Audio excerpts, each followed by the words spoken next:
Hi, Lily. How's it going?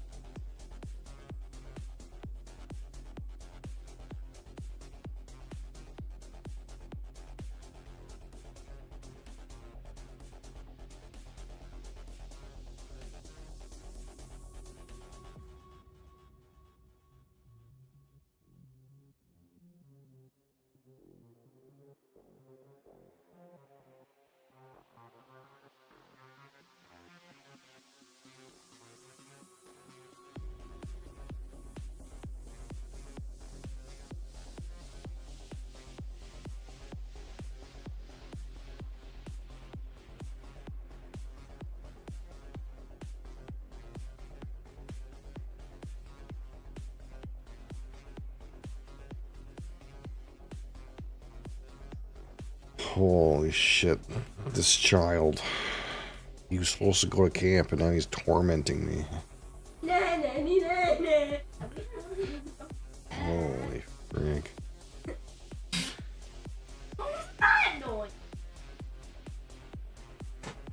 How come I can't hear anything through my headphones? God damn it.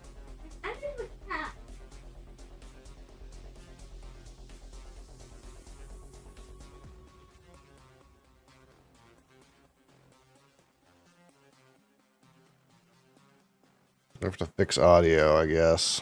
Somehow the audio's friggin' goofed.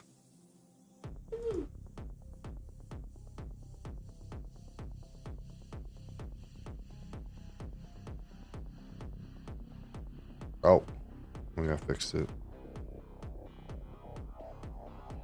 Alright. Solve that. Alternate juror, hi. Uh-oh, we got a fatty cat coming in. There he is. Freaking Moe's butt. Moe's butt is here.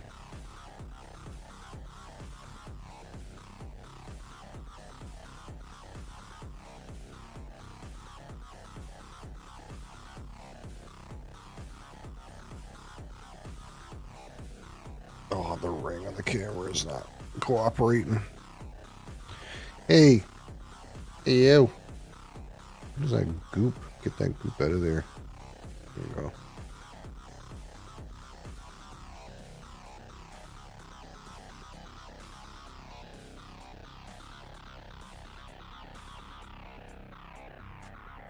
I'm always late.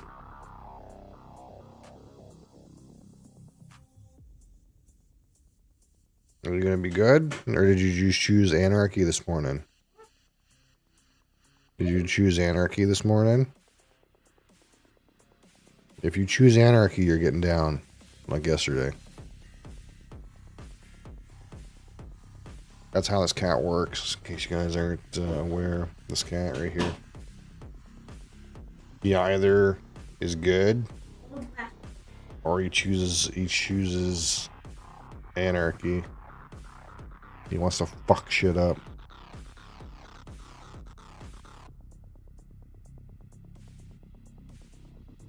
What if I offer you this little mini of Canadian Club that they gave me for free? Will that appease you?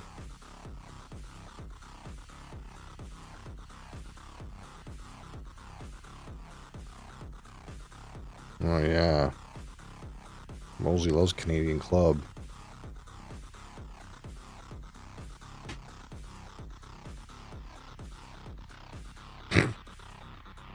What a goofball.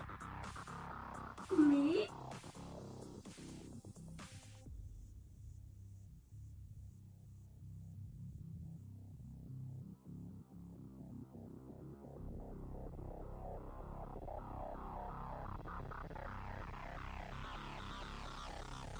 Okay, Moe's butt. If you're gonna be good, that's good. Can I give you this? A little kitty bender.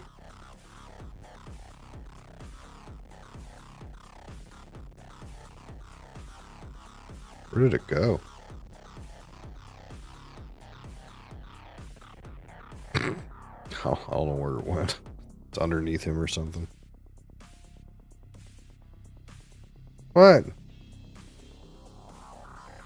There it is. I'll have to get a meme picture of him with it later. Post it to his Mosley fans.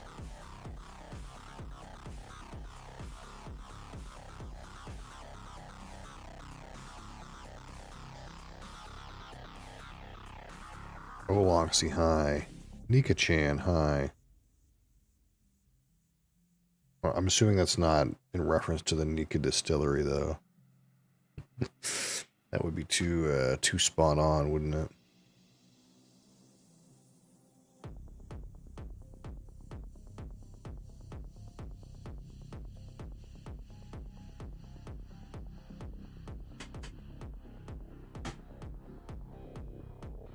You have this Japanese whiskey from the Nika distillery. You into that stuff? Probably not, right? That's probably a long shot.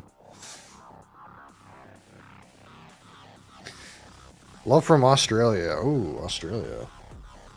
From down under. Japanese scotch. That's a good way to put it.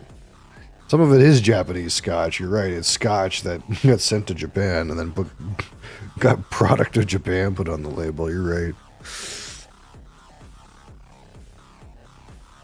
Japanese whiskey. Yeah, you're not wrong though. There is a lot of Japanese scotch. that is entirely true. You're not wrong. But yeah, I do a bunch of whiskey related things on this channel. So if you guys are into that, not right now, in about 4 hours time, we'll talk about some whiskey. But I have all kinds of stuff like this around. What I got here is independent bottle, Secret Highland.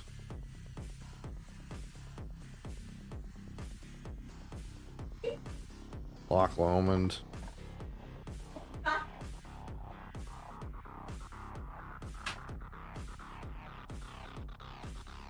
Got some Lankwood. We got all kinds of stuff.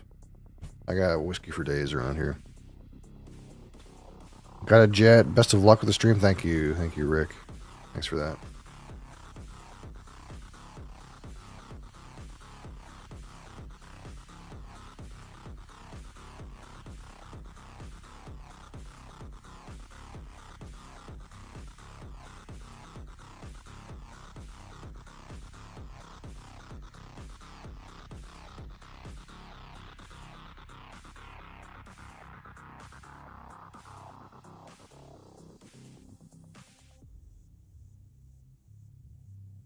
But this morning, we're going to talk about some caffeine, because that's what we do in the morning. We talk about caffeine. We got some Rockstar Watermelon Zero Sugar. That sounds absolutely terrible, but let's try it. Of course, we're going to rate this at a 100. Like we would a whiskey. 25 for aroma, 25 for palate, 25 for finish, 10 for texture, and 15 for my personal subjective opinion. Uh-oh.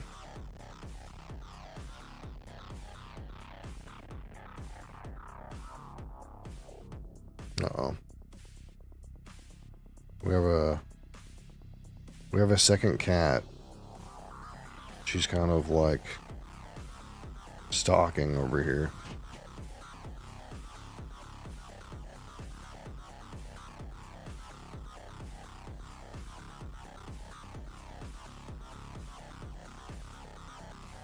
Hey, you. No. Okay, well you can't chew on that.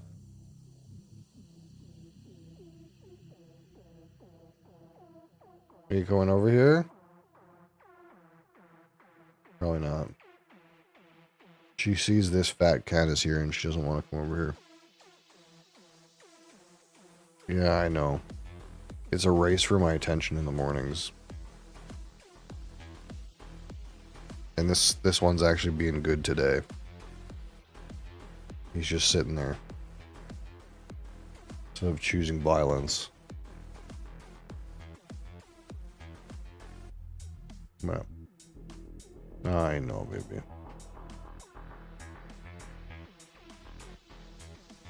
There's another one here. Yeah, there she is. Yeah, Mosley's big butt's in the way.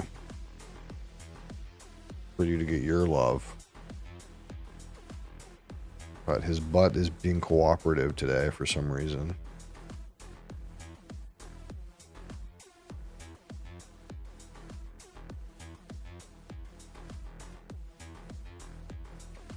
My goodness.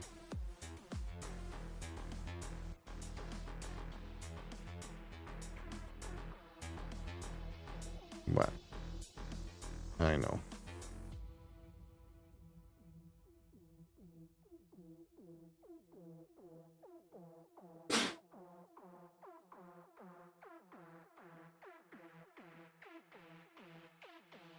Holy cannoli.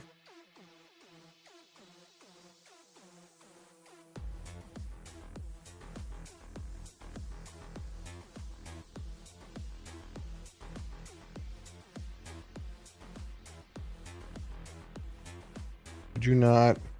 Hey. Hey. Hey. Could you not? Thank you.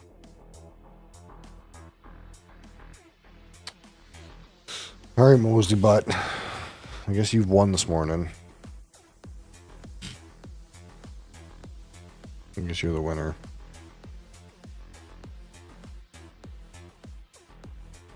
So yes, here we go. We'll try this Rockstar Watermelon Zero Sugar.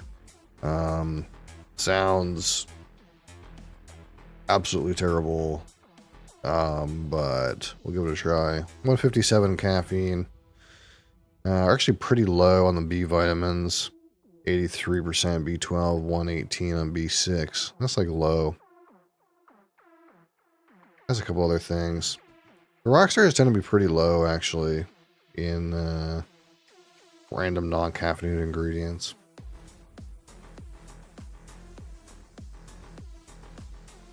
But of course, we'll rate this out of 100. 25 for aroma, 25 for palate, 25 for finish, 10 for texture, and 15 for my personal subjective opinion.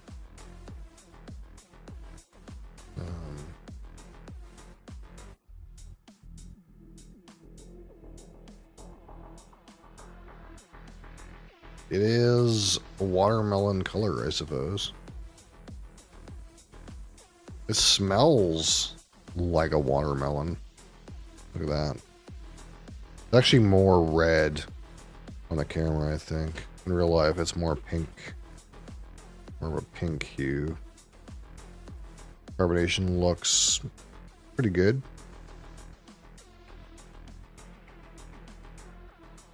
Reasonable, reasonable.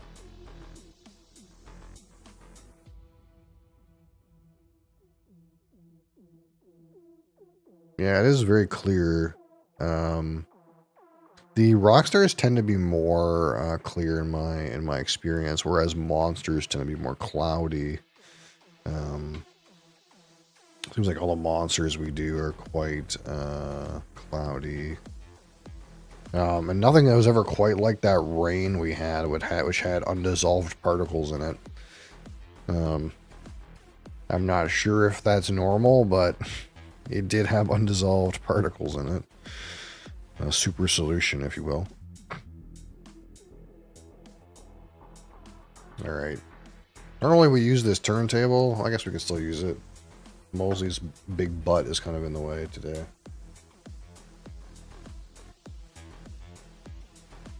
There it goes. Happy Tuesday. Yes, happy Tuesday. Daniel Berry Sports Highlights. Wowzers.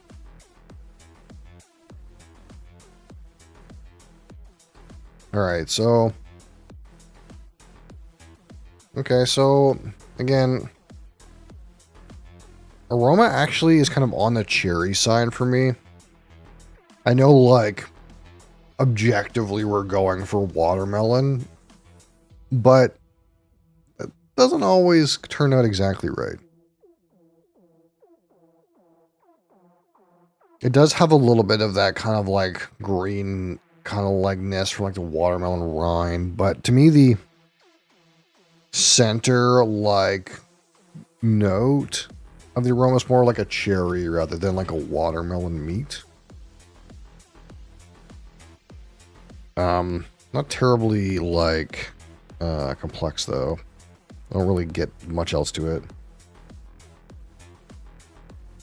If you want to go with like a hint of cranberry, you might get me with that.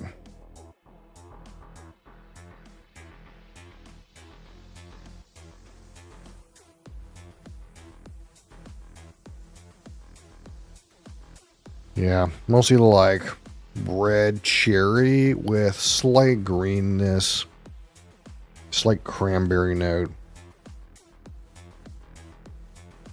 Some of that like artificial sweetness, artificial sugar, powdered sugar kind of aroma is like in the bottom.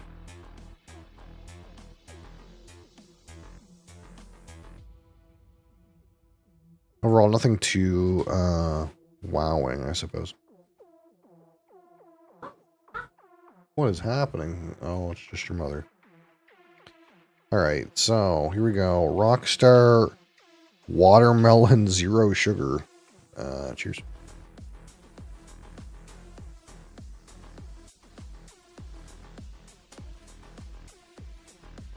Do you need alcohol right now? I got a 50 milliliter Canadian Club. You can down it right now if you You want to try this? Zero sugar watermelon? Oh, it's something.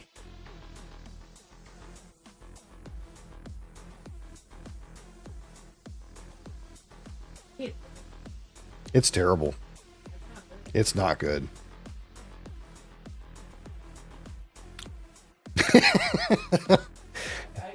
It's rough. Yeah, it's a rough one.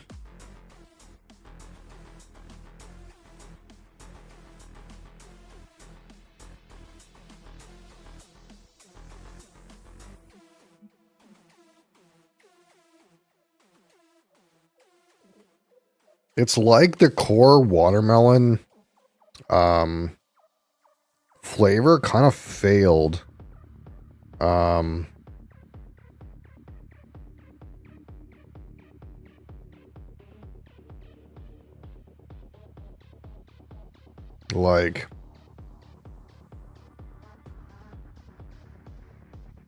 It's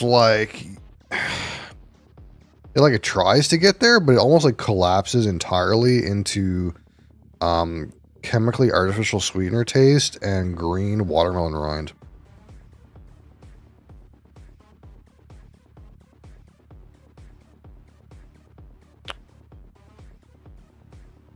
Like you don't even really get it even for a second.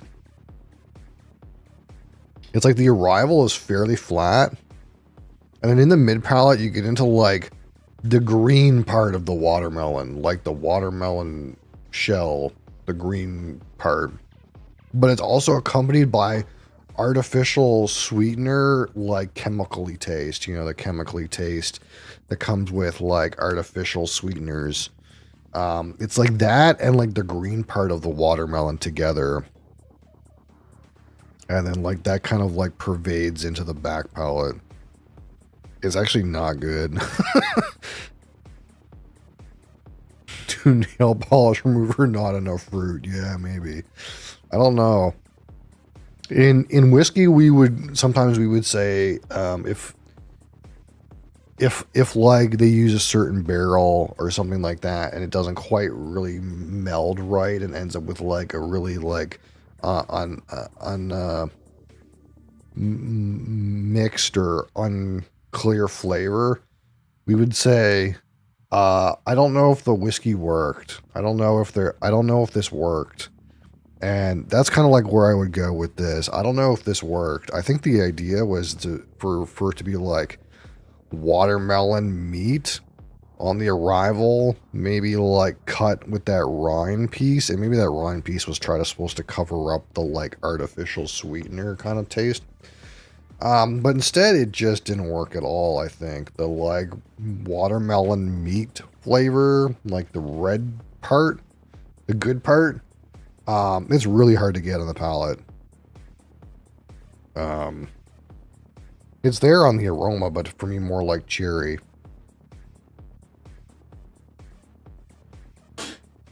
All right, let's gonna take a big hit here, and then we'll try to assess the finish, which to me is probably not going to be optimal, but.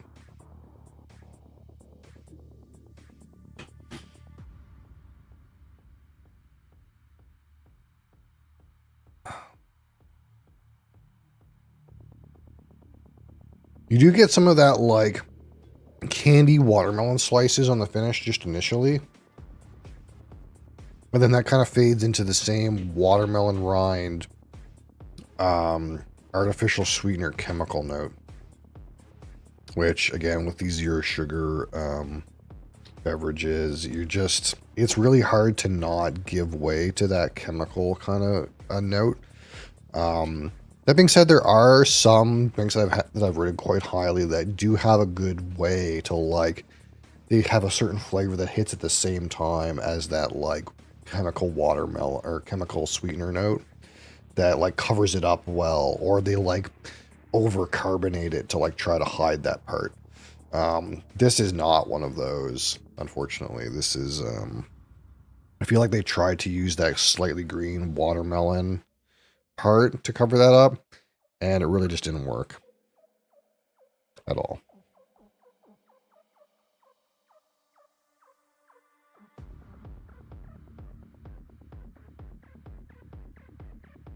Is an urging probably packs a punch your receptors then?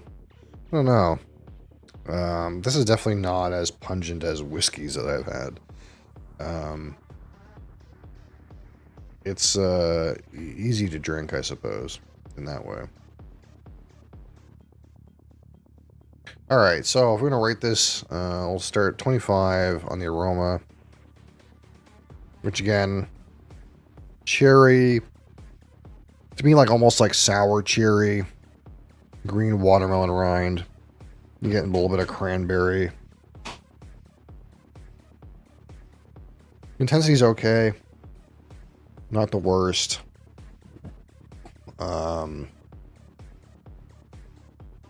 16.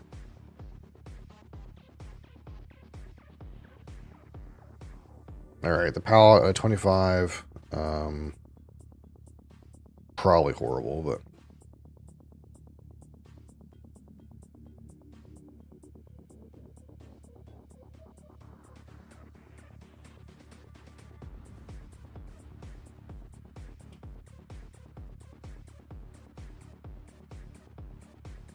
And you have a couple notes of reasonable intensity. You do get a little bit of that slightly cherry kind of watermelon thing, but not very much.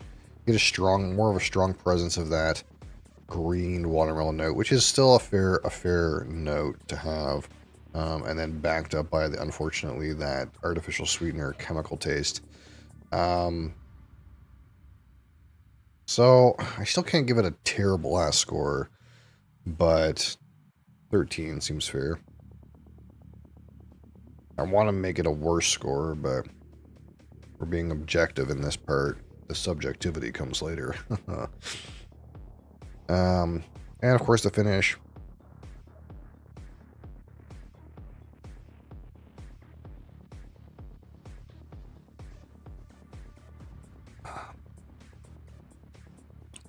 Actually not too bad on the finish. You do get a little bit of that, again, like candied watermelon slices into, like, again, the green rind and artificial sweetener chemical taste. It's reasonable. Let's go 14. Texture on this one's pretty reasonable. Again, it's nothing sticky, nothing cloying. The carbonation is about right. It's not over carbonated, so the carbonate hits about correct. It's not, and it's a weird mix sometimes, because if you overcarbonate something, you might be able to hide some of that artificial sweetener note. Some cans do that. But you would then get docked for having an overcarbonated beverage. So carbonation is good here. We can well detect the flavors. It's not being intrusive or making it difficult to actually clearly taste the liquid. But unfortunately, the liquid is not the best.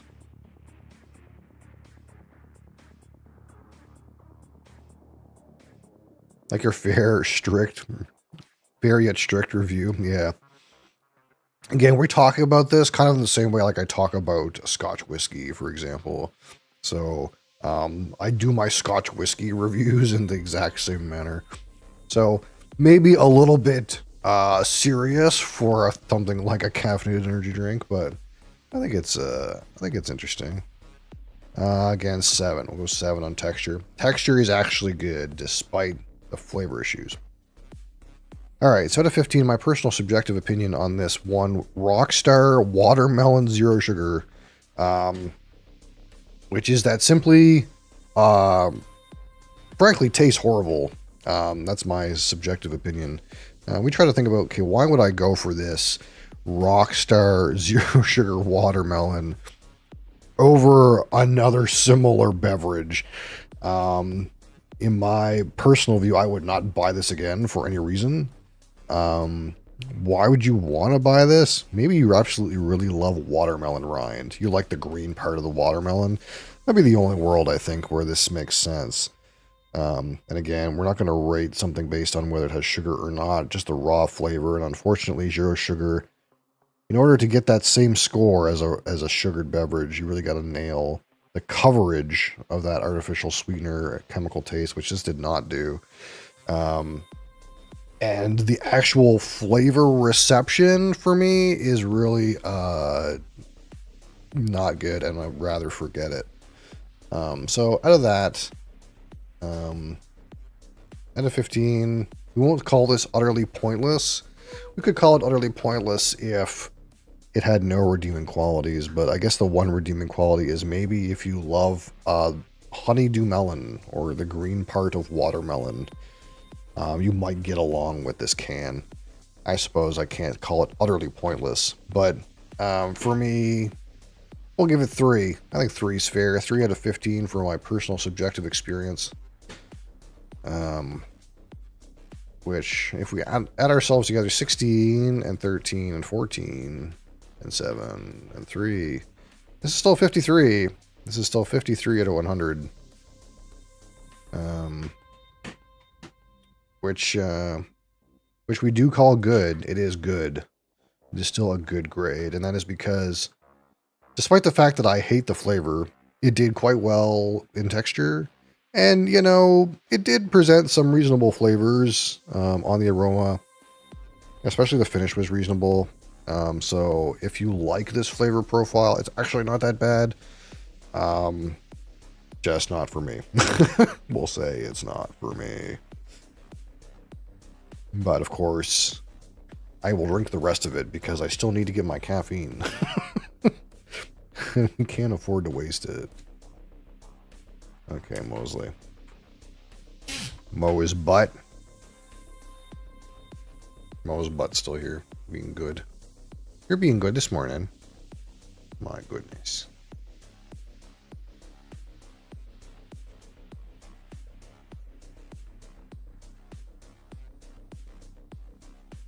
All right. So, as we do the do, I suppose. We'll play some Dune. Time to play some Dune. After we save this. Save. I honestly, when I put this in the fridge, I thought this had sugar in it. I was like, oh, this is watermelon art Rockstar. And then as soon as I picked up the can, I realized down here they snuck in the zero sugar label. I was like, oh, I'm concerned. As I should have been, I suppose. Rockstar water.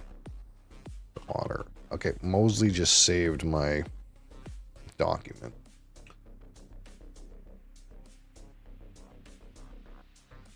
Rockstar watermelon, 0 sugar. Boom, boom. Close that. Close this. Excellent. Hit the pause button on that.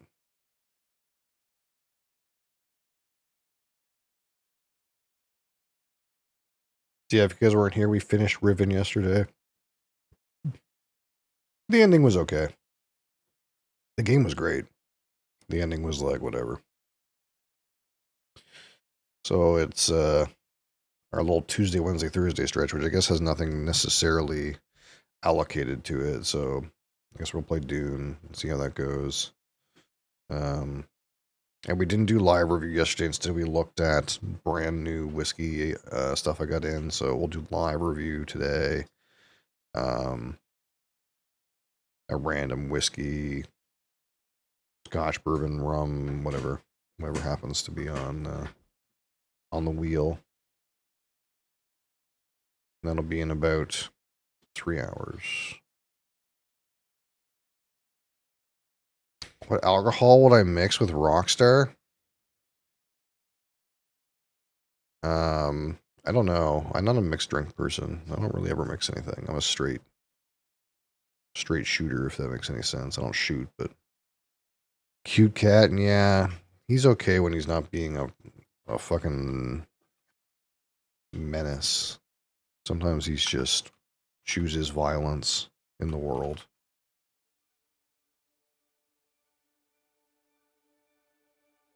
You killed the world in the Riven ending? Yeah, well, sort of. I mean, Riven was doomed. At the end of the day, Riven was doomed to I dream of it amongst the wild threads of Riven was doomed to instability anyway, so you just hastened Riven's ending, I suppose. Riven was never going to stay together. But I did what I did want to do. If you've played Riven, I'm sure you know that at the end of Riven, you put the code into that little thing, that little forklift that lifts the plug. And what I wanted to do, but I didn't do because I wasn't that interested in watching the entry cinematics over and over again, is I wanted to like enter the world right at the beginning of the game and just put the code in and see what happens. I'm sure there's some ending like that.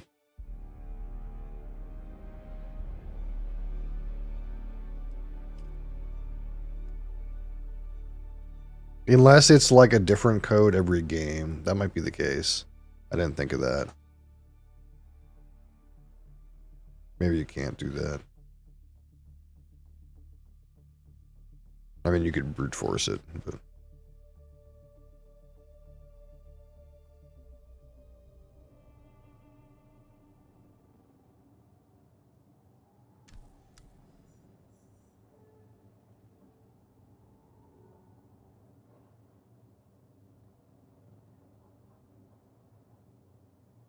keep the 5 discs all together.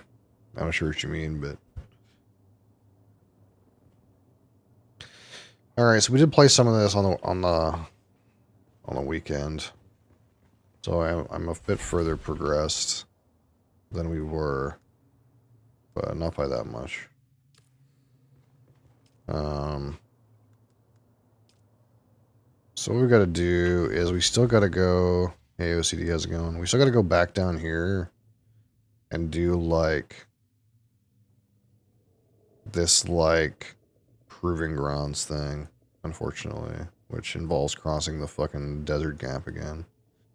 And then I'm gonna have a whole bunch of other, like, random shit to do. So I think we'll get some... Hold on, can I make a medium sack yet?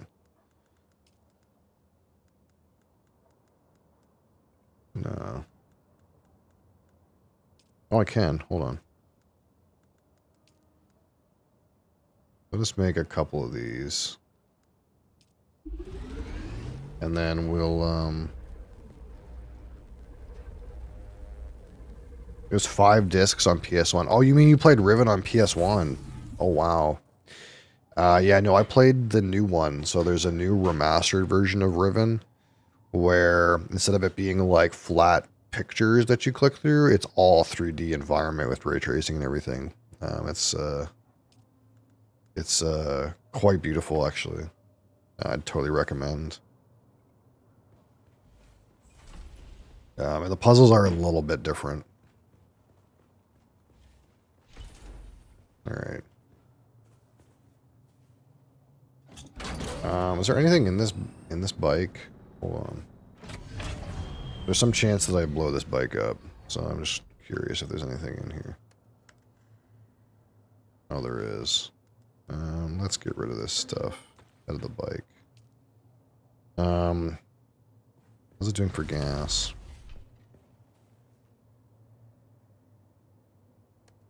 Sounds rad. Yeah, there's one for Mist as well. So I played the Mist version, the Mist remake, and then I played the Riven remake right after. Unfortunately, they have not done one for anything past that. So like Mist 3 Exiles does not have a remake, and I don't think they're planning on making one either. Because I think Mist 3 Exiles was technically done by a different company. Cyan has the rights for it again, I think, but they didn't originally make Mist 3 Exiles. But they do have a couple of other games that I want to try. One is called, Abduction or something like that? And one is called Firmament, which are games that are they're brand new games made by the same company that made Mist and Riven originally. And they're like 3D. They're 3D new things. I would like to try them for sure. Alright, so let's just take a bit of a skedaddle here. I need, oh, is this always here? This battery? I didn't know this was here. I'm kind of in need of some batteries. So we'll just collect up some batteries when we see them. But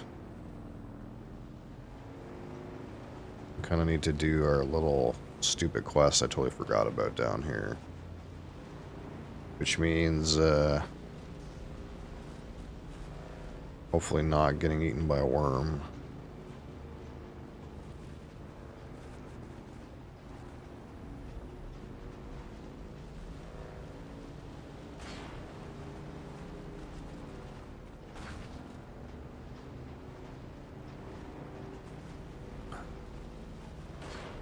I suppose more specifically that worm right there. I need to cross this gap. I could go and see that even though I abandoned my base yesterday. I could go see if there's still some of that shit down there. I didn't really leave anything I had that wasn't replaceable, so I just disbanded it like the game tells you to, but I could go look and see if it's been looted by now.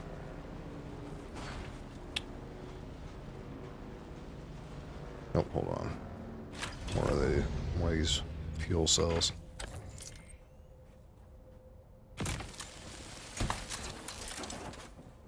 Why is my inventory so full? I guess I just have a lot of shit. Oh, I have these fucking pieces of gear on me. These can just go on the ground, honestly. Not that big of a deal.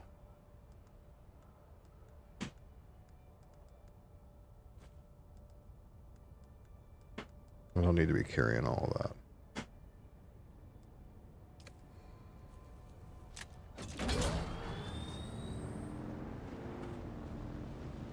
Okay. So now we gotta get from over here to over there. Not really over here from over here. Where they're getting thumped on. There's drum sand right in the way here, so we're not going to do that. Okay. Hi. Hi, bud.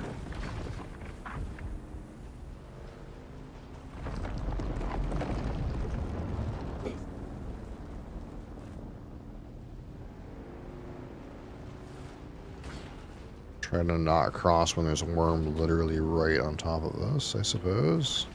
That makes some amount of sense.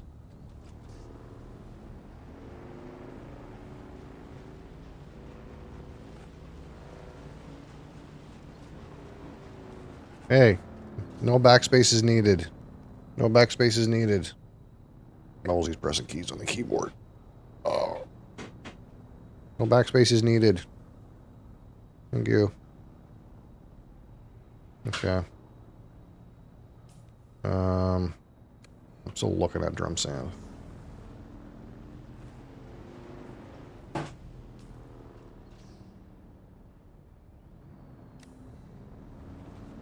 Alright.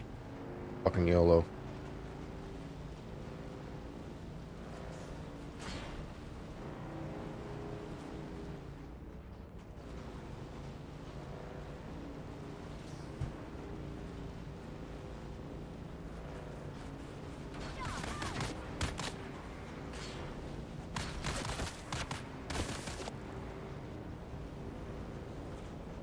Alright, let's go chill over here for a minute.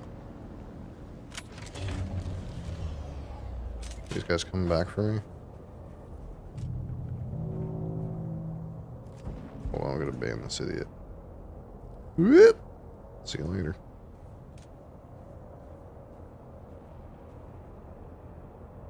I can't tell if they're actually coming or not. Looks like they're like lagging.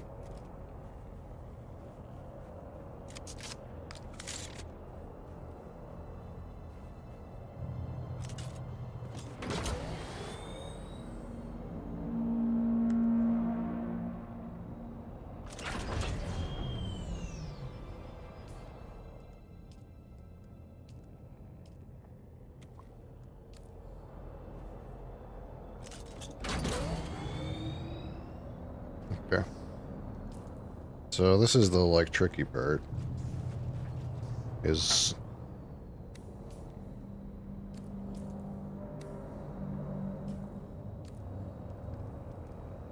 okay. Is getting across this part without getting murdered. This gap here.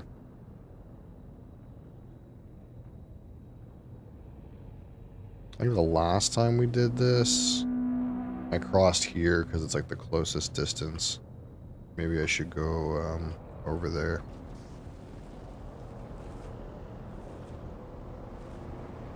I don't see any. Oh yeah, there's a worm right there.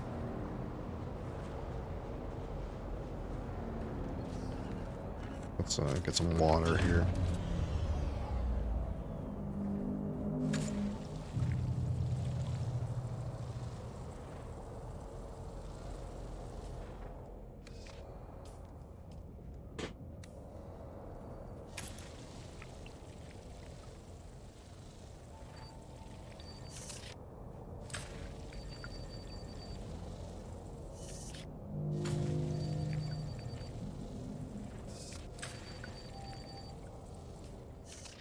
Alright, my leader John's full.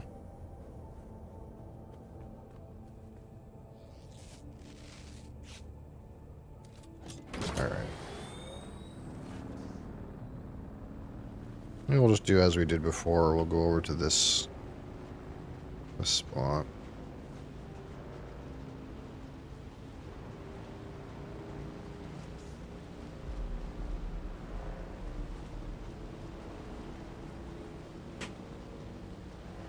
And then this is the closest crossing you can make.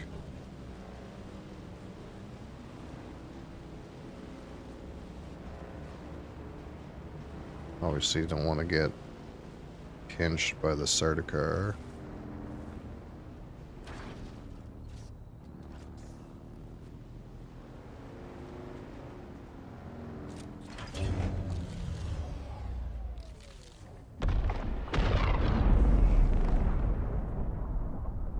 blew up some drum sand. Over here.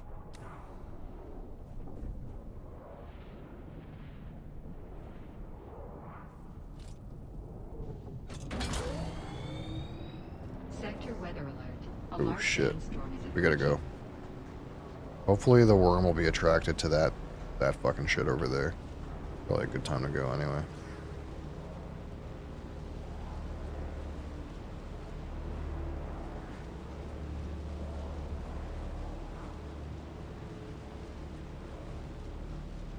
Actually, now that I changed zones, I might not be, oh,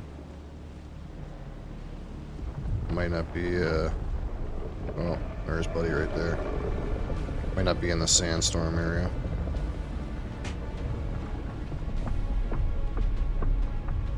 We're fine.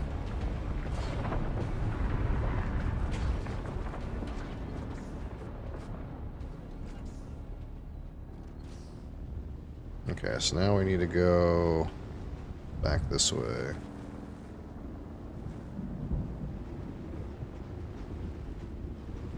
And do this quest that I forgot to do before I changed out of this zone. weather alert. A large sandstorm is approaching. Oh. I guess we'll hide in this guy's hut. Thankfully, he's got it kind of like open a little bit. So I guess we'll have to chill for a second.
Thanks. That was really convenient. This guy's base was right here and it happened to have a shelter point.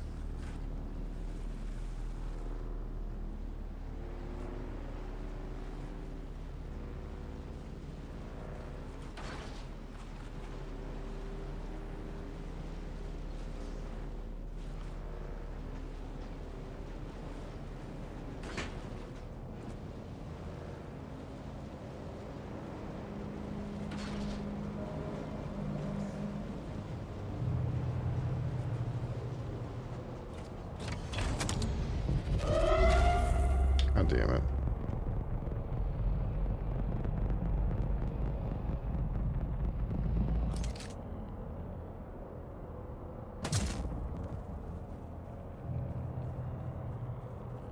There's someone here.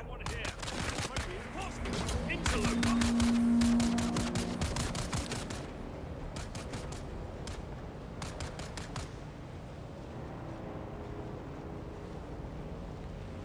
Fuckers. I tried to like jump out of my car. Didn't really work.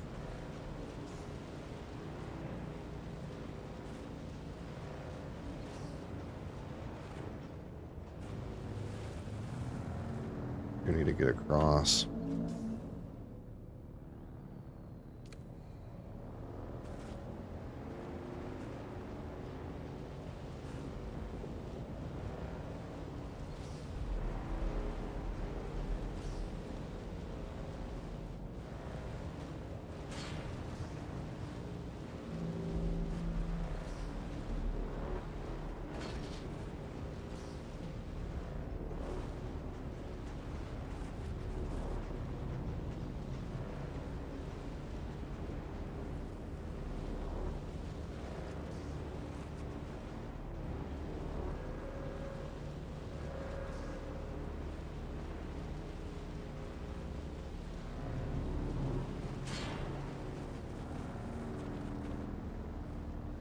Get some of these fuel cells while we're here.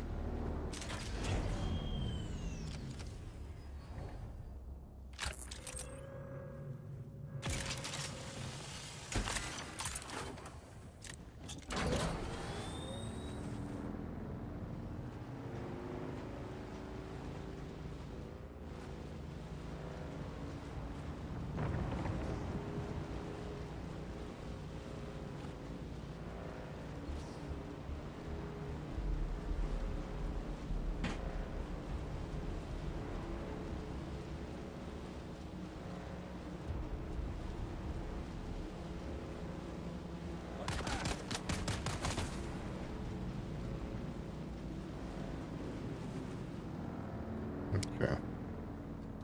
We're kind of at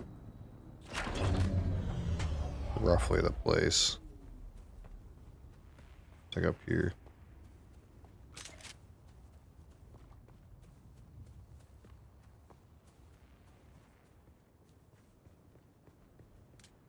Who's there?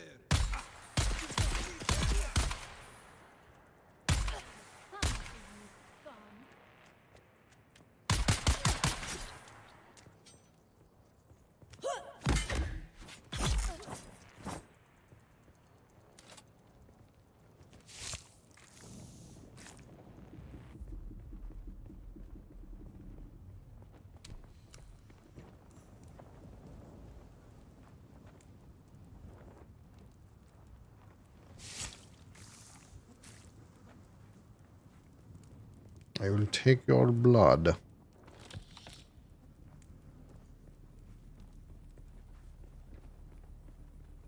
Yeah, seems like it's in here.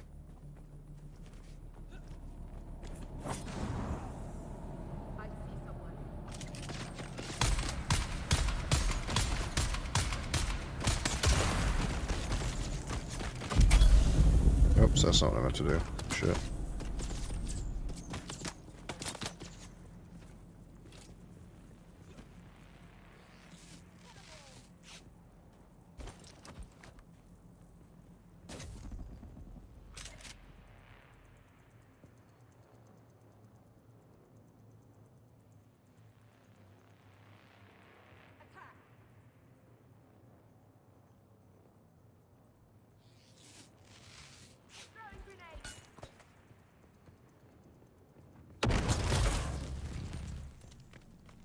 There we go. We did it. We killed the guy. Sucked his blood.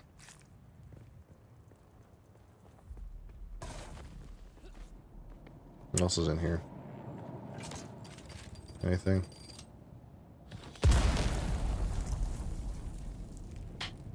Take some Fremen junk.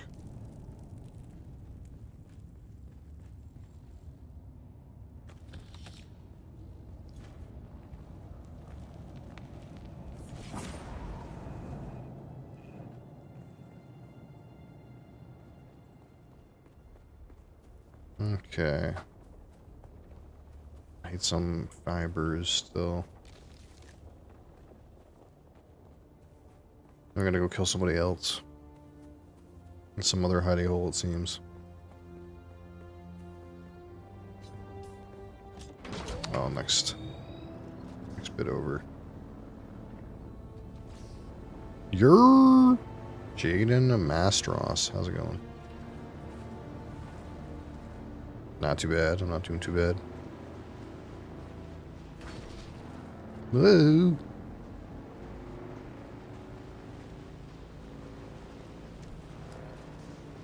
Hollow arches.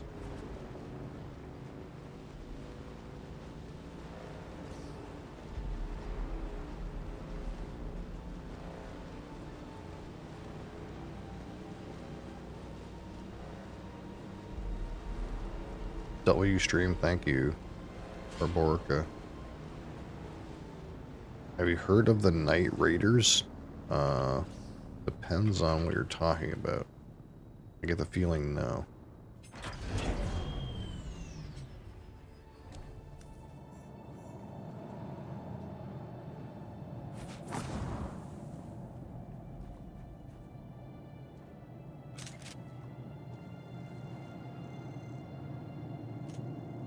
Is that a player?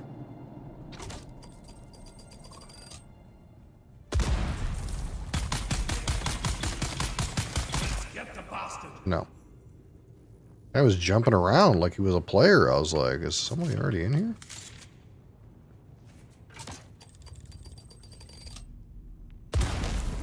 Ow. It's an anime? Oh, no. I'm not an anime enjoyer, unfortunately, so I don't really know most anime-related things. Me sorry. Who's there? Must have been the wind.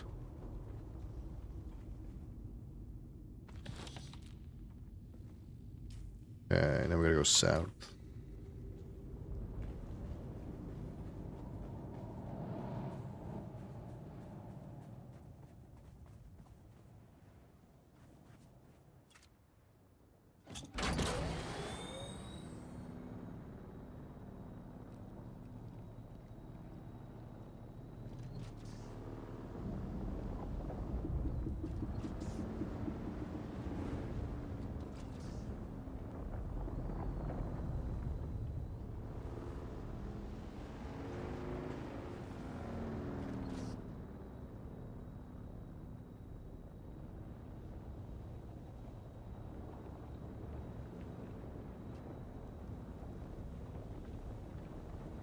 Check it out. I'll like it. I don't know.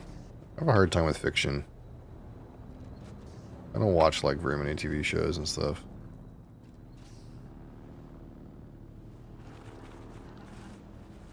Let alone like anime. Yeah, you think the worm's gonna eat me? I gotta just go. Worm was right here though. Oh, everything's fine.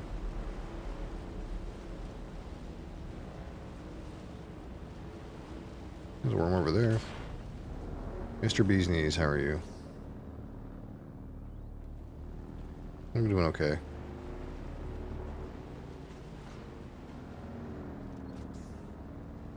Yeah, like the only like waypoint I have for fiction usually is if it's like a game, because then you're actively doing something, you know. Me sitting and watching something is very hard for me.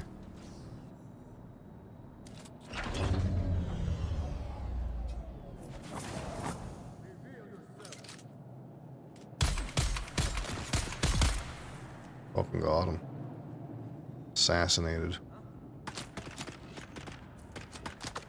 Oh, messed up my hotkeys.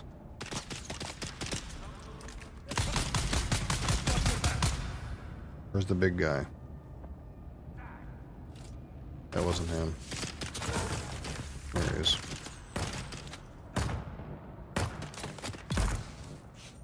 Watch the Cyberpunk anime? I don't know, I never played Cyberpunk. But I'd be more apt to play Cyberpunk than watch a Cyberpunk anime, if that makes any sense.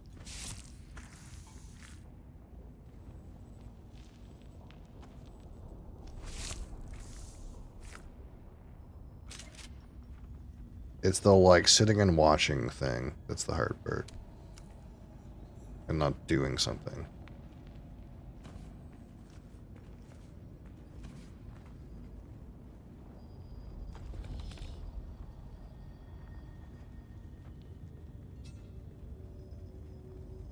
Cyberpunk anime was great. Oh. I trust that it is. But there's a lot of great shows that are still hard for me.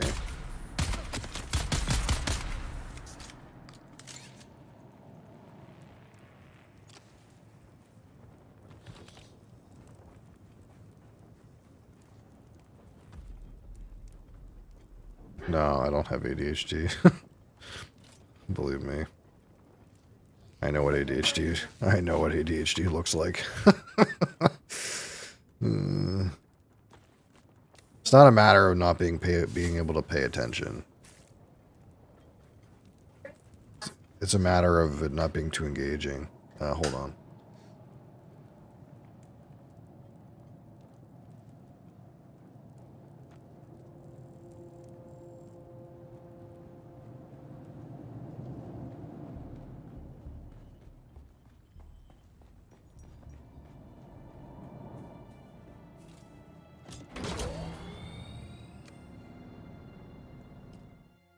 I gotta be right back.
You have ADHD? Well, if you have ADHD and you like the shows, then clearly ADHD isn't the issue.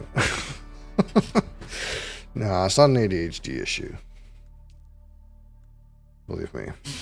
It's just a matter of, like, I just don't find the medium very engaging. I want, like, my brain to be, like, working. That's what makes it engaging to me. And the only time that would happen in a show is if, like, the show has got so many, like, threads in it that you're mentally engaging with the storyline. It's very hard for me to get to that place.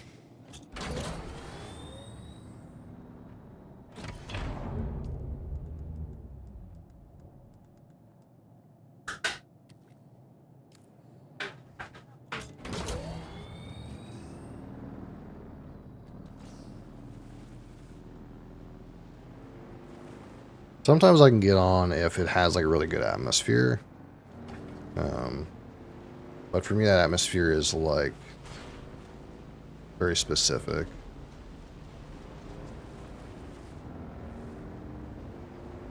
Like I liked the atmosphere in Nosferatu, for example.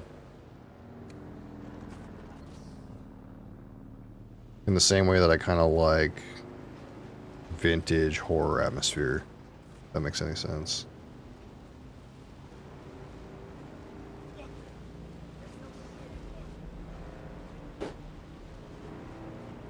Okay, so I need to go here, this way.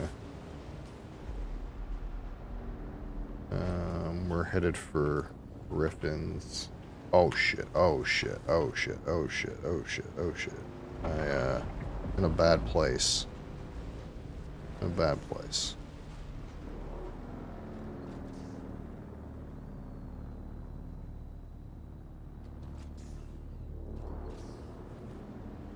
Current thoughts on Dune game. It's something.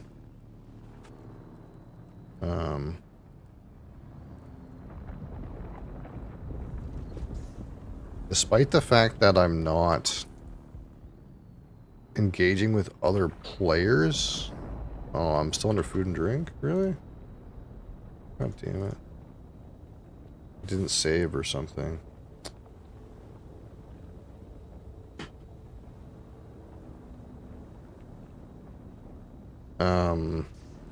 Yeah, despite the fact that I'm not engaging with other players, there's still like real danger, which is a good thing. I kind of like that certain level of like risk, right? It's like kind of what I talk about sometimes when I talk about Path of Exile. It's like play Path of Exile on softcore and there's no risk of you dying and losing your character. And it kind of feels like what's... No, there's no way to lose, you know? This game has a way to lose. Even though it's not like people killing you and taking your items like a lot of survival games.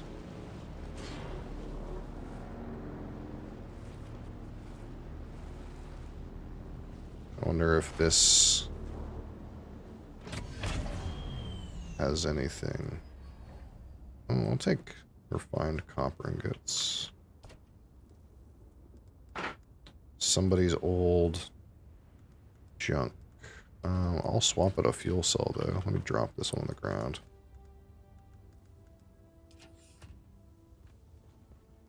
I could go see...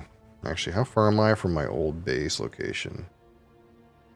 My old base location is right here. I could go see if my stuff's... any of my stuff's still in there.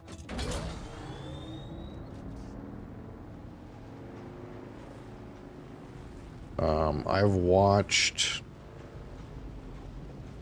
the original Dune movie, and I watched the first one of the newer ones, but we never got to the second one yet, quite yet.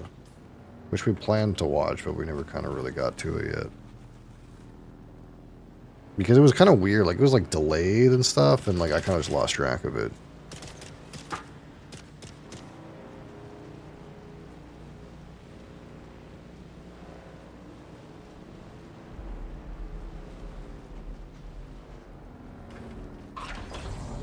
But I did watch like that old one.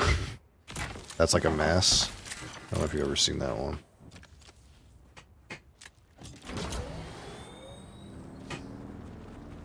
Where like the Harkonnens are like just like people with giant boils on their skin.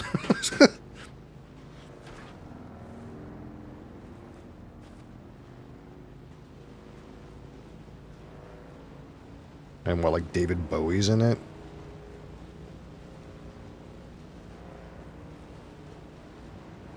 Yeah, I did like the newest. I watched the first one of the newest ones, but I didn't watch the second one.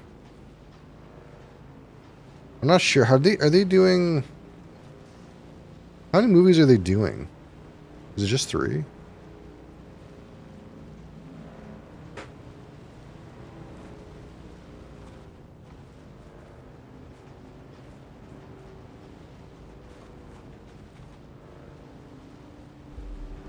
This is my old base. This is the base that I started. Oh man, look how fast it decayed. There's like nothing left. I kind of thought after a day I might be able to come back here and like get a couple things. But it's just destroyed, dude. There's nothing here. There's just a generator left, which is not even running. Wow. It blows up. Like, as soon as you abandon a base, it goes real quick.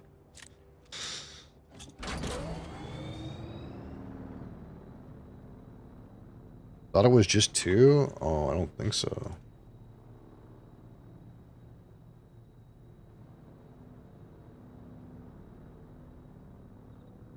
Yeah, so there's Dune, Dune Part 2, and Dune Messiah.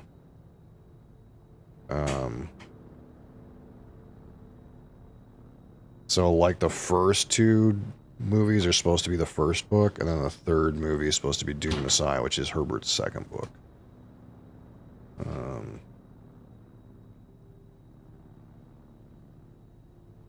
Which I kind of, like, thought it was supposed to be 3 movies for the first book, and I thought there was, like, maybe some chance they were going to do more movies for the other books, but I guess it's just 3 that are planned.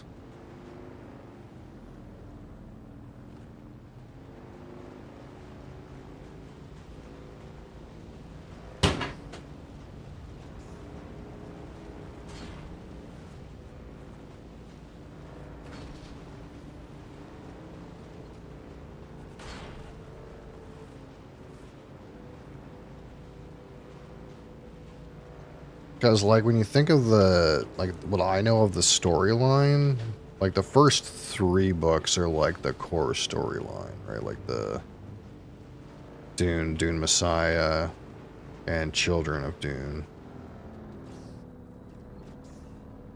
Because after Children of Dune, that's when it gets really weird. Or like the 4th book is the God Emperor of Dune or whatever, where like that one guy turns into like a giant god worm. And like that's when it gets to be a little wacky, I think. Let alone going to like book 7 where it was written by his son based on his notes or something like that. Heard the books are hard to follow. Yeah, I haven't read them. I kind of just know the loose storyline. There's a chance I could read them. Audiobook is more likely for someone like me, though. Like, as you know, I have a hard time absorbing text, but audio might be okay.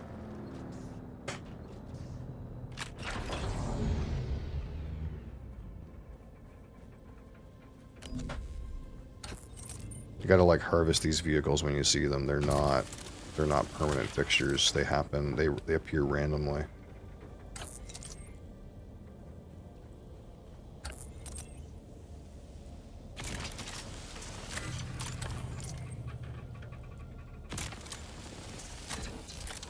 But yeah, my understanding is like Frank wrote 6 books, but like the 5th book, Heretics, starts like a new storyline, which doesn't get finished in the 6th book, which is Chapter House. And like if you want that storyline that starts in the 5th book to finish, you need to read the 7th and 8th book, which are like written by his son based on his notes. But like I'm pretty sure like the storyline gets all sorts of wacky after the first 3 books. What am I playing? This is Dune Awakening. Because it's like Paul has a son or whatever, but his son like becomes one with the worm and becomes some giant like worm god, and he's the only worm or something like that. And he like does like all kinds of weird things and restricts the spice flow and all kinds of stuff. But the books are a commentary on real world politics. So the point of it is supposed to be like what the risks are of like entrusting civilization into like an authoritarian figure in exchange for the stability that provides. That's like the whole point of the books, I think, right? It's like one of the commentaries of the book. So that's why it's like, even though it's kind of weird that a guy becomes a giant worm god, it kind of follows like the narrative he was trying to like talk about.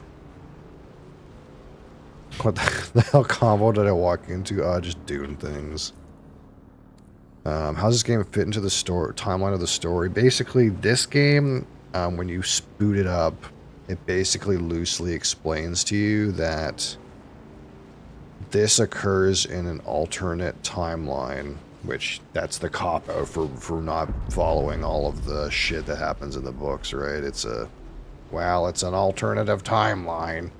This is how we get away with doing this shit that doesn't make any sense. It's an alternative timeline. But basically the idea is that instead of Paul being born, it's a girl. And that girl is like some kind of Bene Gesserit person.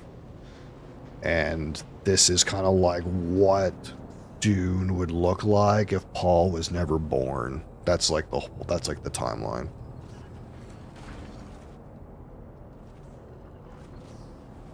So there's no Lisa and Gabe.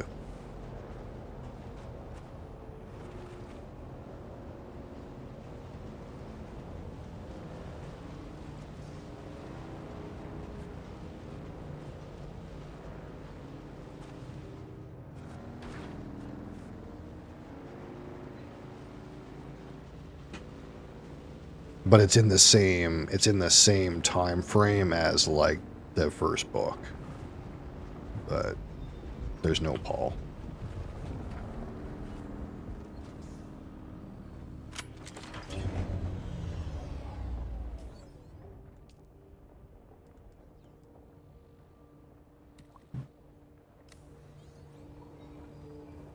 Jack Creeks, I'm sure you'd be so interested in the life cycle of the sandworms.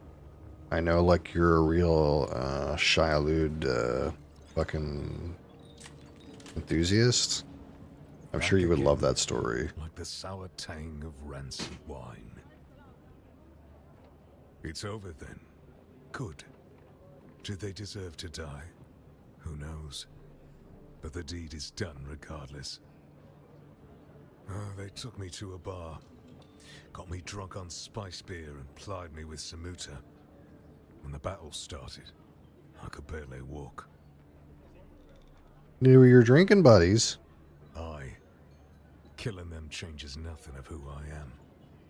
But sour wine and sour vengeance are both to my tastes. Now shut your mouth and let me train you. I'd swear you're a fully trained trooper pulling one over on me. Fedora just had spice beer. Yeah, I don't know. Who are you? Nah. I don't want to. Probably not, but that's the great wonder of spice. You can put that shit on anything. You can put that shit on anything. Spice melange. You can put that shit on anything. I don't know what the spice does in this game yet. I'm kind of like low-key interested to know what it actually does to your character. I have some food that has been made with spice melange. So I haven't eaten any yet, and it says on there, it says, like on the item, it says spice impact low or something like that. Eat that shit. Yeah, I haven't quite done that yet. Of course, we had those spice-induced visions. And that's the next thing I actually got to do up in the corner. It says I got to locate another trial where you fucking just snort some of that shit and have a weird trip. But I don't know what the spice actually does. Like, if you have spice in your system in the game, I don't know what it does yet. I just know that I have, like, 5, like, little skewers that I got off some guy's corpses that have been made with spice.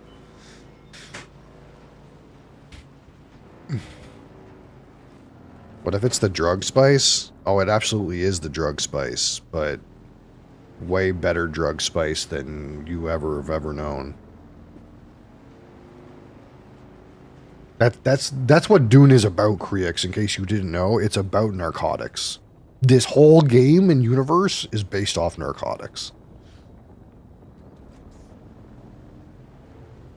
Yeah. I could get into it. I know all the deets. But basically, like, this is the only planet where you can get this narcotic. And this narcotic is vital to the way that civilization works.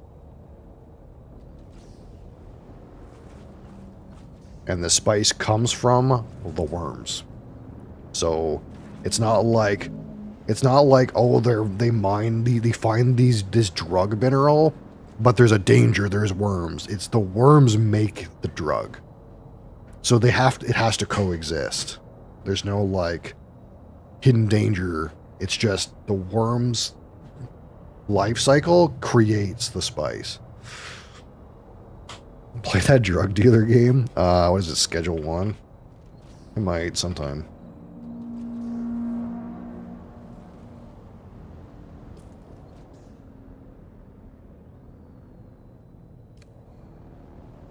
We got a gun out here again in a minute. My bike needs repairs, though. Need to go back to my base and repair my bike. But, like, this is like a version of humanity where basically they went through a period where they developed AI. This guy made this shit up in, like, the fucking decades ago, so he didn't even know about modern AI, but, like, humans developed AI, and then AI had an uprising, it became sentient, and the humans, like, fucking shut down the AI. So now there is a law, there's a rule in the galaxy, basically, where you're not allowed to make machines that think like a human for the risk that you might develop AI. So that means that there's no advanced computers because they can't have those. That means that everything that happens in Dune is based off the enhancement of the human brain. So, like when you think of like navigating space, see this thing? It's called a Highliner. It's a spaceship.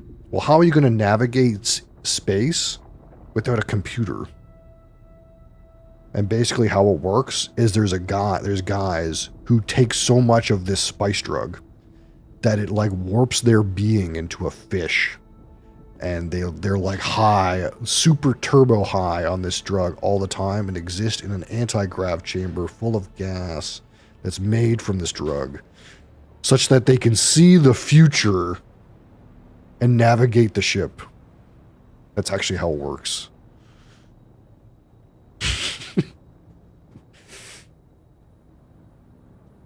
I don't know. I would have guessed that folder.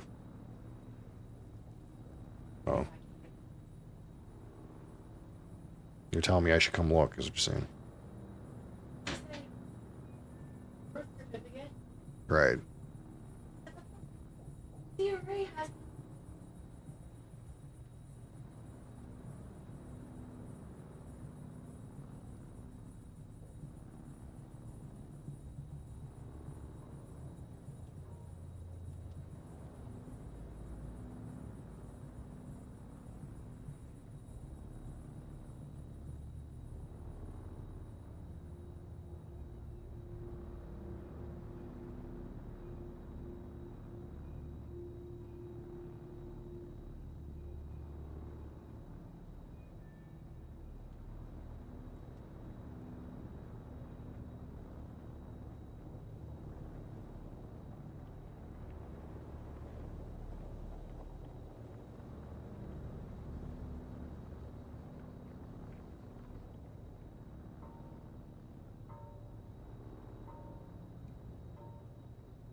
What, darling?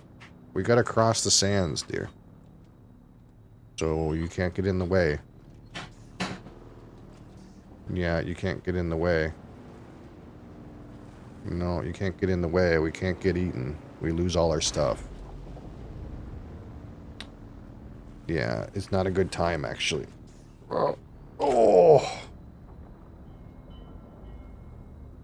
The only way that you lose all your stuff in this game is if you get eaten by the worm. So it's like, it's the one thing we don't want to get eaten by. You die to some scavengers is not a big deal, but you don't want to get eaten by the worm. It's bad.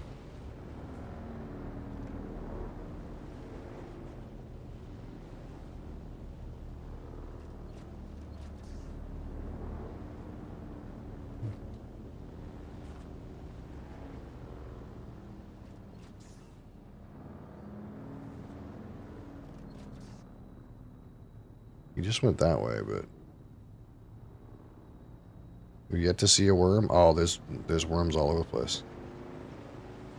I just watched one go by me. That's why. So you see this little meter right here?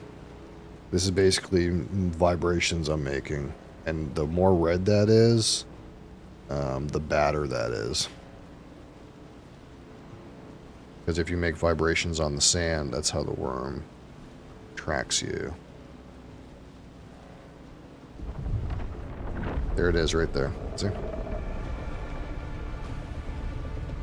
But we'll be okay. Because like it can't come into this like rocky area.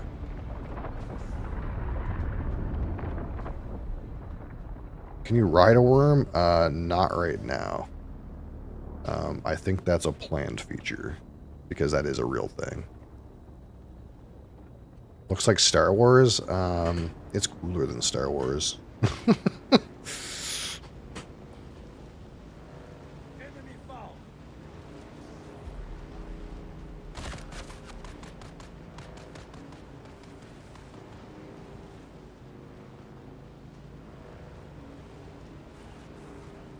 So now in here, in this area, we got to be careful because there's these pockets.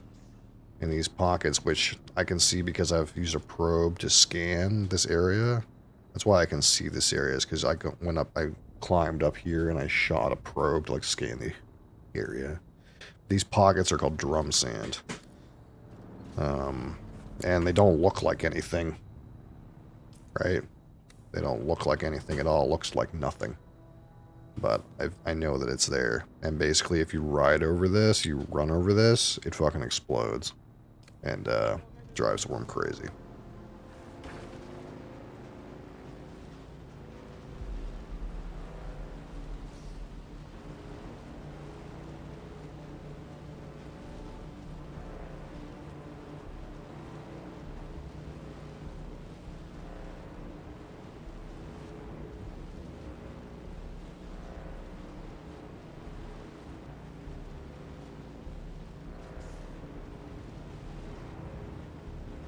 So we got to get back to our little base. Our bike is pretty damaged.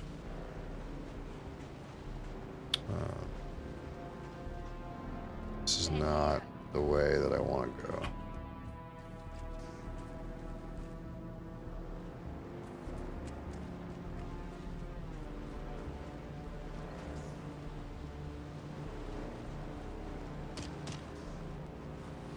So you can't really see it too well because my face is in the way, but like right here, like my treads are damaged. So I kind of need to like repair them. Or make new ones. I guess that's also an option.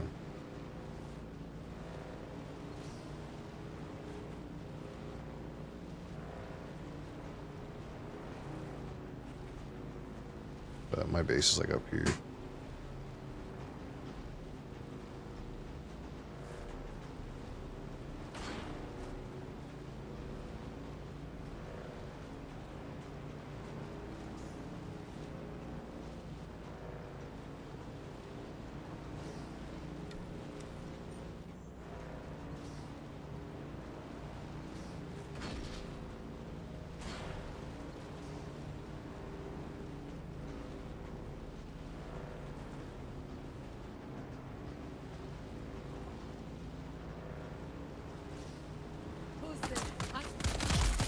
Ran over you, bitch.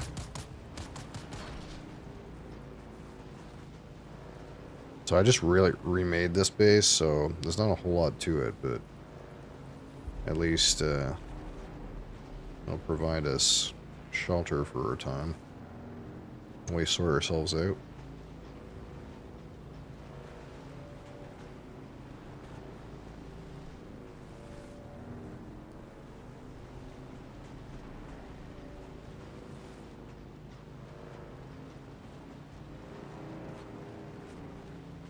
Yeah, I guess those batteries are always there. Here we go. So this spike kind of goes in here, it's sheltered, and I can get off. Mosley Butt is here.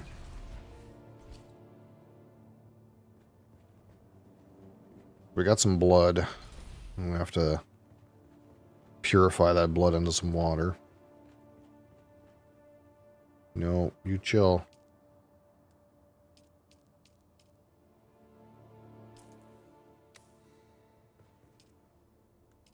Now our water capacity is full, so what we'll do is we'll deposit some of that into my little containers I'm carrying with me.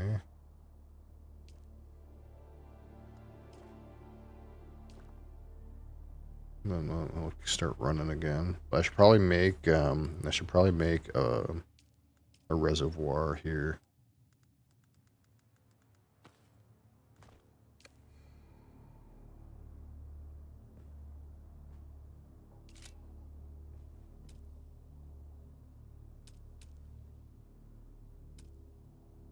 No, no buttons.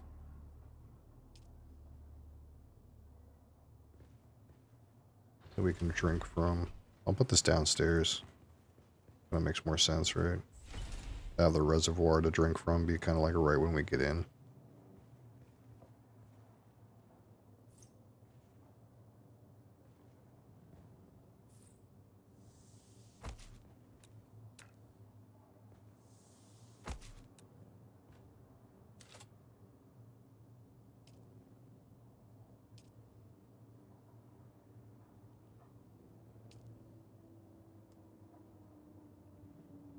Oh man, yeah, we got so much more capacity now. Each one of these holds 5,000 water.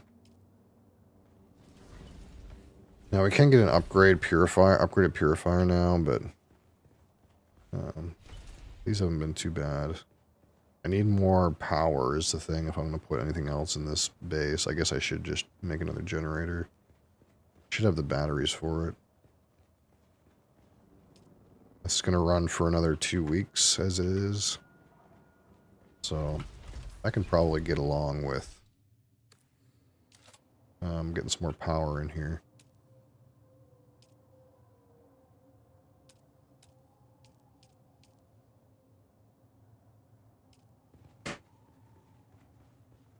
What a generator. Can I slide it under the stairs? No. Uneven ground. See if I can put it over here by the other one. That would make sense.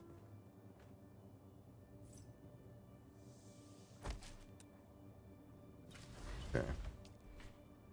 Deposit our fuel in there. Alright, this one's got 9 days left on it now. Then we got more power to play with.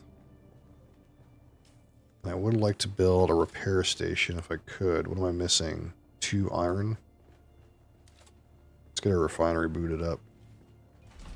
Surely there's...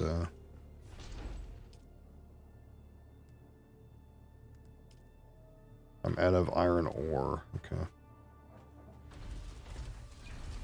Can I make one of these improved blood purifiers? Is that a thing I can do?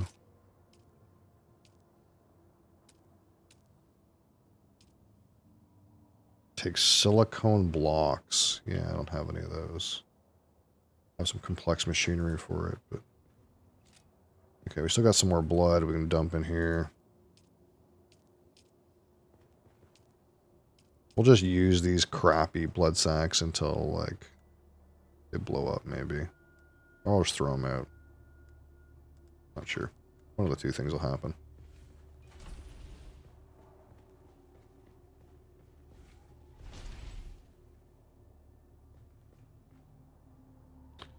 Okay, so let's see here. We need some wire to repair our bike.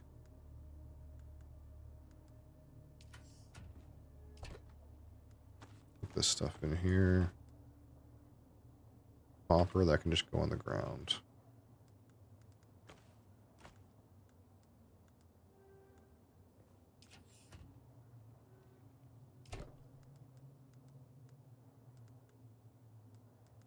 Iron.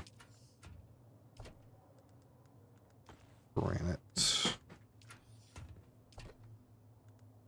Mechanical parts. Didn't I jack a couple copper ingots from that guy's place? Okay, here's our spiced food. Spice gain low. I don't know what that means.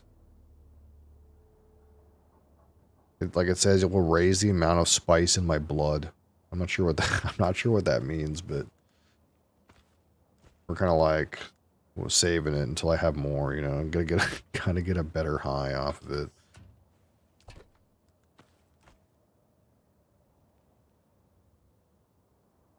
Okay, so let me get the wire. See if we can repair this bike.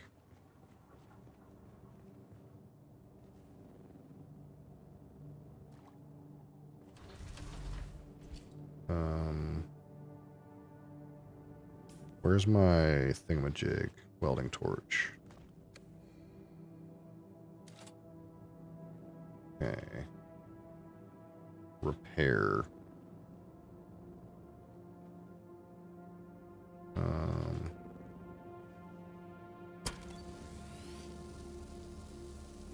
So as we repair things, they get damaged permanently, which is kind of typical for a game like this. So eventually we'll have to remake the whole thing.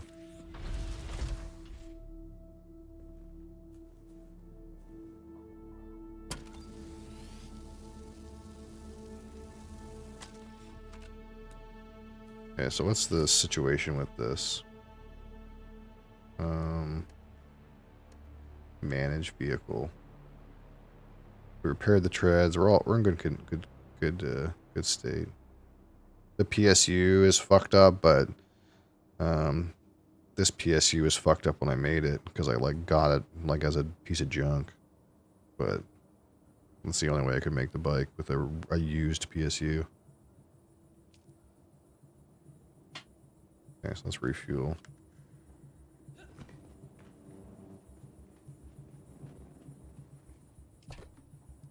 This back here. I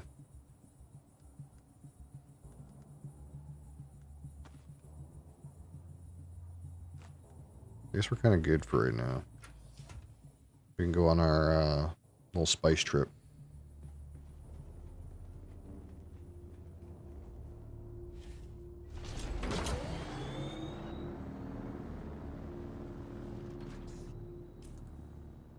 Where do we need to go? Missing spy, stealing from thieves.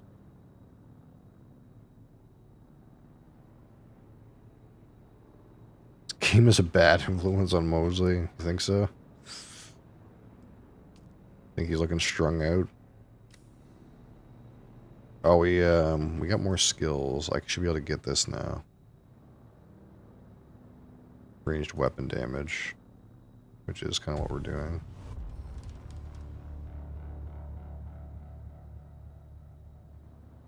Disruptor. Yeah, I don't have a disruptor. At least not yet. Okay, where am I supposed to go? Second trial. View trial location. Track.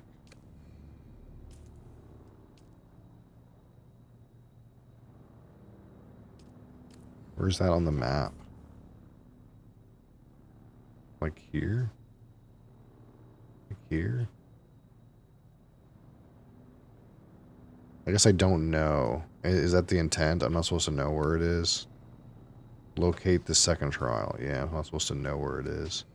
Well, if we look at that little hint, it's like there's a big piece and then there's like a couple little pieces and a couple little pieces and it's in there. So where is that? Like here? Here?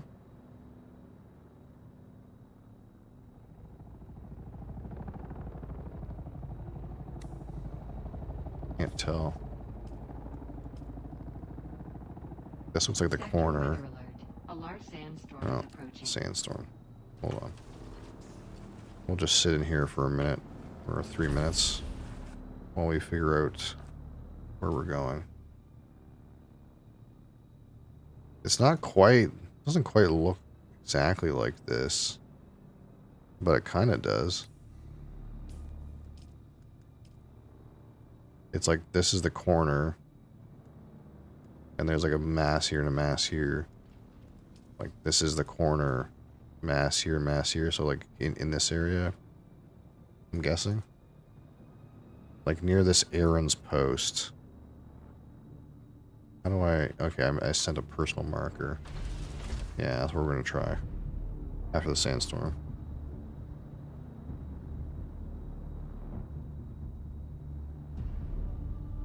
Is there anything I can build in here while we're waiting?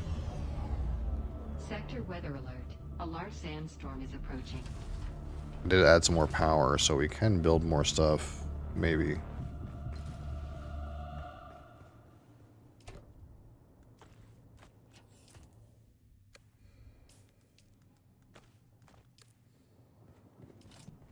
Or options. Oh, we don't have a chemical refinery yet. I haven't needed one, but we could just put that in here somewhere.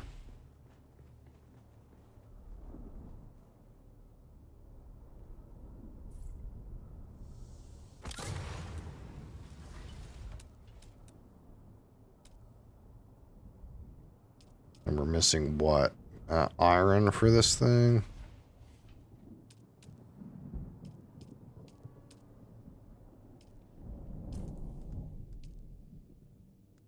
I do need another power pack, actually. I think the one I have is about to break. A large sandstorm is approaching. Maybe we'll figure that out.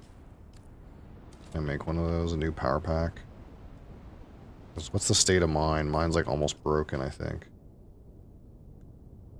Yeah, it's almost dead.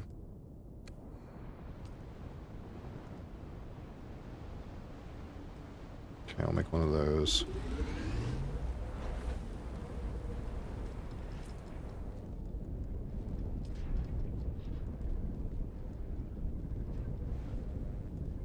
I couldn't research a new gun.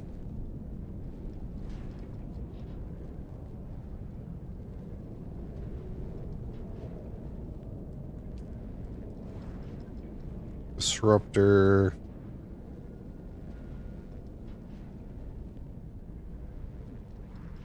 This looks like a shotgun.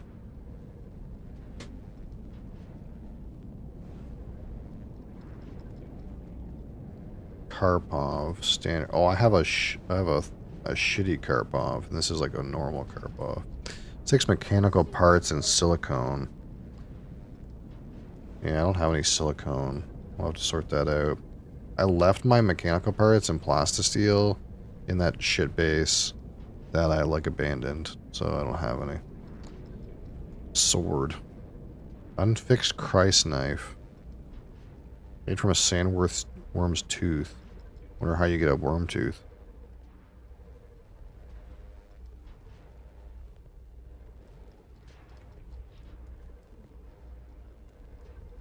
So I can't really upgrade my gun. I don't have the parts. Okay. Get a new power pack anyway.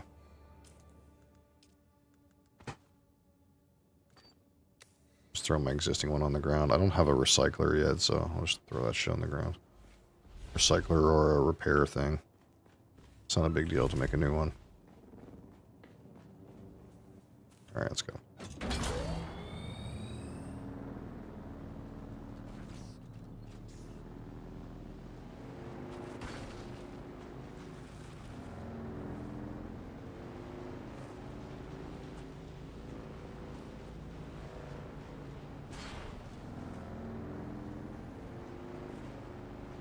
And yeah, if it isn't obvious, these other random buildings around, those are built by other players. Who are on the same, like, micro server as me.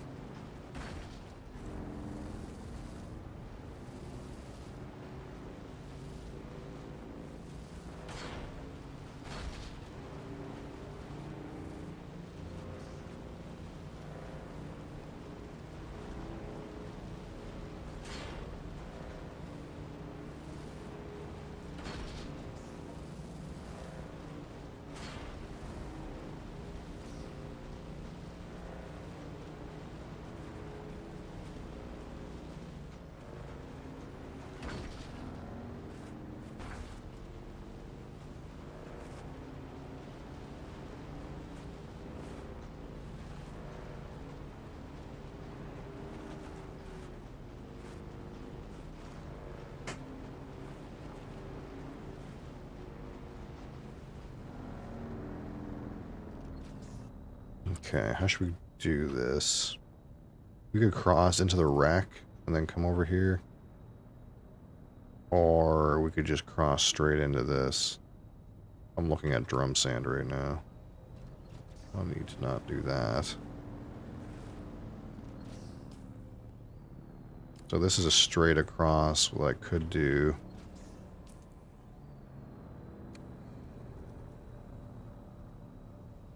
That fucking starter car is sitting right there, but...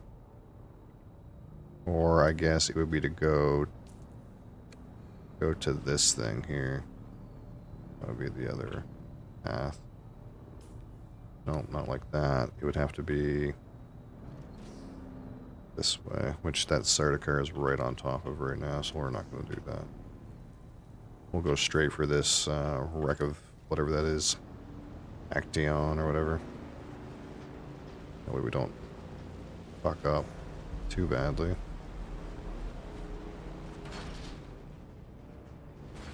Straight for that wrecked ship.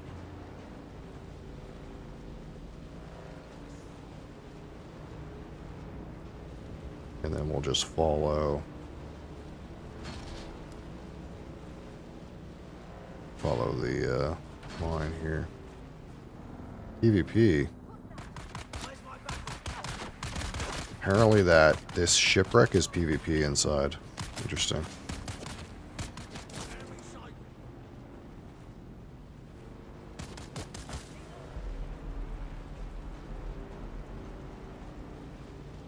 I didn't know that.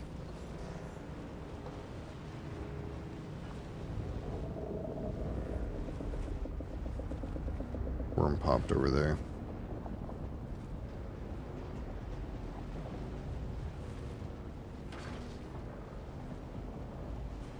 So based on my guess, the little cave I'm looking for should be around here somewhere. Oh yeah, there it is.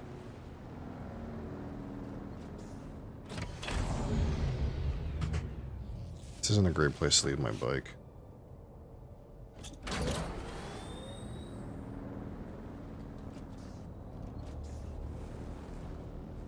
What about here?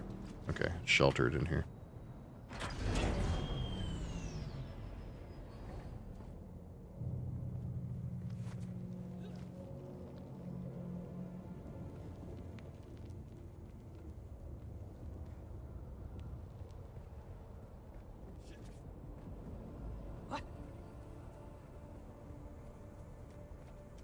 Eyes on enemy.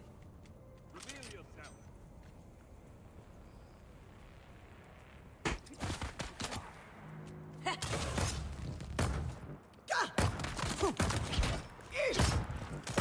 Ow. What the fuck?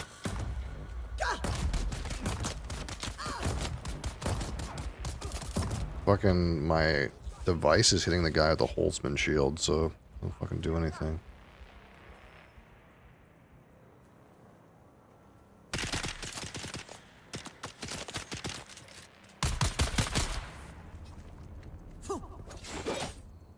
Oh my fuck. You have to really block right at the right time.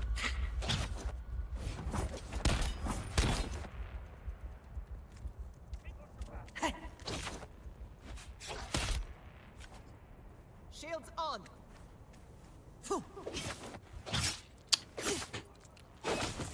God damn it.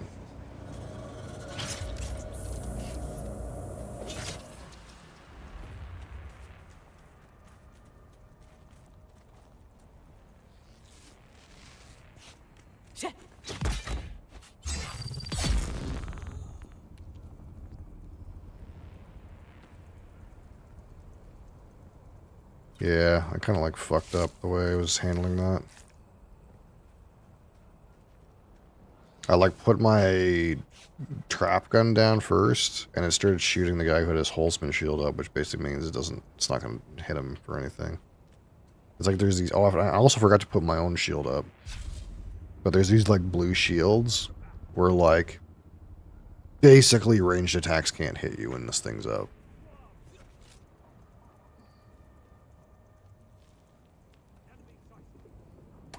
But you can't fire a gun while they're active. That's like how it works. So it's like you can only do melee, but you can only get damaged by melee. That's basically how these things work. It's like this guy like can't do anything until I start shooting my gun, and then my shield goes down. But I forgot to turn my shield on. I don't like want to keep it on because again it says worm attraction intensity extreme. So like while you have this shield on, it pisses the worm off really bad. The worm hates these shields. You don't want to run on the sand with this thing activated. The worm will fucking go crazy for you. So that's like why I don't have it on.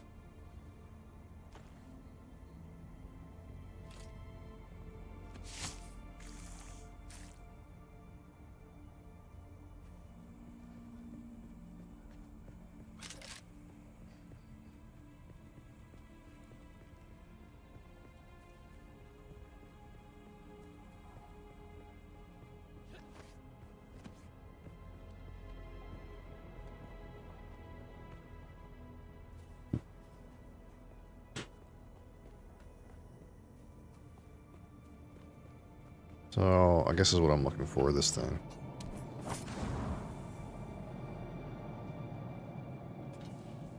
Yeah, I could use some iron.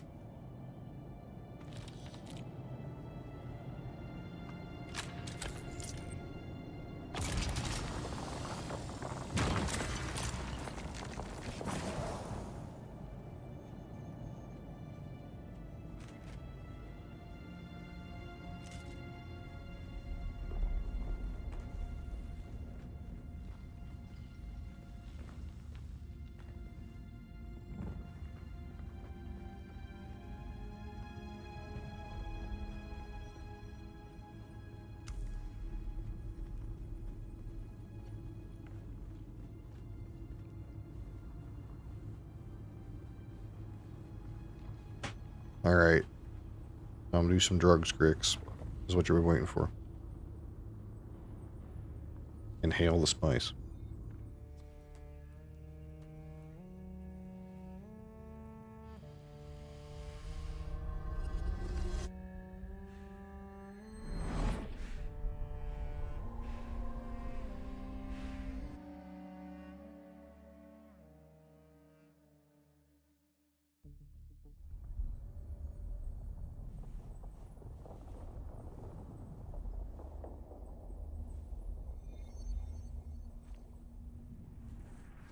Doom.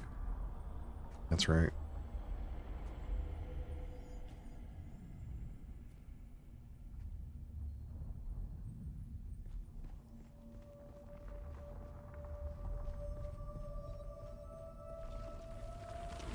What is the purpose of thought? Ibn Kirkaiba. What is the purpose of thought? Is a device of Shaitan. Do you understand, Wani? Our God gave us the gift of thought, and the words of the Kitab al-Ibar. Knowledge without action is empty. Knowledge without action is empty. Take static compactor.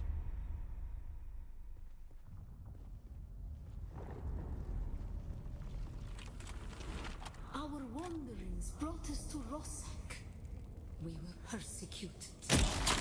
Our families burned in the fires of their ignorance. This thing like We learned the cost. puts fire out for some reason. Never to forgive, never to forget. Oh, I took damage, bro. Apparently I suck. Didn't put this part out.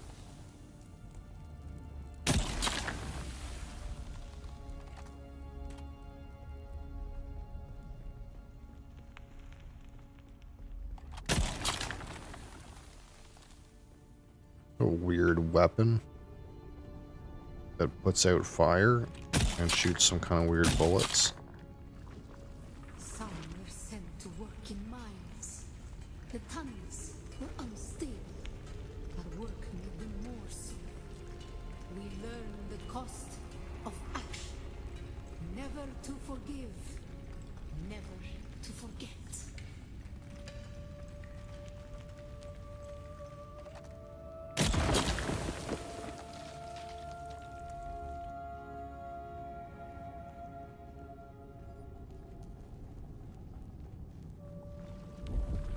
It was on Rossak that the Sayadina created the poison drug.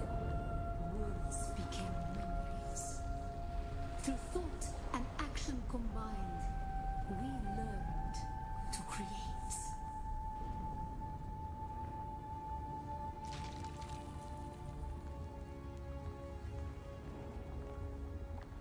Oh shit, there's like poison.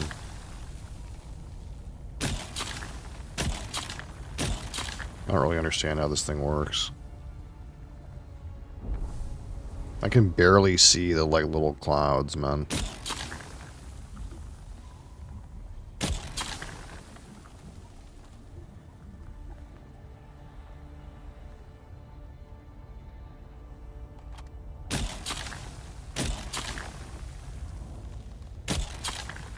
It's like fires a dart that like uses static to bring all the molecules together and compact them. That seems to be what this device does. The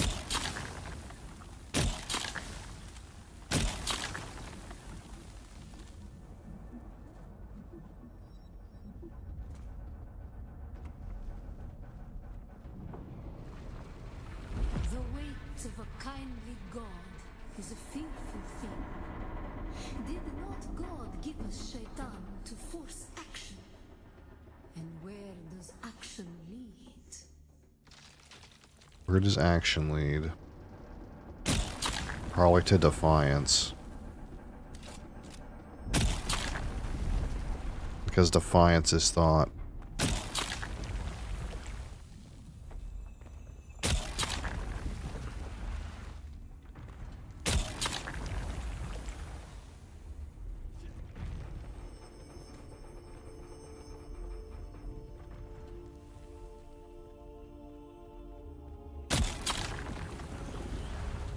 Yeah, so it's like bringing all these random sand molecules together, making a rock. That's what this static compactor thing does.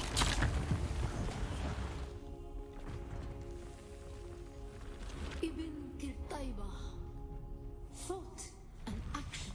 Thought and action lead to creation. What is the purpose? What is the purpose of thought?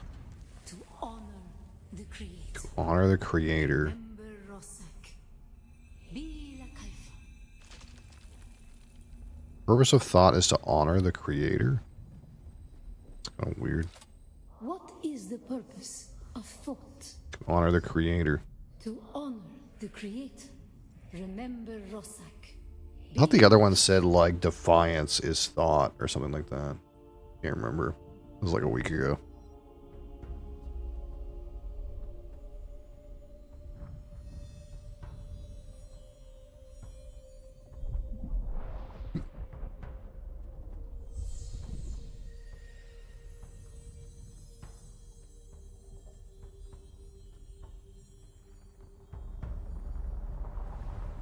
I'm probably going to be able to make one of those Fremen static sticks. That's probably like what the whole point of this is.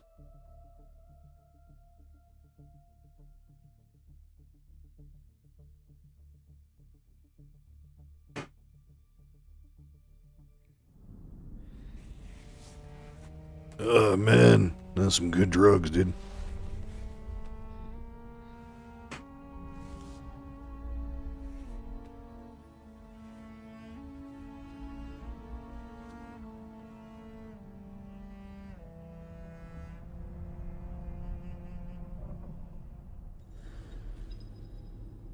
Flower sand. Flower sand is the main component for making silicone blocks and other recipes. Flower sand can be found on the open sands.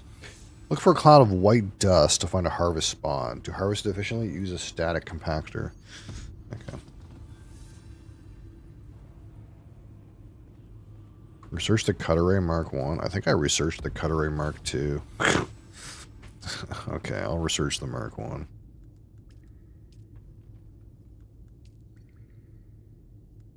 Yeah.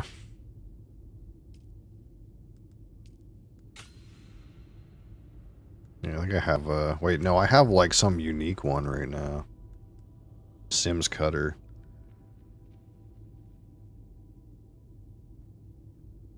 Increased granite, copper, and salvage yields.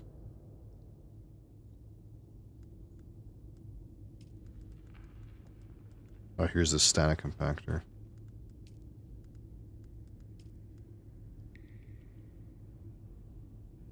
I'm gonna need some copper. Fuck.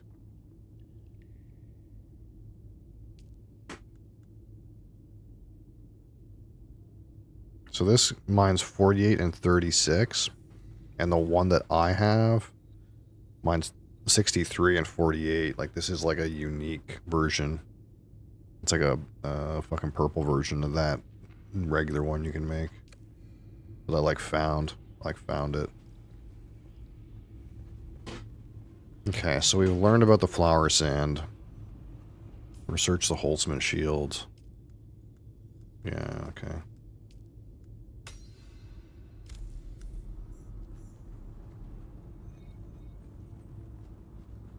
Now what does it want me to do? Locate a flower sand field using a scanner. Gather 20 flower sand or find silicone blocks. Yeah, I do need to know how to do this to advance like my state. So this will help. We'll learn how to get these silicone blocks going.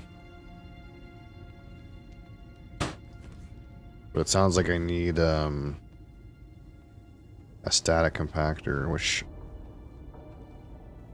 I did just get the schematic for, like, by doing that. What is this? Stocking unit.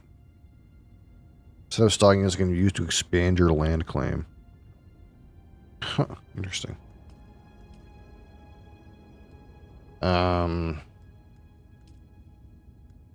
Where was it? Oh, a slaver still suit. What does that take? Oh, a still suit enjoyer.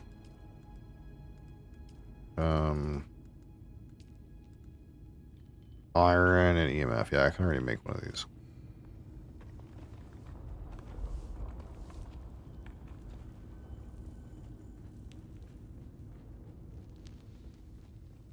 So what do we need? We need some iron. That's where we're at right now.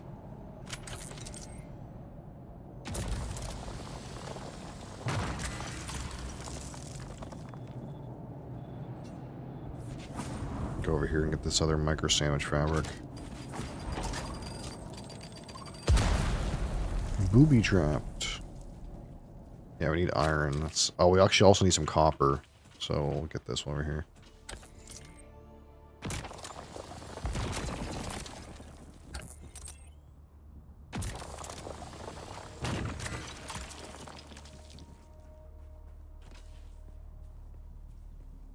We also need some batteries. We need all this stuff.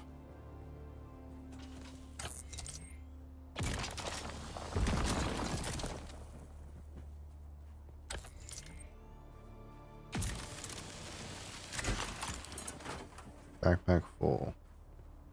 Where's my go-kart? I can shove some stuff in there.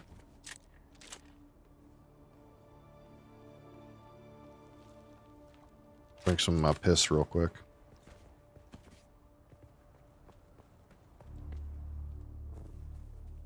Always remember to drink your piss.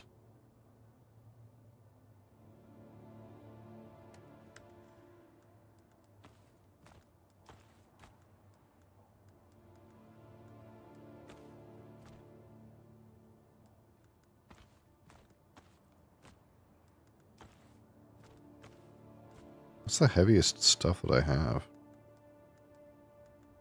Is that it?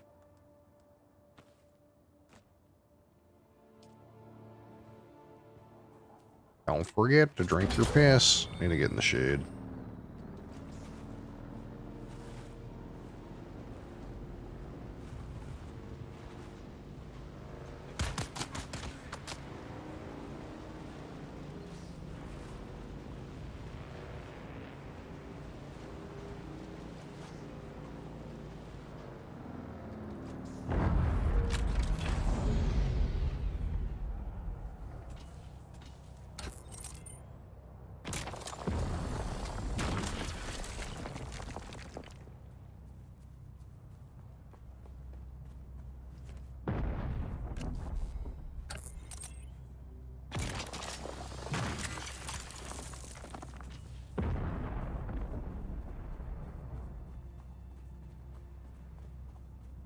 Probably have enough fibers, but we'll pick up some.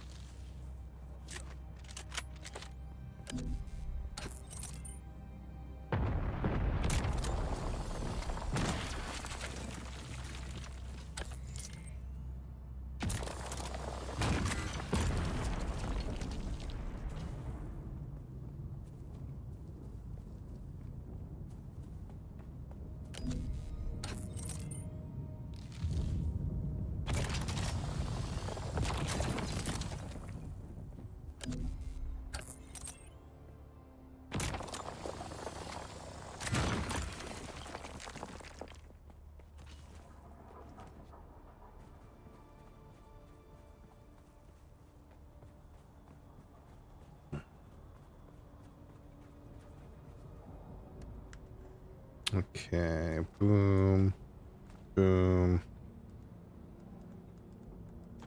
boom.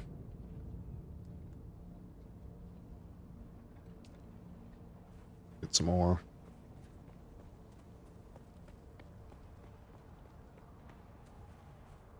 Get into farming.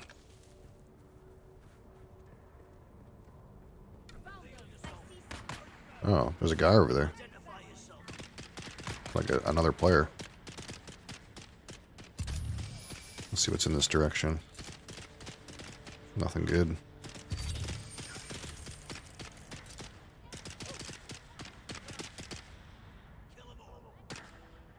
He die? He's having a hard time over there.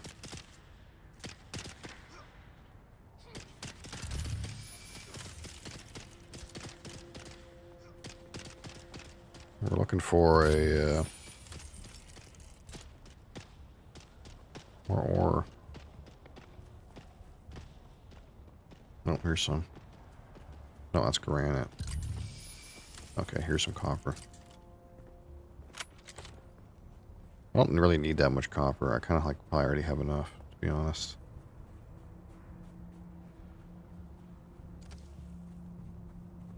What I really need is iron, I think.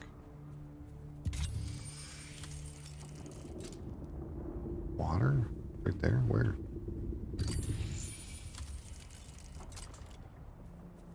There we go.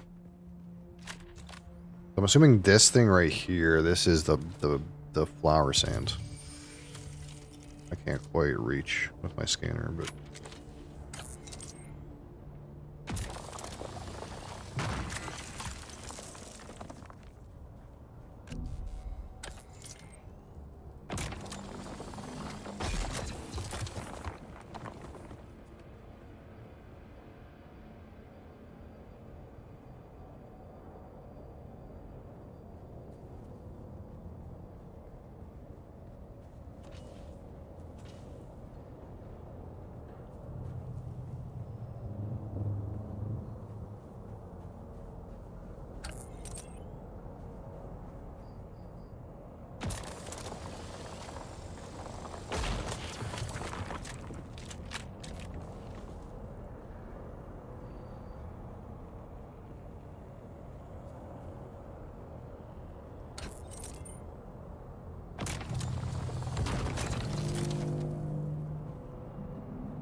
Okay.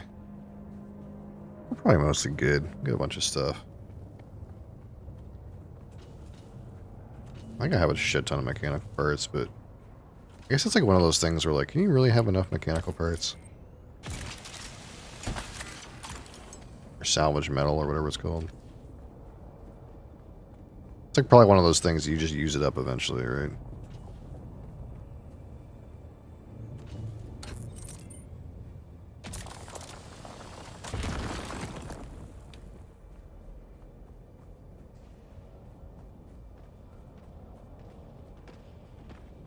That guy's still fighting over here? Holy shit.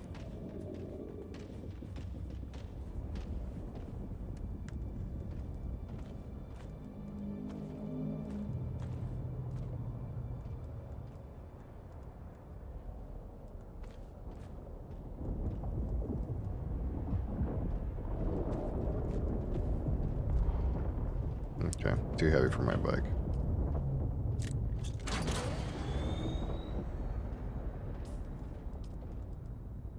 Drink some of this.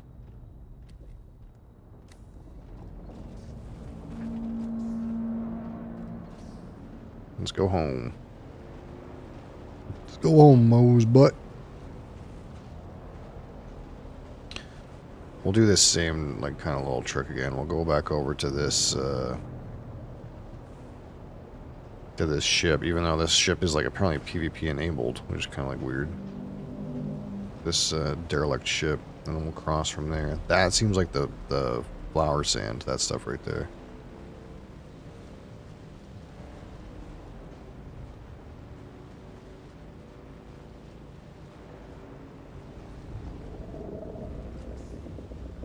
There's a worm all the way over there somewhere.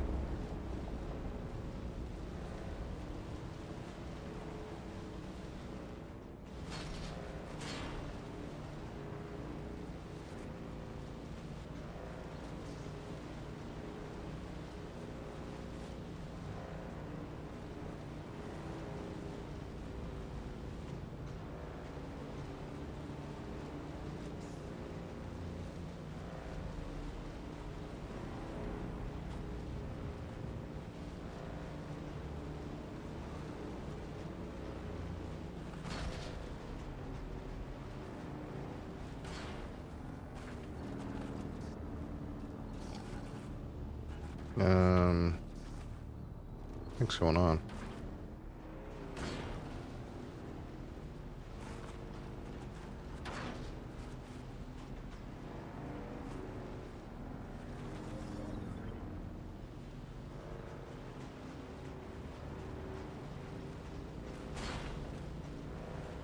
I wonder how long, like, I'll realistically use this base for, because I assume eventually you want to, like, go to a different area. I know that base right there, I've seen helicopters come out of that base, like ornithopters, so that guy's clearly been using his base for a while. But some of these are pretty big looking. At the same time, it feels like these are not like, this is not like the zone I feel like you'd want your end base in.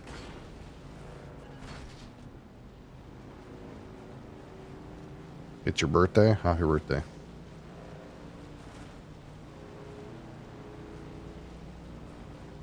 You're 1 year closer to death.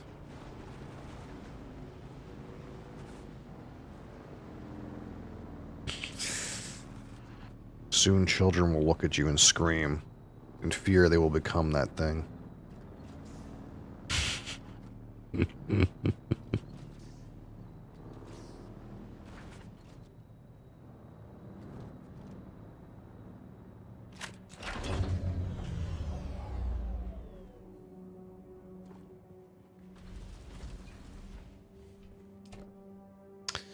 Alright, so one thing about iron is it takes water to process into ingots, so we need to get that booted up ASAP. Hey, stop. Mosey. Alright, change this to my bike. There we go.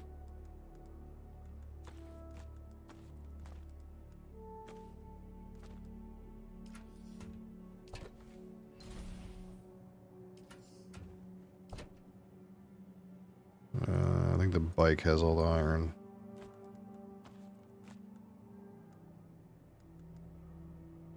Copper.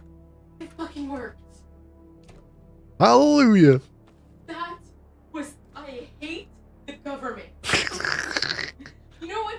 The next time one of those sovereign citizen fuckers come to the country for us to... I'm signing my name! He wasn't a sovereign citizen. Whatever. He seemed like he hated the government, and I agree. He was just a libertarian.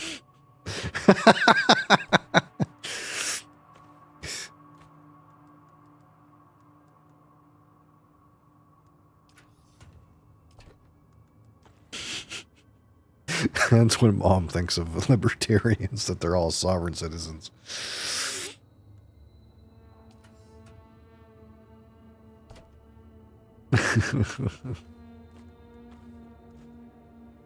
Okay. So let's go up here. We gotta get this going. This thing's gotta get cooking. Max, put it on max. Start cooking those iron bars, Dad.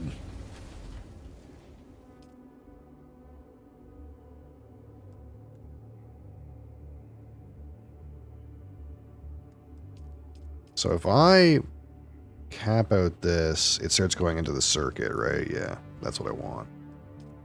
Because that way, like, it starts pumping into those drink dispensers downstairs. Because this one is full, but it's still processing. And it's going into the circuit capacity. Excellent. That's what we wanted. Alright, what's in our inventory? Just a standard shit again? Okay, yeah, good. We want to start getting rid of some of these small blood sacks. Can I research this recycler now? That's kind of like where I am in my brain state. I want this recycler. I need copper ingots for that. Don't I have a shit ton?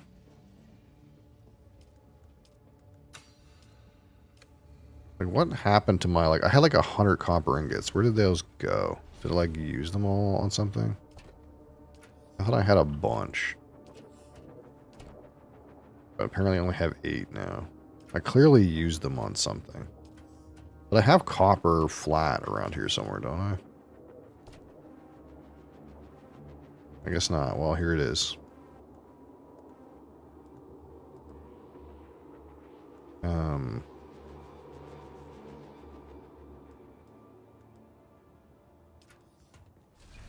let me dump some more power into this.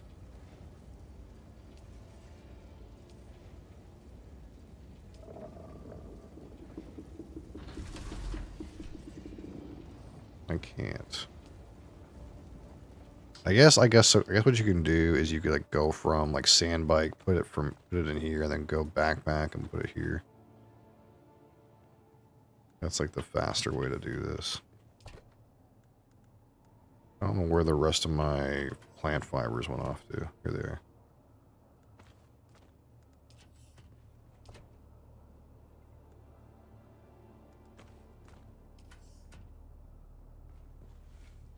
Okay. So again, this generator is running for 2 weeks. This generator is running for 9 days. Let's just do a deposit, 11 days. And now I want to make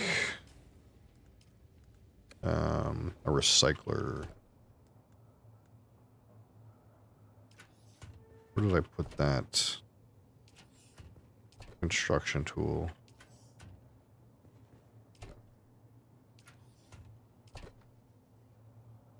Oh, wait, do I have it equipped? Oh, I have it equipped. Okay.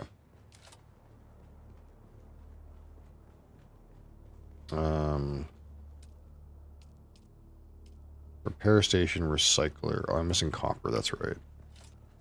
This thing is on iron right now. Can I just get you to make me like a little bit of copper? Or we can just hit max and then we'll get to it. So what, what's the other thing? The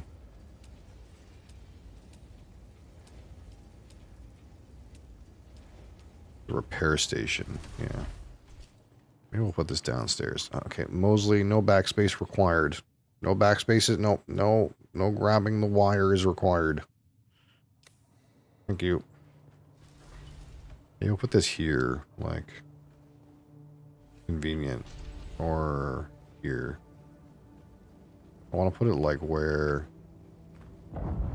such that I can like get it easily. That costs a lot of iron, actually. That's okay. I need to move this. Move.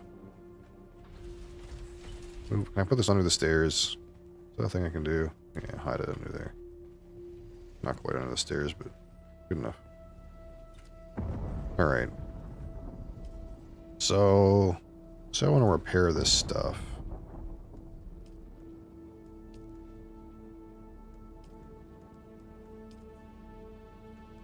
Copper.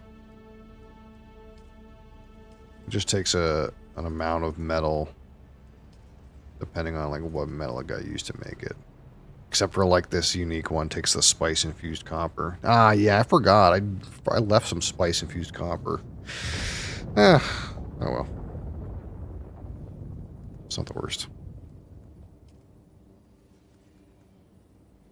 Okay.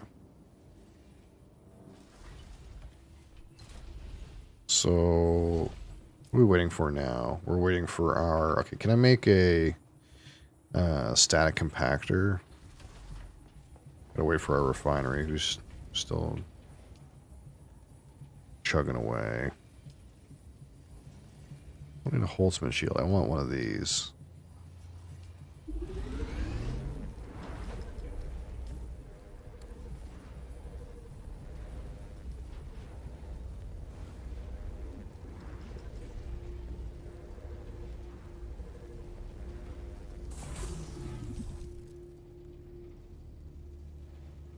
Okay, so we have like way too much random stuff in our inventory.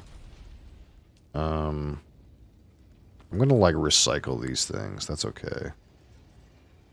Okay, I got a Dew Reaper, Liturgon.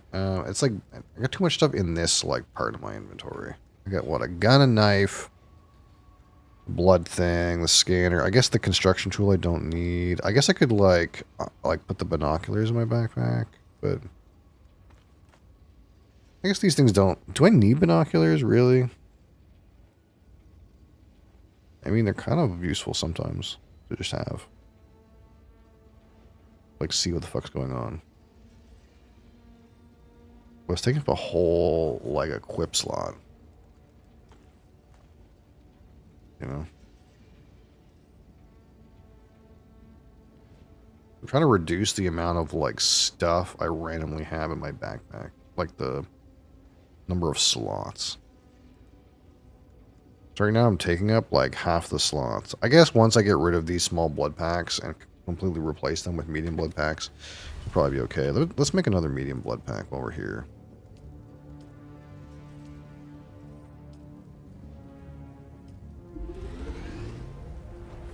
How's this doing?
Okay.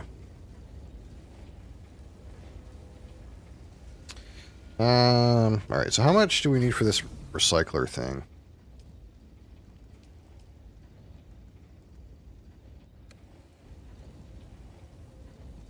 Hold on.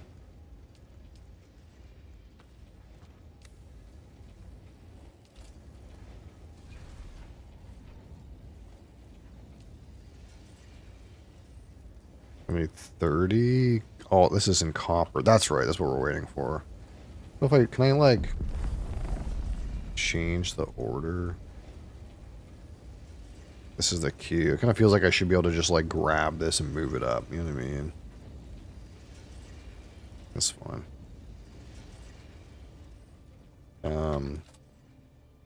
Is there anything else immediately? I know there's no more things like, what is this wind trap? Collects water from the environment. Like, we need silicone. Medium water cistern. Silicone. Steel. I am. We're not up to steel yet. Melange spiced beer. Ooh. We can make beer. We can straight up make spice beer in the game.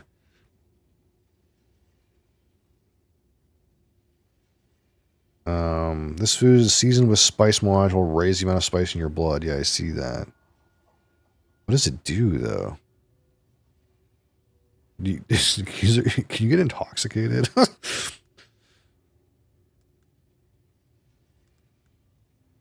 Still tent.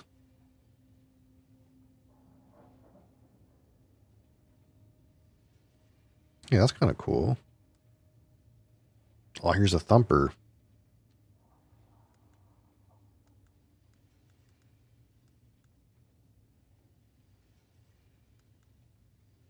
Melange spice wine. Oh, yeah, here it is. The spice liqueur. I was reading something about that like a lot of the like old Bene Gesserit ladies, this is how they do their spice. They get the fucking hard liquor spice.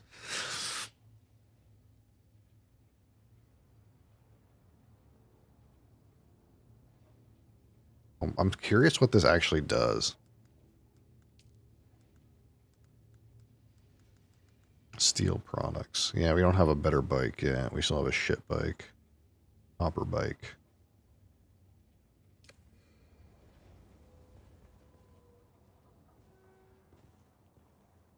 So this is a recycler, right? Let's put this, I don't know. Here, I can go here.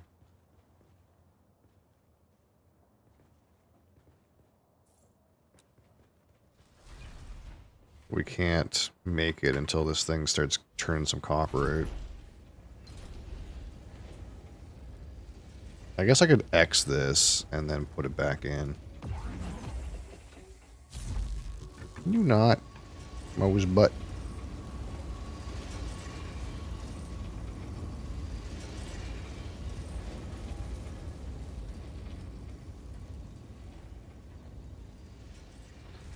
You must be able to get bigger refineries. This little refinery is kind of shit.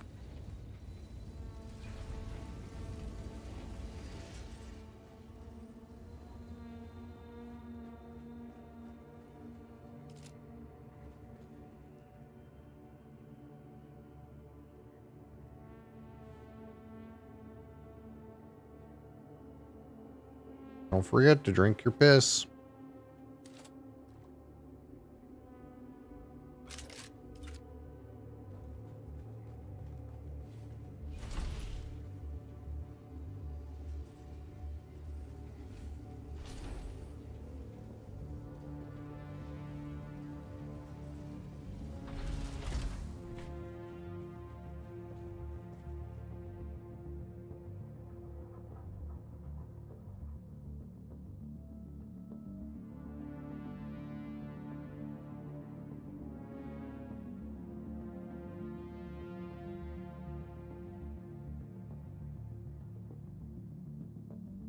Come on, little refinery.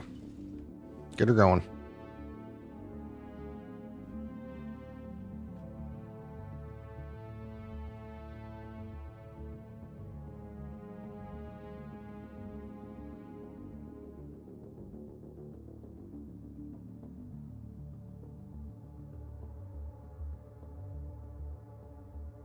There we go. All right. So, I want to get rid of these shitty blood packs.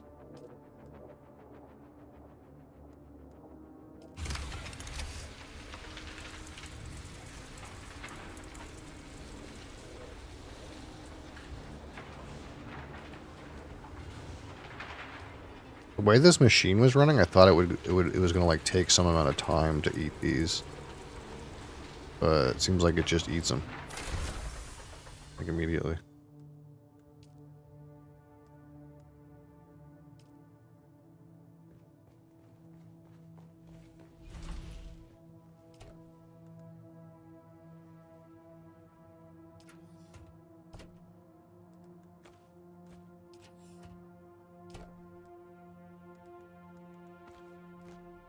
Okay, yeah, I want another one of these medium blood sacks. If I can.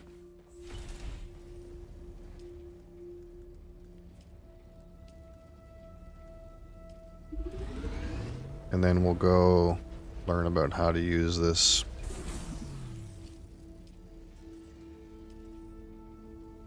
Oh, I made 2. Lots of room.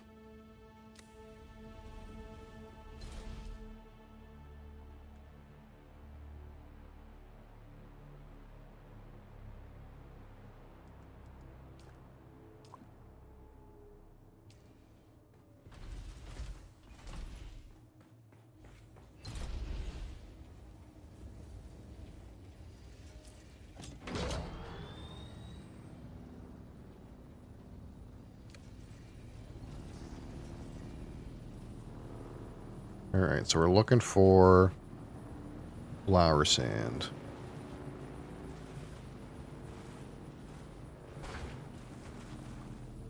Still need batteries.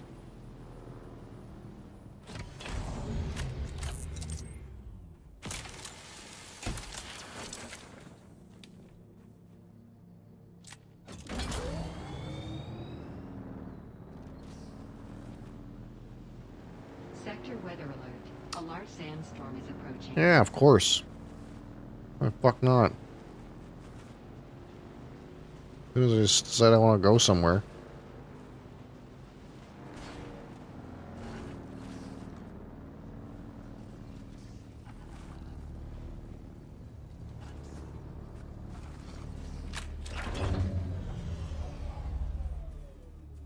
Let's, while we're here, fucking take this thing apart.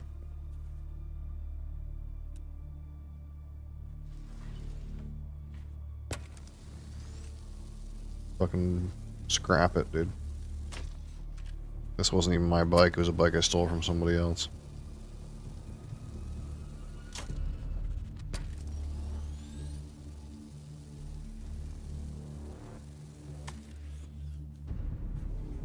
Let's put it in the fucking refiner, dude. The recycler. Sandstorm is approaching. I think there's some bike parts in here I wanted to recycle too. Like these pieces of shit that I found inside that dungeon. Things are like fucking broken, dude. It's like not even worth having.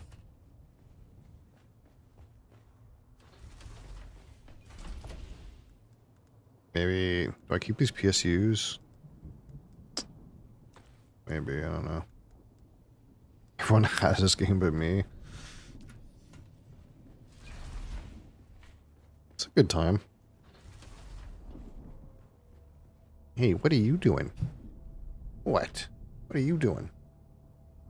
You goober.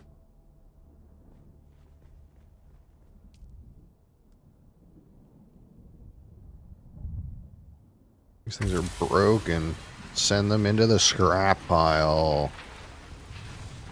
Sector weather alert. A large sandstorm is approaching.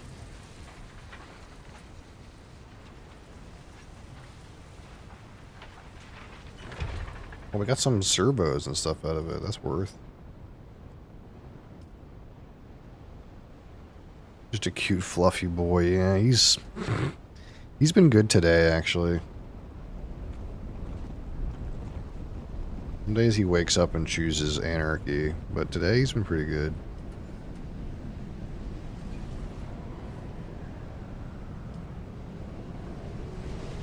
Need silicone blocks to repair this. Yeah, we need to figure out our silicone blocks.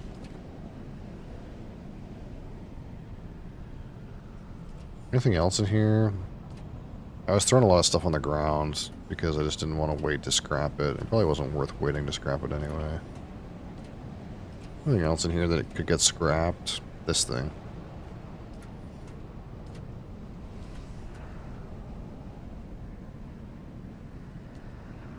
You can never do anything wrong.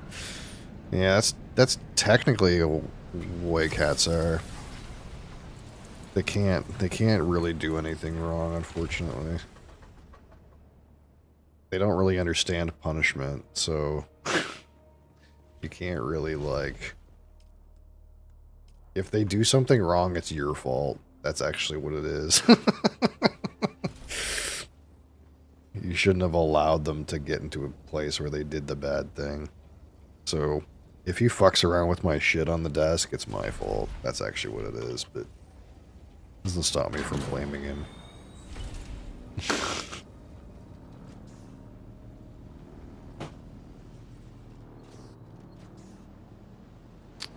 Locate a flour sand field using a scanner. Gather flour sand. Refine silicone blocks. I don't know how to refine the blocks, but we'll try to find some flour sand.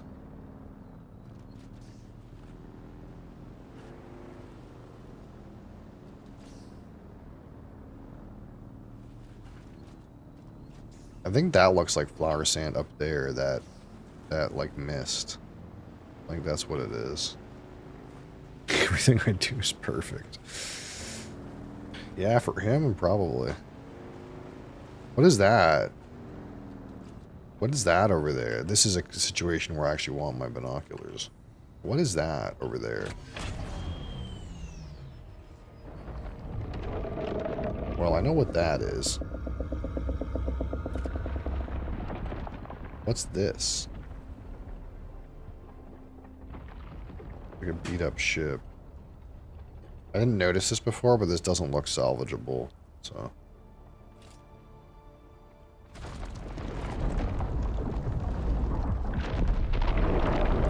Okay. Well, you know.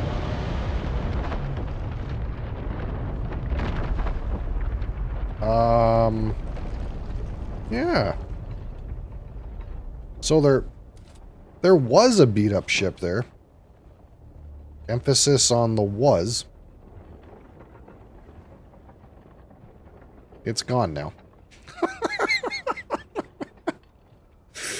That's a good thing we didn't go over there.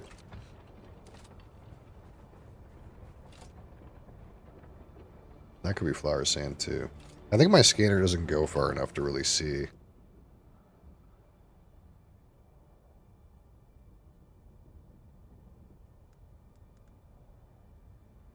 I think this thing doesn't, like, go far enough to, like, show me, like, not enough power. Hold on, let me charge up.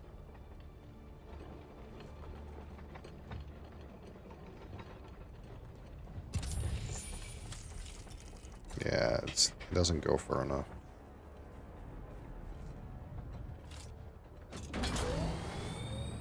This looks like the right kind of stuff, though. Let me go over here.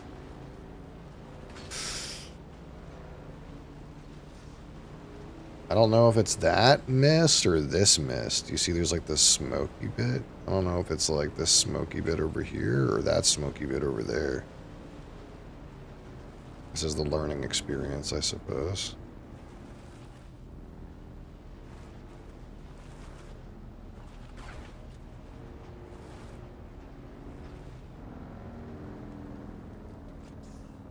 What is that? I'm like looking at something across the way. I get the feeling that is not what I'm looking for. I think I'm looking for this thing. I gotta watch out though. There's like drum sand around here.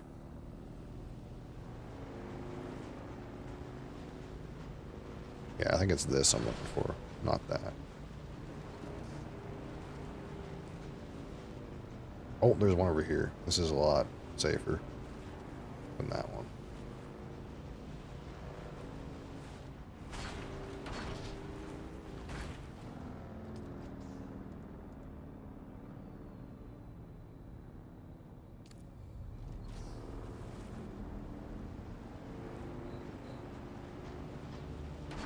Woo!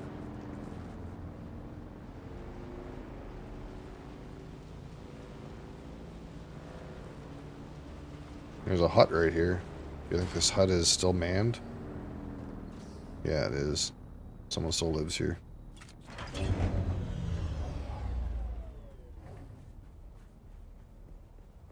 Okay, so this is what I want, right? This stuff. Locate a flour sand field using a scanner. Yeah, okay. Gather flour sand.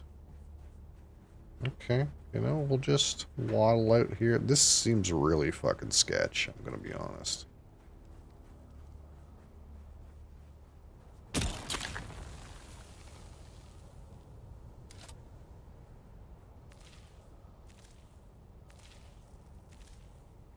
I guess if I'm not moving, I can't attract the worm, right? We're just chilling.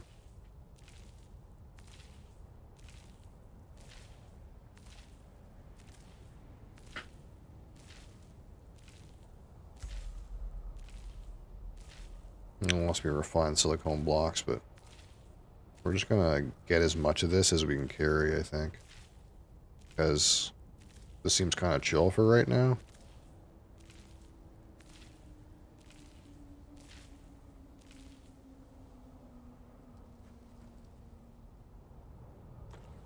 Oh yeah, it's way more. I was picking it off the ground is what I was doing. So you want to hit the thing, and not like sit there and gather it on the ground. You want to just press take.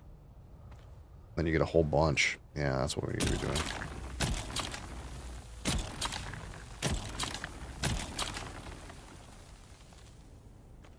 Yeah, so if you come here without a static compactor, you can still gather it.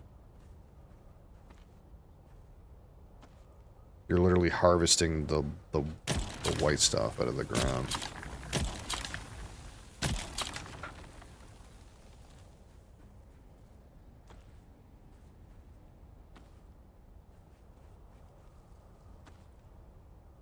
We just gotta, you know, keep our eyes open for anything weird. Hear any rumbling, you know?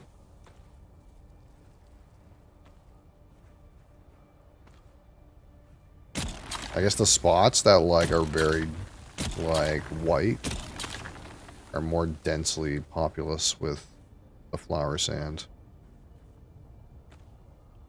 I guess that makes sense. Kind of like how like things in this game tend to generically make sense. Okay, let's run and dump the rest of this in my bike. We're not gonna like come back here too many times if we can help it.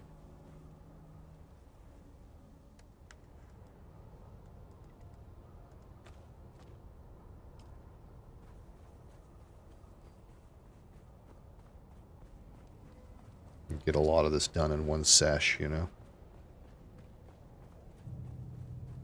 Okay, there's a nasty boy right there. We're gonna just keep an eye on him.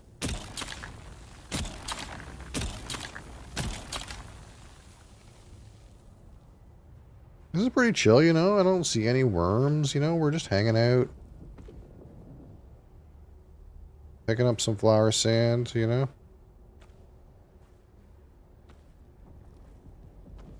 Everything's chill.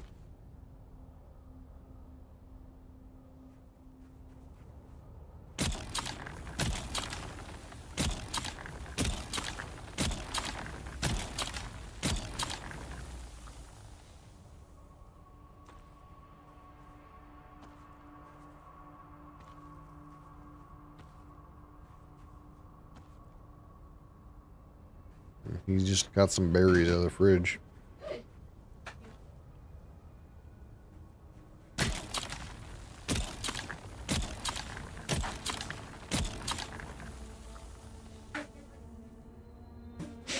Get my protein in.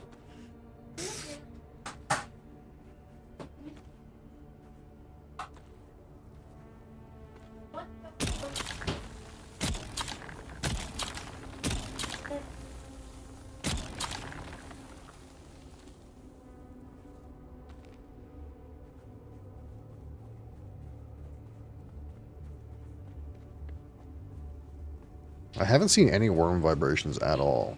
So I don't know if this place is just like safe or what.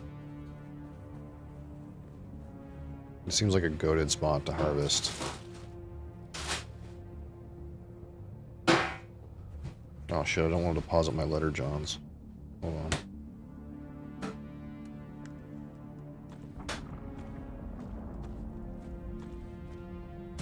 My bike's almost full.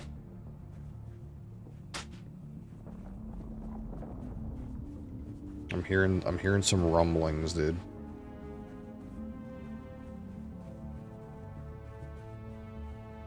wonder what that stuff is over there, that purple stuff.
Gotta be aware of our surroundings. Mosley, holy frig, dude, chill. Pressing the space bar, beating up my monitor. Just relax.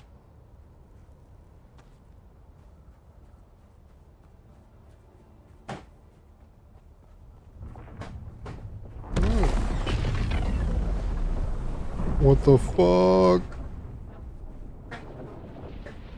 Okay.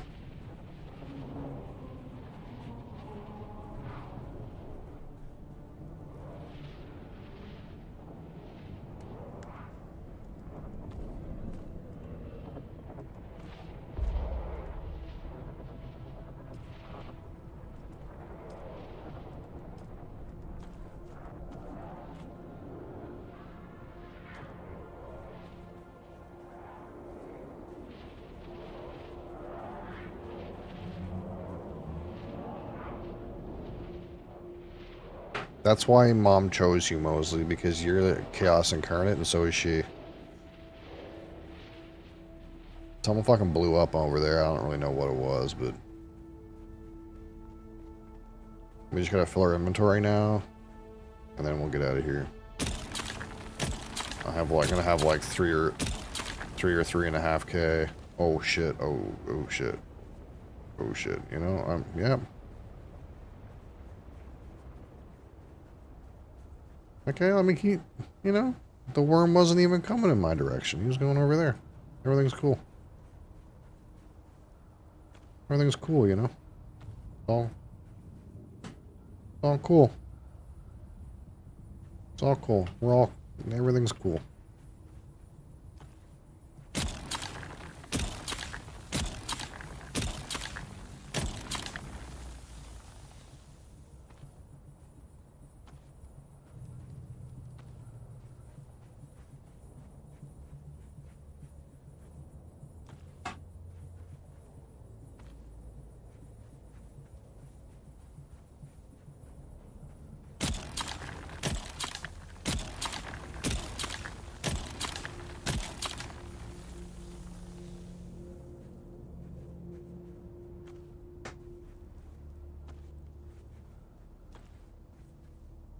Alright, we're full.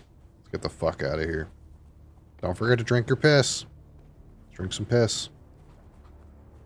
Nice. Drank a whole cup of my own piss.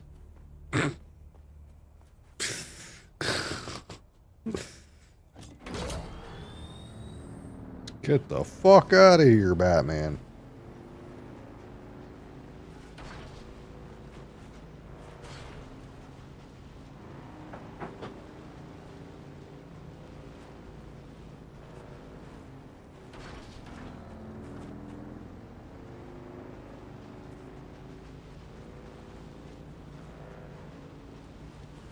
I wonder if that flower sand field is always right there. It seems really safe.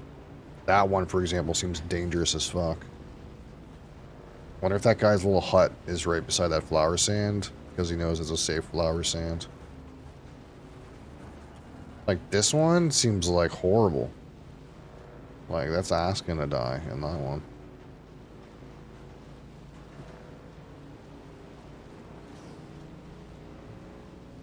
I should probably make an entrance over here, because this is my base, this thing here.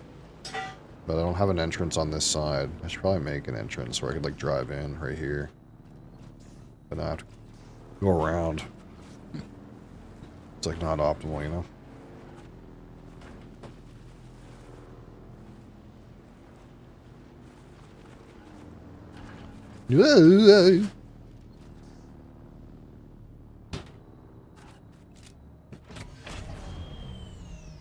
Okay, so it says refine silicone blocks. How do I do that?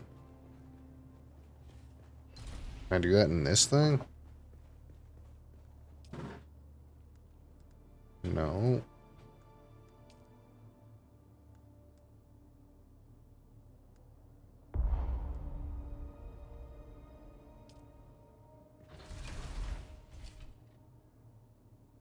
How do you refine that? In a chemical refinery. This thing. Also takes water, of course it does.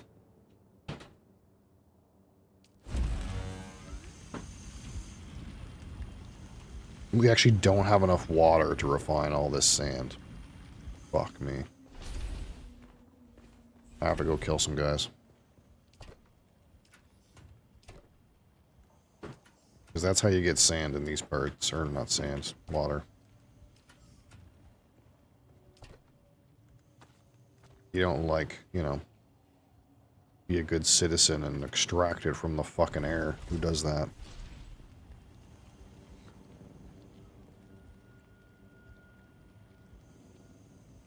I need a deposit from vehicle. Yeah. Where did I put that sand?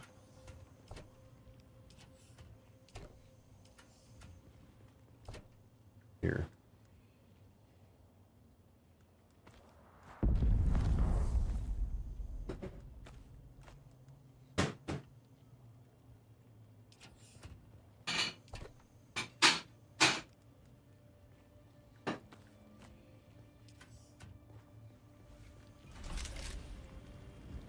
Time to go hunt some villains.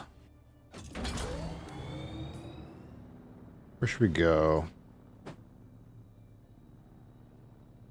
We could head up this south view. Oh, this east view I think I haven't gotten the intel from yet. We could hit up this east view.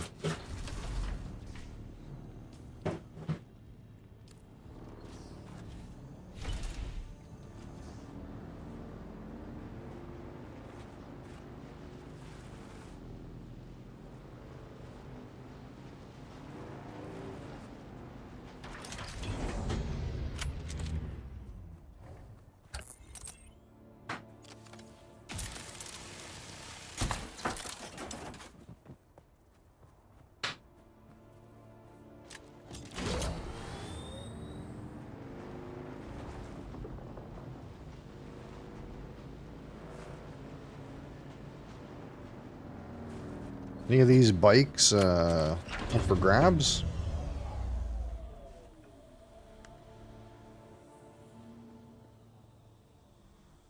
No. Aha, here's one.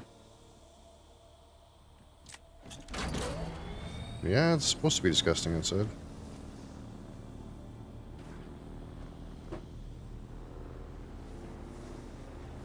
There's like this like place where people keep leaving vehicles in this like little like dungeon. So I just like come over here and see if there's any random vehicles that I can claim. And then I come over here and I shit them out. And then I break them down for parts. I don't know if that's worth doing, but it feels like it's kind of worth doing. Most of them are like shit vehicles though. They're like completely beat up. Like that thing I just claimed, it's like about to explode at any minute. Let's see anymore. Nope. Nope. Yeah, they keep parking stuff here that's like claimable.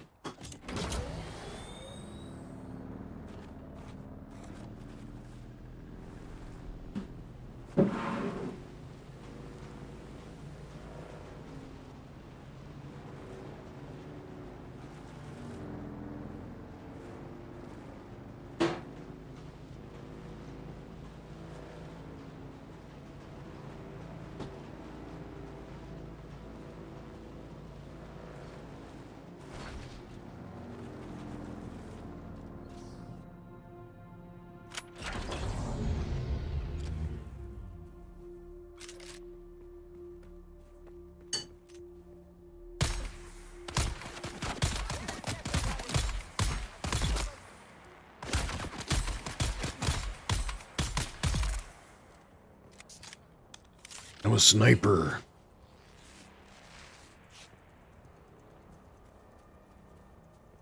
And that is how you get water. Hi and good night. Hi and good night, Zaze. Thanks for saying hi.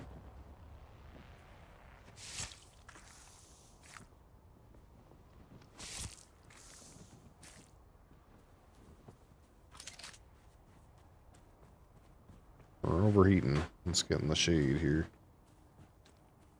Oh, I kind of thought the thing was like right here. It's not. We got a ways left to drive.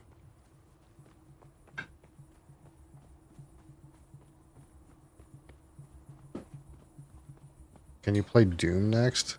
I would like to play Doom. The problem with Doom is I'll get really super motion sick. Actually surprised I didn't get motion sick on this game, but it's third person, and third person usually helps. I'll get super motion sick on Doom. I did play Doom Eternal on stream. But it took me a lot of effort. Like I spent like a week like nursing it, like playing like half an hour to an hour a day, because that's what it took for me to not be motion sick. I had to like play like an hour a day for like a week. So that's like always the problem with Doom. I do actually want to play Doom, but it's just hard.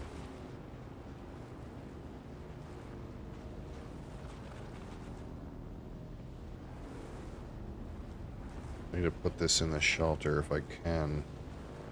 This little overhang looks like it'll work. Like right here. Is considered shelter? No, it's not. What about this? No. That's alright. It'll be fine though.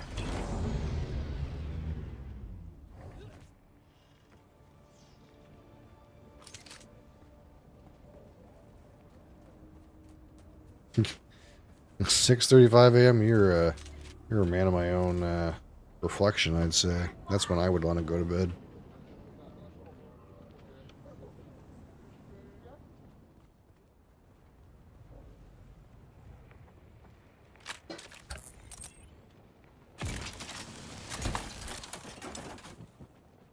Should be some guys to kill. Here we go.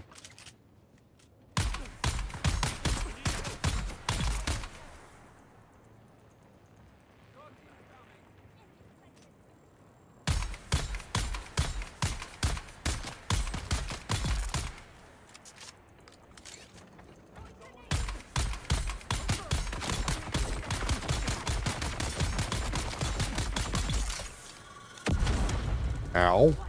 That was fucking rude. I need to put my Holtzman shield on, I forgot.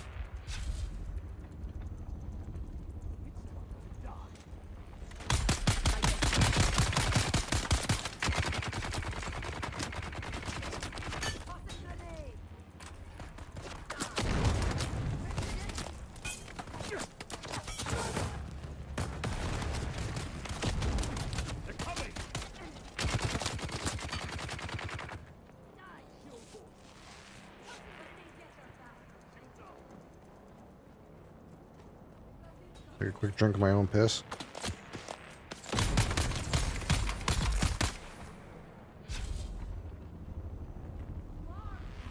Yeah, I gotta see where I can drink my own pee. Yep.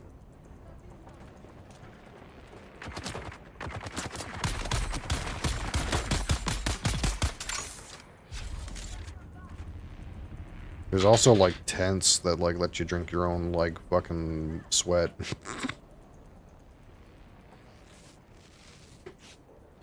Yeah, you can upgrade them though. It's like the amount of water they hold is like, you can upgrade them so they hold like a lot of water. Upgrade. The like the pouch they can hold at a time. So like if you drank water, the pouch in the suit could hold more water. If that makes any sense.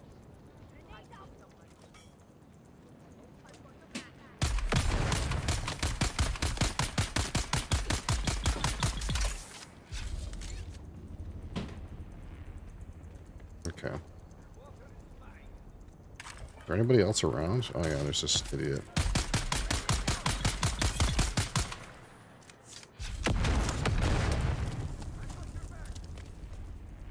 I hear another person shouting. I want to just harvest this blood. That's really what I want to do, but... Motherfucker.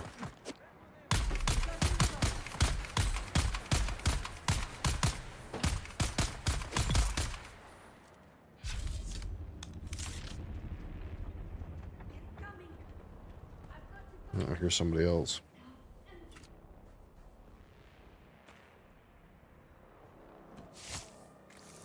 Oh yeah, this place is like attached to another little camp. That's why I'm like aggroing stuff from this other camp.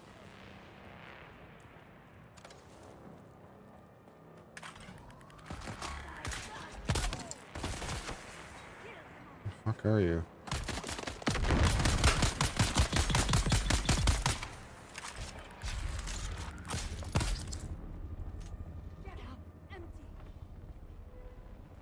Did you say empty? Did I waste all his ammo?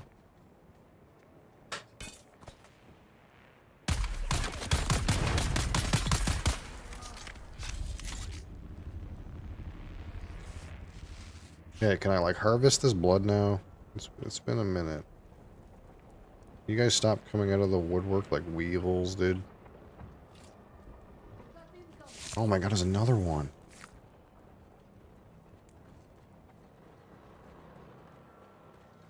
They really don't like give you a minute, you know? Not like, you know, you kill a few and then you're good. It's like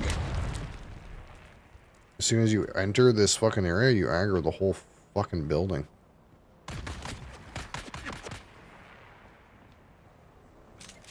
Which I guess would make logical sense.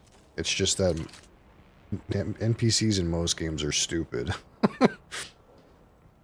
Don't aggro unless you're like close to them. I don't know where that guy went that was here. The big guy. I'm looking for his corpse. I don't see it. It's sad because that was a big guy. They have better loot. But I'm mostly just here for the blood, so.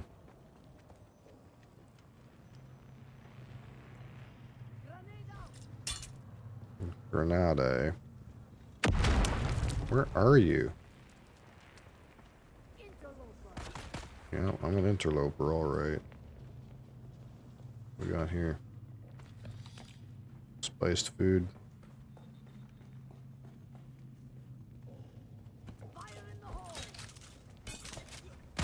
There you are. Let's fight.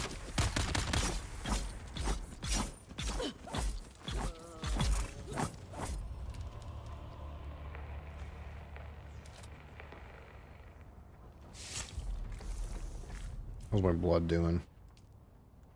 Oh, we got all kinds of room.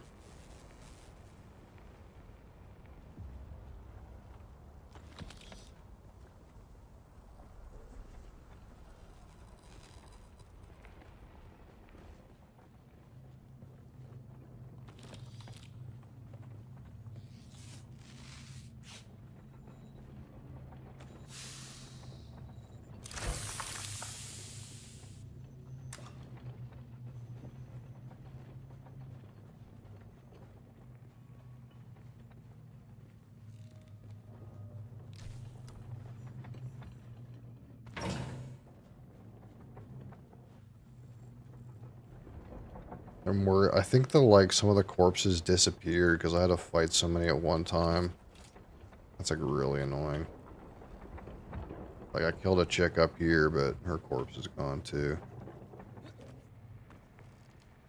That's so annoying. To fight too many guys at once.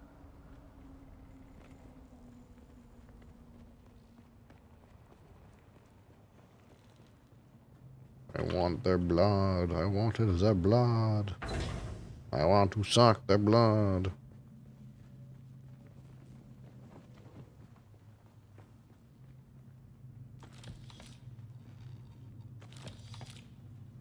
I want to suck your blood.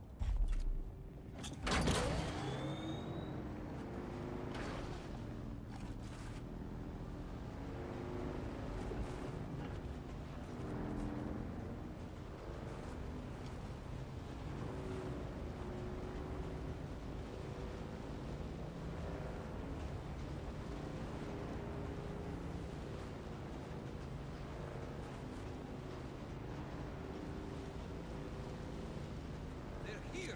Reveal yourself. Someone here. Who are you? Taking it.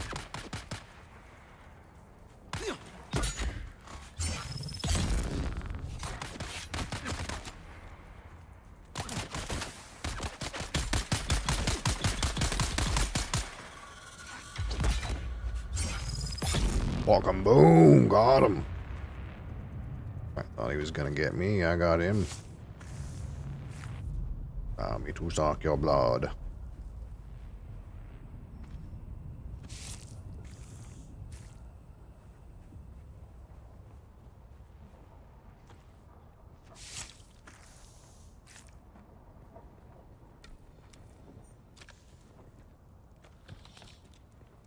Nothing good here? No? Bunch of junk?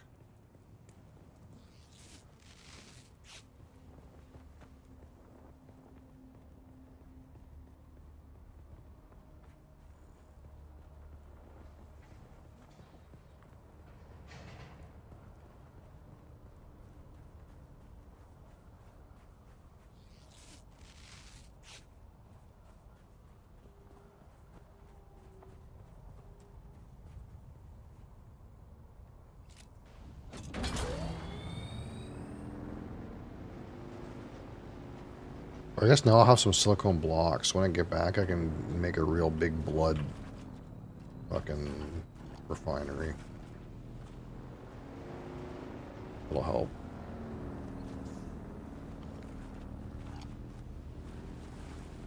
I still need some more blood, though. I could take another another 18 units of blood. But we need some more victims first. I think there's some victims down here. Whoa!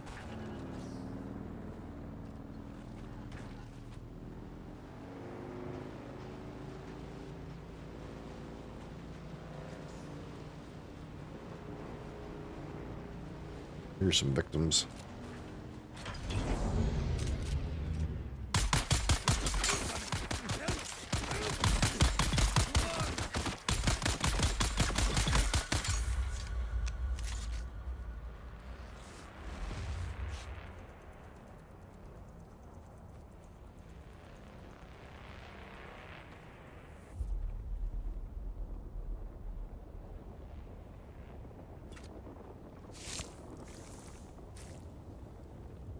The other way would be to do harvest it, but this is way more efficient than do harvesting, I'm sure. Actually, I'm not 100% sure, but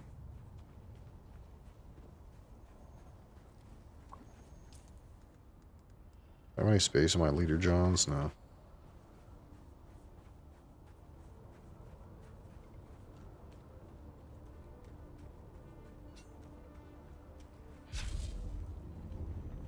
If I go in there knife in hand, I can just give him the old one for.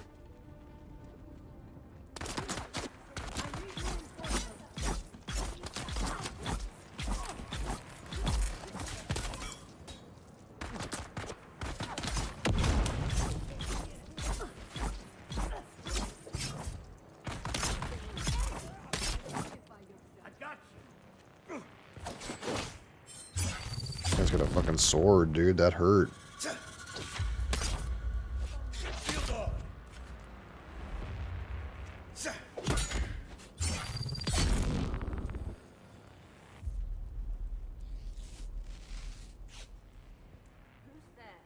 Oh shit, got a big gun.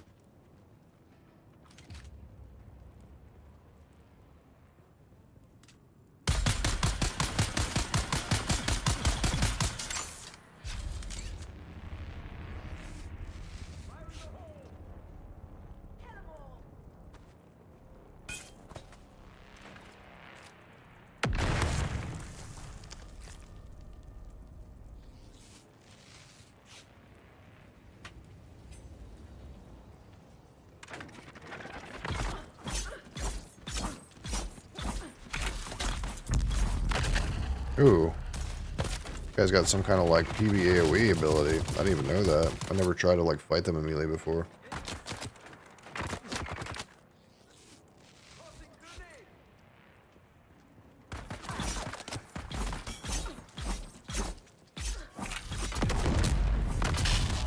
Dang.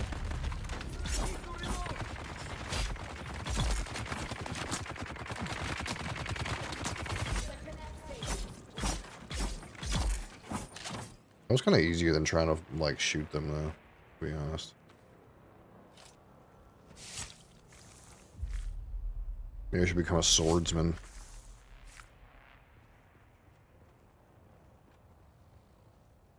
It's like not what I want to do though.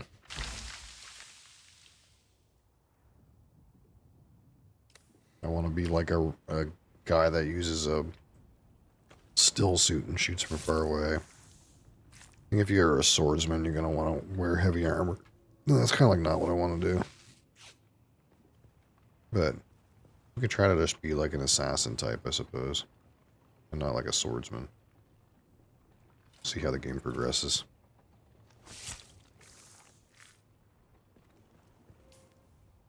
Almost full on blood. Excellent.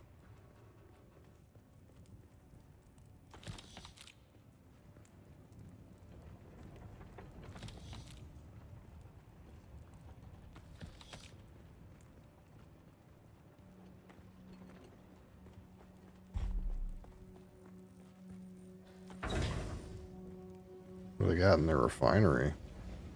Ooh, take that.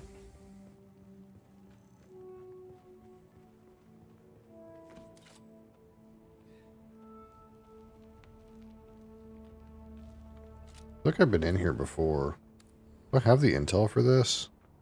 Yeah, I've been in here before.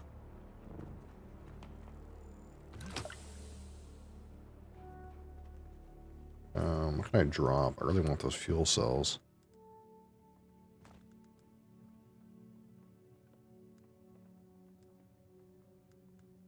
If I could. I guess I have a bunch in my inventory.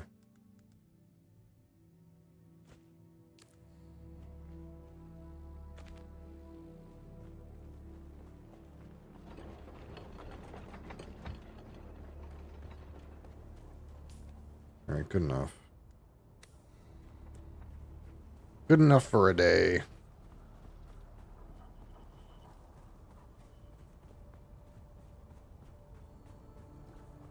Drink some piss and scoot away.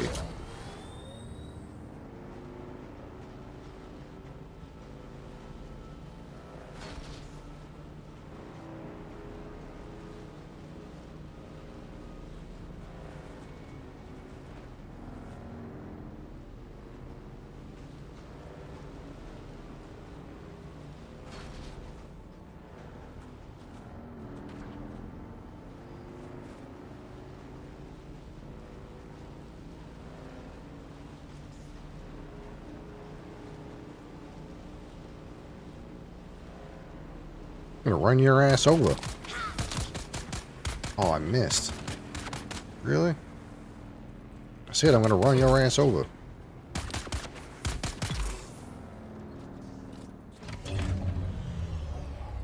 There we go. Just like that, we're gonna meet our blood quota. Some willing victims donated another 4 liters of blood.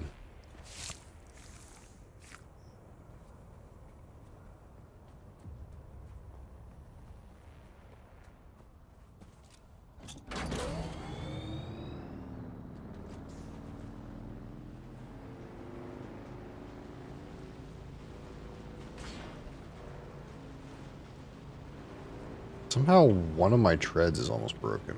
I wonder how that happened.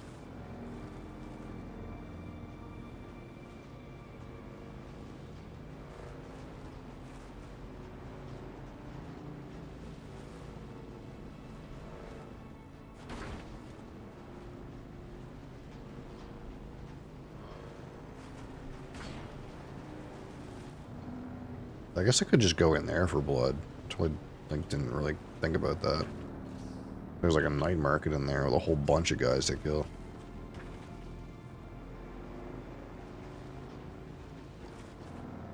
Yeah, definitely at first the most efficient way is to kill NPCs. I don't know if like eventually, once you have some like wind harvesters, if that becomes like a source, but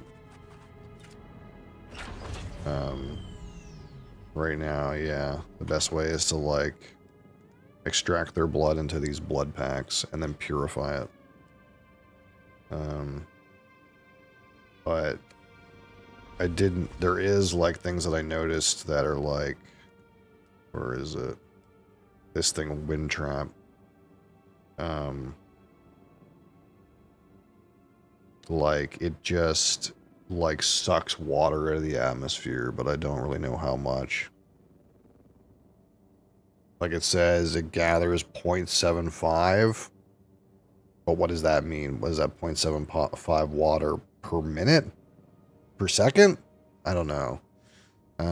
I can't make these yet, so I don't know how like efficient they are.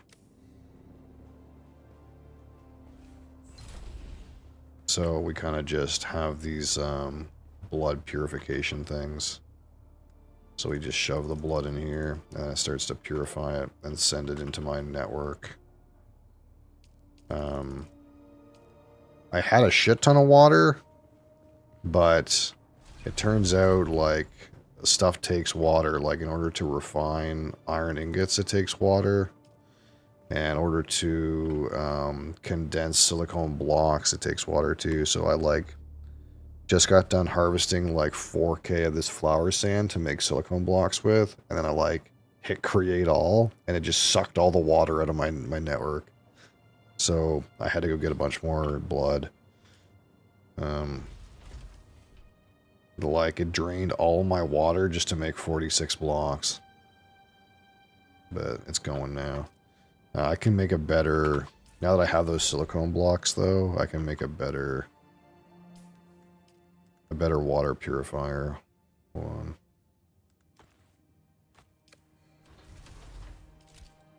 I don't know if it's more efficient. I think it probably just purifies more at a time.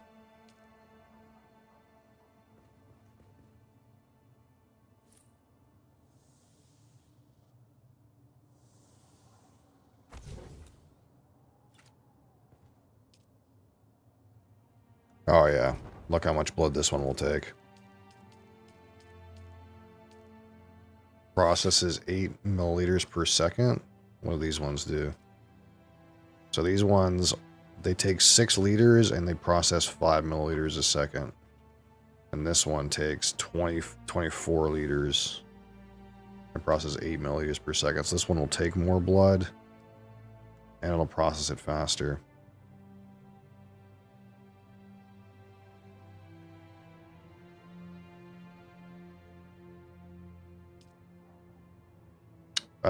So basically how it works is if you're in Haga Basin, so that's this like, this is like there's like little subzones of Haga Basin, but this whole area is called Haga Basin. This is like a PvE zone. So like, you place this like little beacon, and that like allocates a certain amount of space as being yours to build in. And so long as you put fuel in these power generators, it generates a shield. So like no one can come in. Unless you like set the settings where like they have access, kind of like any kind of game like this, I assume. Or if like certain people have access to your base. But if this runs out of power, then the shield goes down. Anybody can come in here and take anything. And also, the building will take environment damage if it runs out of power to shield it as well. So like one of the things it tells you to do, like the very first thing it tells you to do in the game is to like build a base down here in this like, you start like down here. So I built a base like right here. And it tells you like, after you do a bunch of stuff down here, it tells you, oh, migrate up to this area and build a new base. And after you build a new base, it says like disown your old base or like basically unassign it from yourself. And I didn't think much of it. I was like, well, there's some stuff down here that I'd like to keep, but you know, whatever. Like, it's nothing I can't replace. And I did this on Sunday. And I came over here today because I was like, I happened to miss a quest here. So I came down here. I was like, well, I bet you some of the stuff is still there, you know, for anyone to take. I bet you I can go grab some of that stuff on my way back up. Almost everything from my base in 2 days was gone except for the foundation. The foundation was the only thing left. And I don't mean that from the perspective of somebody took it. I mean, like, the game's environment did damage to it over time. Like, it crumbled in 2 days. So if you don't, like, make sure this thing is powered. So this is powered for 14 days. This one is powered for 11 days. So the amount of stuff I have in here right now takes both generators. So if I don't refuel this within 11 days, then my shields will go down and the environment it'll take environment damage and anyone can come in and take anything. But that's how it works in like this PvE zone. This is all like a PvE thing. But like, as far as I understand, there's like a deep desert area, which is like PvP enabled. So if you like make anything in there, then anyone can like attack it and blow it up like it's fucking rust, right? So I think that's like the thing, right? It's like, this is for like, you know, your own PvE progression, and then the other one is like rust. I think.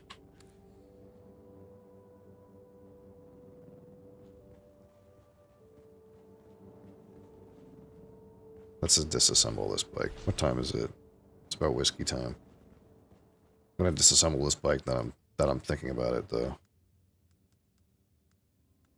People leave bikes around all the time. Like it's a sandbox game ultimately. Like there's a place near me where people like disown their vehicles all the time. So like every time I go over there, there's someone who's disowned their fucking bike,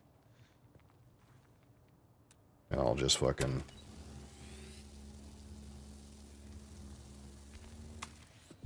Oh, my backpack's full. Salvage this shit for parts.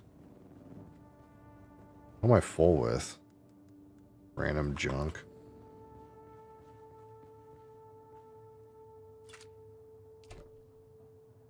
Do I have some parts? Yeah. I'm ready to like move on from these shit ass containers though. There's better containers I can get. These little shit ones, I'm kind of done with dealing with these little small ass containers.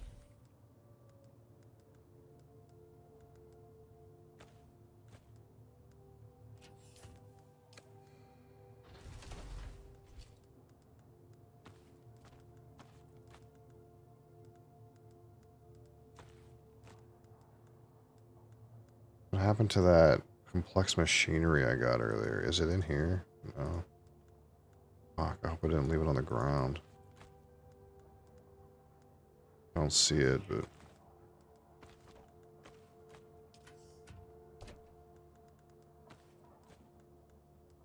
Yes, once the iron is weighing me down.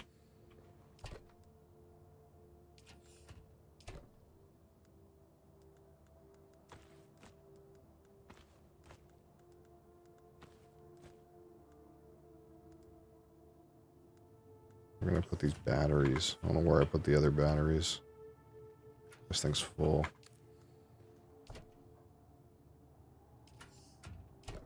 Just put it in here.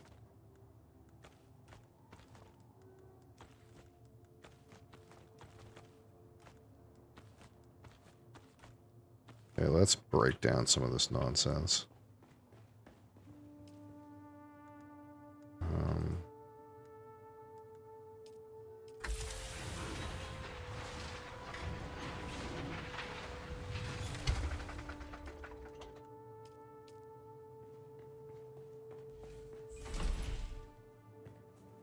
Alright, here's that bike part.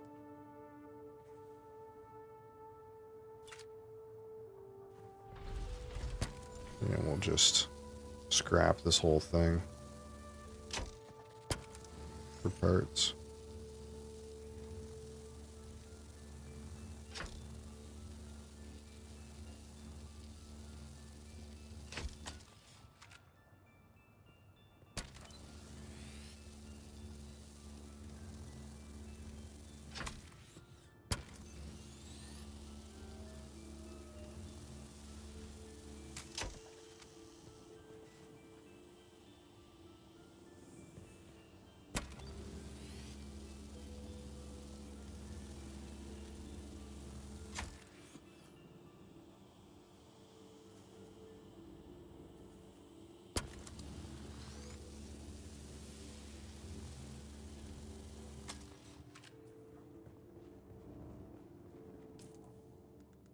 Yeah, these things worth a shit? No, they're like all fucking damaged.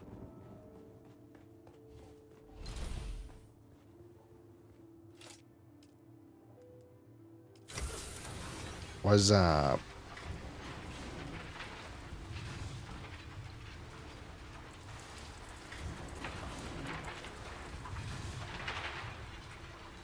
Not too bad. I'm doing okay. Oh, did I accidentally scrap a blood extractor? Whoopsie doodle. Yeah. I guess I could scrap these. They're pretty damaged, but...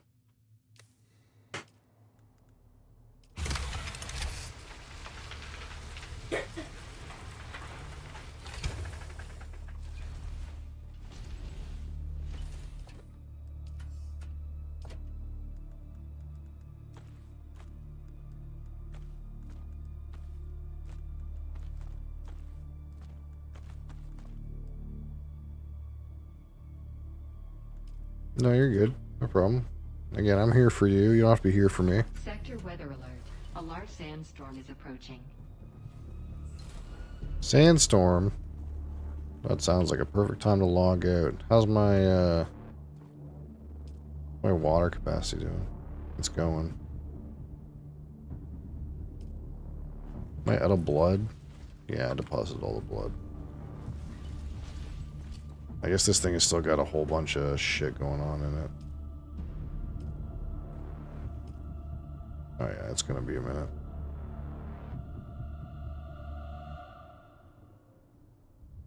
Do I need to make another... I might need to make another reservoir. I might not have enough capacity in my network for all this water.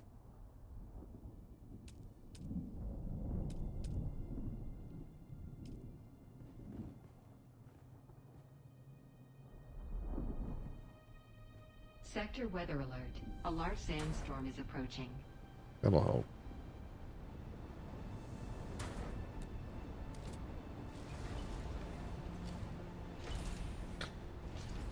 Alright. Main menu. Rock on. We got some good stuff done today. What's left? What's to do next? I didn't even look. I made the silicone blocks, and I didn't really see what else there was to do after that. But silicone blocks is an improvement. There's a whole bunch of stuff that I needed that required silicone blocks. So we're there now. Continue that tomorrow.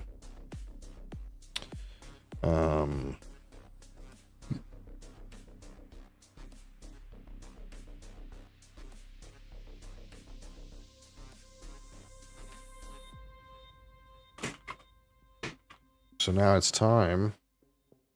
I didn't finish my Rockstar. Oof. That's how you know that the flavor is shit when I fucking didn't even finish it. God damn.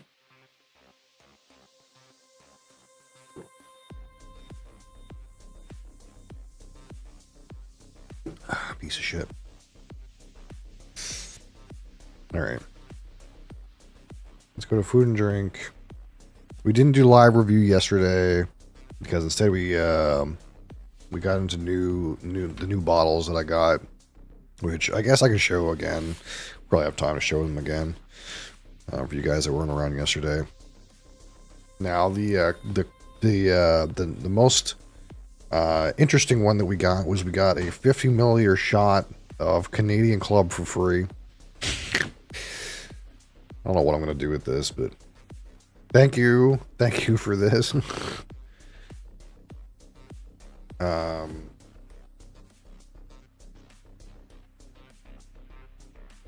But also we got a 12-year-old Loch Lomond. This is 46% alcohol refill bourbon cask. This Highland? Is this Highland Scotch? Or is this Speyside?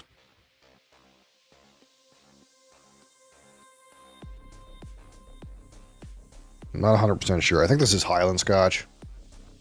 But I'm actually kind of excited for this one. It's supposed to be kind of industrial, and it's refill bourbon, my favorite cask. So that'll be wild. A wild option here. So we have Loch Lomond 12. Again, don't forget Canadian Club 50. Again, we got some Nika single malt Yochi from the Nika Yochi distillery. I think I'm assuming you pronounce that right. I have no idea. This is an authentic Japanese whiskey, single malt. It is peated. It is a peated Japanese whiskey. Again, this is 45% alcohol from the Nika brand here in Japan.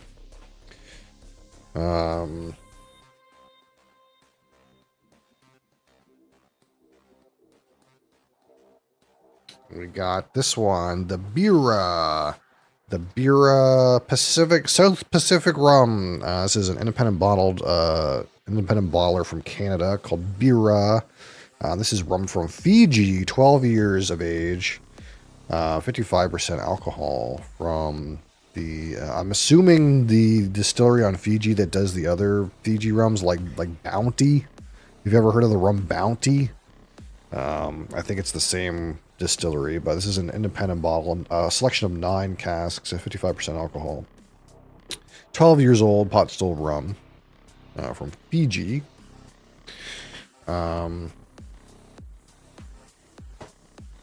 And we got a kind of a standard staple, the Bamor 15, 43% alcohol. We'll say medium peated. It's not as it's heavily peated, realistically, but it's not as peated as some of the other Islas. Again, they used to call this the Bamor 15 the darkest, the darkest Scotch you've ever seen, even though it's colored. From the number 1 vaults of Bamor, 15-year Bamor.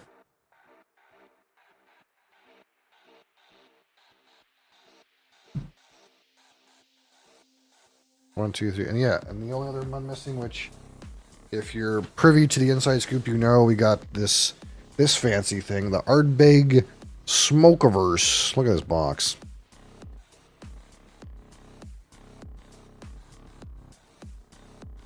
The Smokeaverse. Oh way. This is a high gravity Ardbeg at 48.3% alcohol.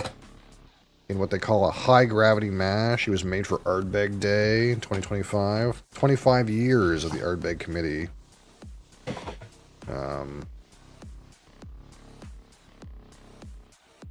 So definitely looking forward to some of this. I heard it is very toasted malts, very fruity esters, but of course all the smoke that you expect from Ardbeg. The center of the Smokeaverse. When you think about it too, if it's high gravity mash and there's more malt and less water in the mash, that means there's more peat.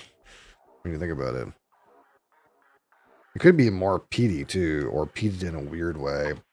Then again, when you add lots of sugar before fermentation, the yeast sometimes does some weird things. So that's probably what makes it interesting. And that's the smoke-averse. All right, that's what we got. We looked at those yesterday.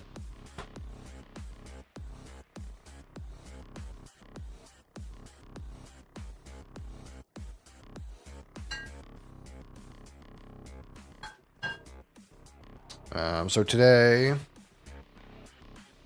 since we didn't do live review yesterday, we'll do live review today.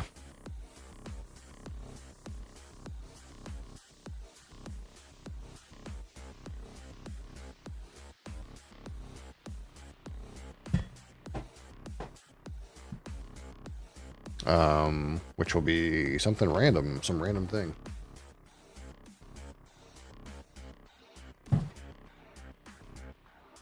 So let's see. Let's get our favorite randomization device out here. Out here. And see what we can see.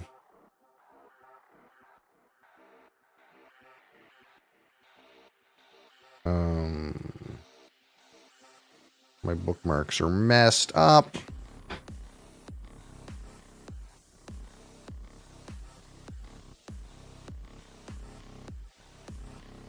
Boom. Give her a spin. Spin to win.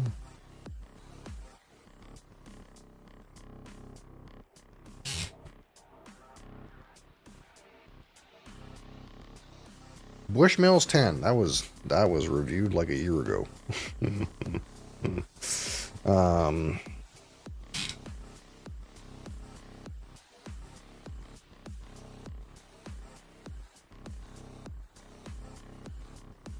We already did this one too. Whoop. Whoop. Whoops.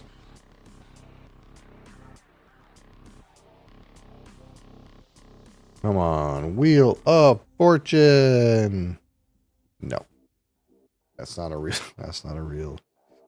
I'm not sure why that's on the wheel, but it is. Wheel of Fortune. Wheel of Fortune. Oh my god. I need to make another wheel that doesn't have bottles we already did on it.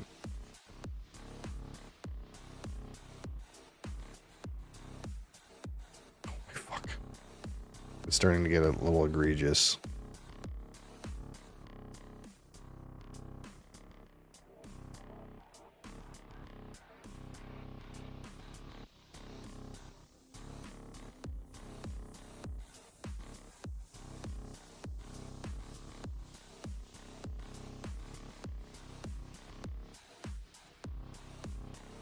Does this add to suspense or make the suspense flat? Did I do this? I'm sure I did this.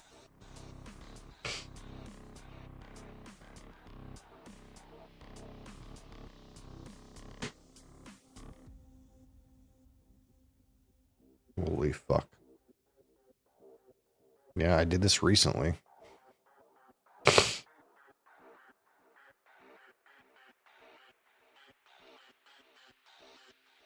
Man.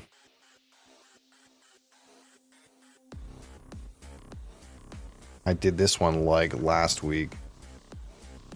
Yeah, we're gonna have to find a better solution for this part. This is not working very well. How is that even possible? There's like 120 things on the wheel.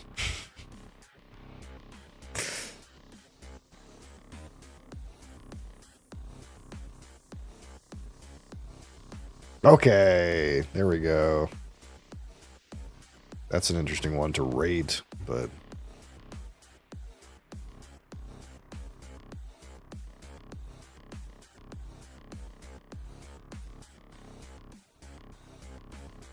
sounds good. All right, I'll be right back.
Okay, so slightly weird issue. I don't know where this bottle went.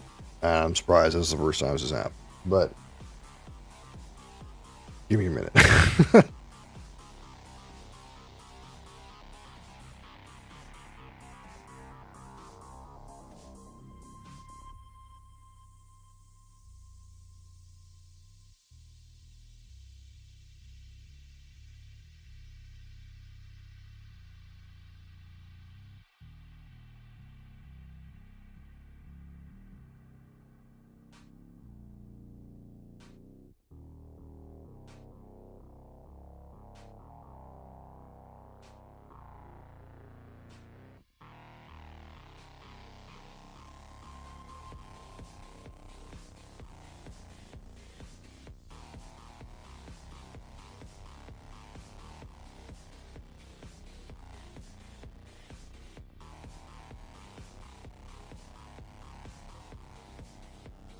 All right, we found it.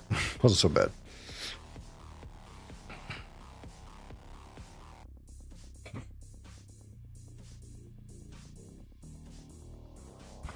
All right.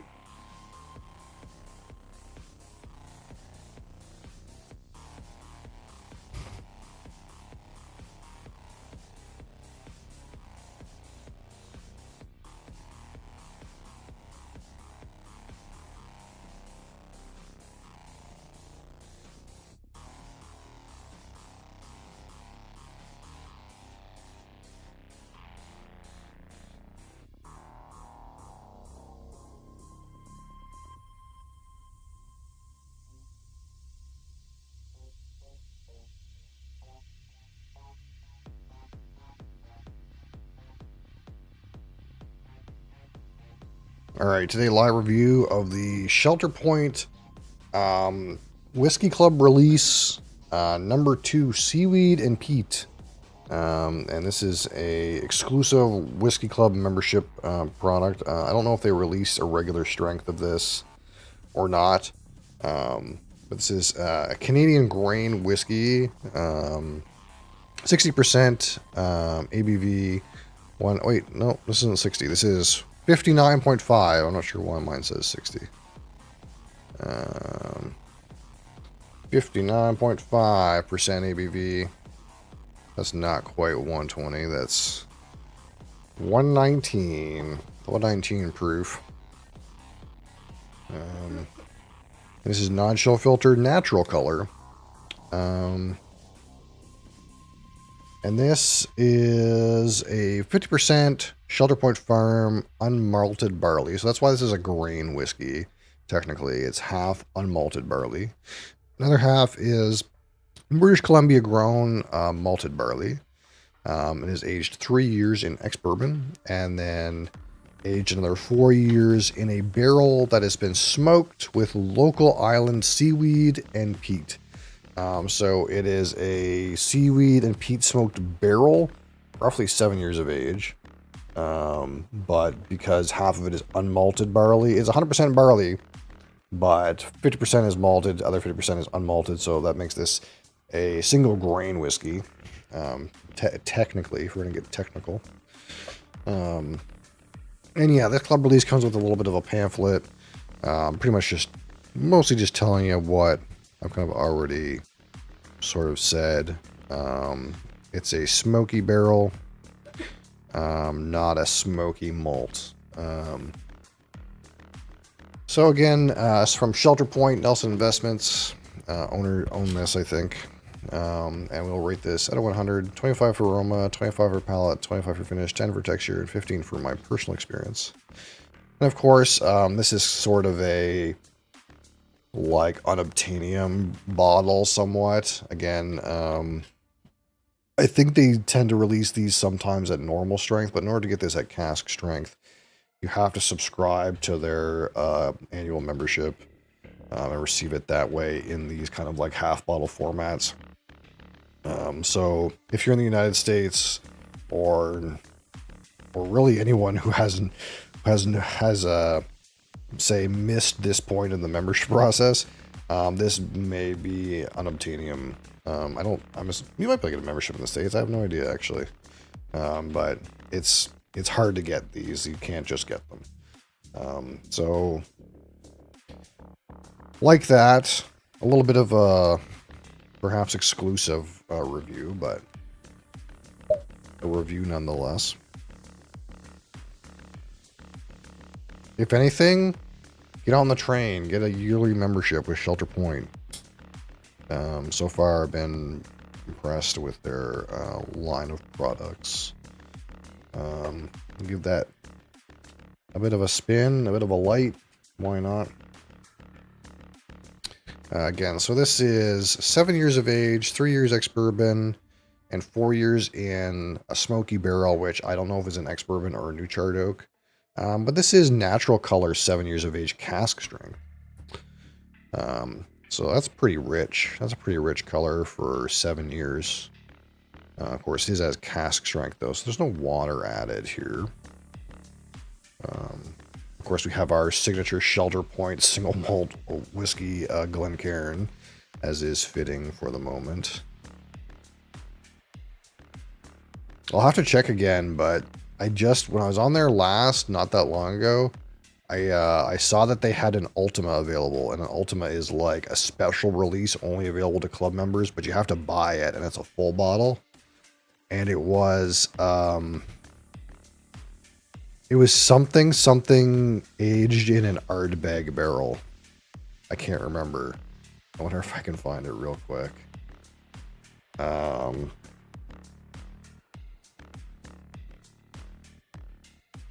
Let's see if it's still here.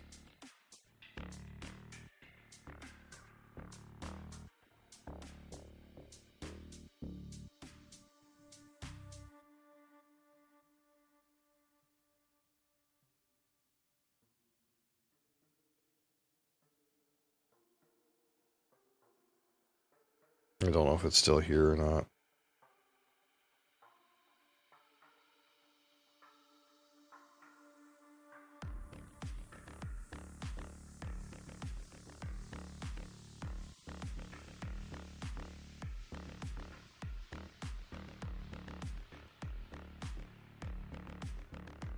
Yeah, I can't find it quickly and easily, but if you're in the Discord, I'll post it later. I think it was like a 10-year-old whiskey aged in an Ardbeg barrel or something like that. Anyways, you guys might find that interesting. But this one we have here, again, is a smoky barrel. It's not an Ardbeg barrel, it's just a smoky barrel. So let's see what we got here. Again, strong, like apple juice. Like a slight grain sweetness, and then like a classic kind of like graham cracker kind of aroma, which is typical from Shelter Point.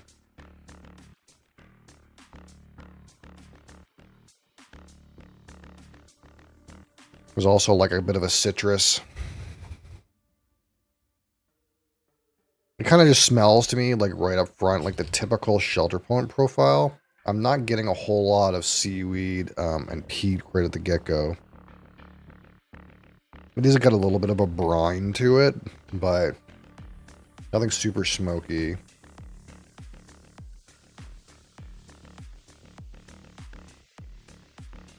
Maybe like a slight whiff of like apple with smoked bacon. Like slightly protein.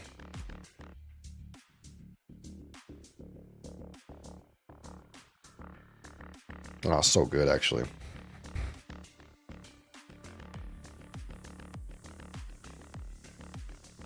There is like an unsweetened chocolate aspect here.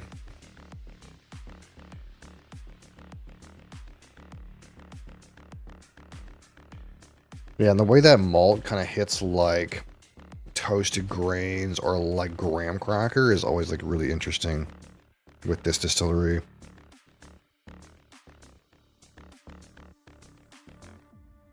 It's really nice.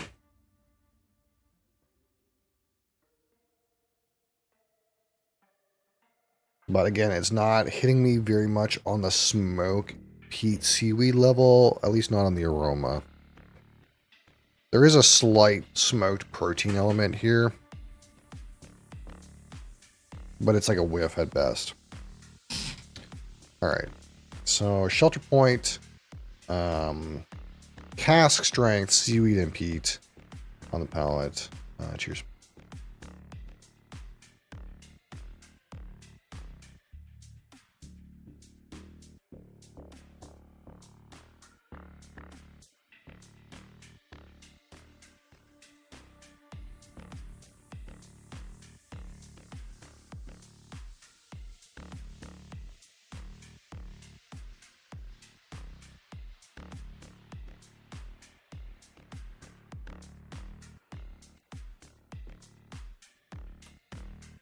So again, right on the tack, you get a little bit of that apple juice, kind of like really kind of slightly sweet orchard apple character.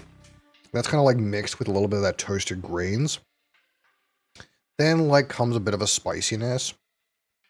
As you kind of like transition like to the back of like the mid palate into the back palate, some of that like salty, slightly green, slightly earthy note kind of appears with a slight kind of like burnt log smokiness. There's also like on the finish, there's like a bit of a bitter dark chocolate thing. That's all I can think of right second, but I was trying to compose my palate note because there's a good like kind of like attack mid palate kind of back palate to this. There's a good like set of transition. You get like that initial malt character with some of that like spiciness and earthiness coming next, and then into that like kind of like slightly smoky campfire aspect. So you get a nice transition and a nice segregation and distinction of flavors, like from the beginning to end on the palate, which is always like, to me, a sign of something that's well crafted.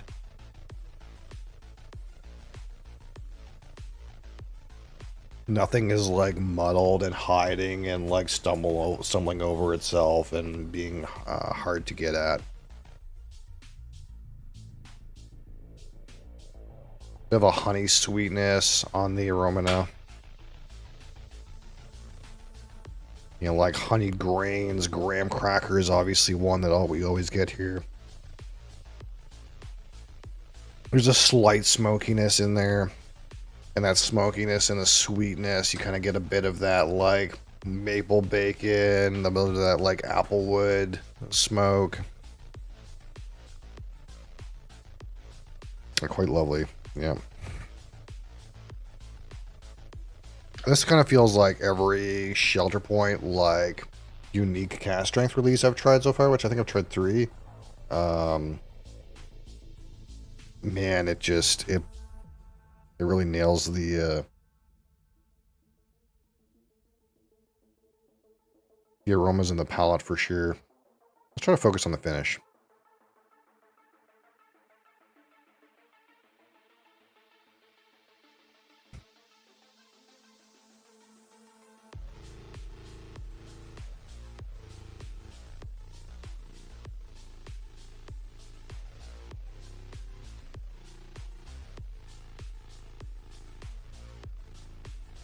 Earthiness. Some spiciness is there. There's a smoke component. Bit of salt. Not too green though, not too seaweed. Not too like peaty. Mostly like earthy, spicy, salty. Some of that toasted grains is in there. Some oak component. Finish is like medium. It's not like crazy or anything. Maybe some like bitter dark chocolate on the finish.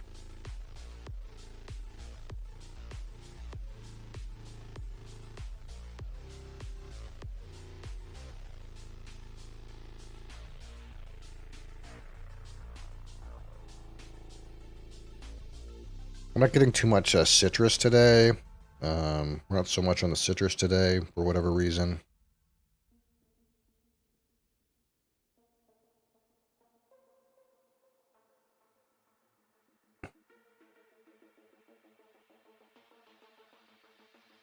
Kind of that mostly like forefront orchard fruit note. That's kind of like taking a back seat now. We're all in like the sweetnesses and the toasted malts. Alright, so I'm at 25. The aroma. Again, great intensity. Great set of flavors.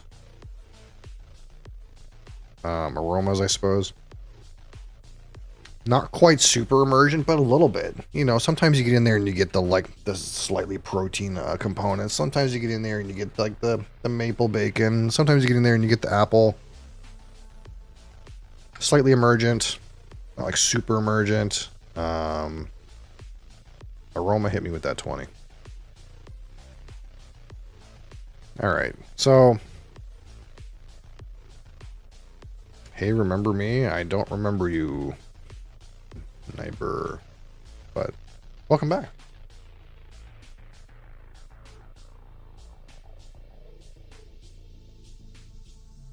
There's like something like that's like almost apricot in this. All right, so the palate.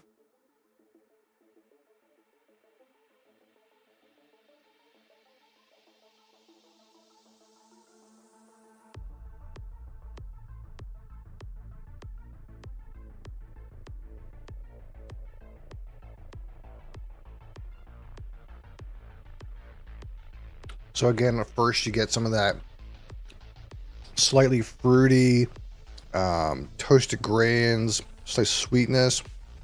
Then comes the spices, kind of slightly smoky component, like slight earthy peat, slightly like a charred log. Kind of hits you like back of the mid palate to the back palate. Good transitions. Actually, well, the heat is well managed here too. I don't find this terribly hot at 59.5% alcohol. So it's not like super duper aggressive alcohol wise on the palate. So in that way, smooth for the proof in my view. Good several set of strong notes. Pretty tasty. 21. What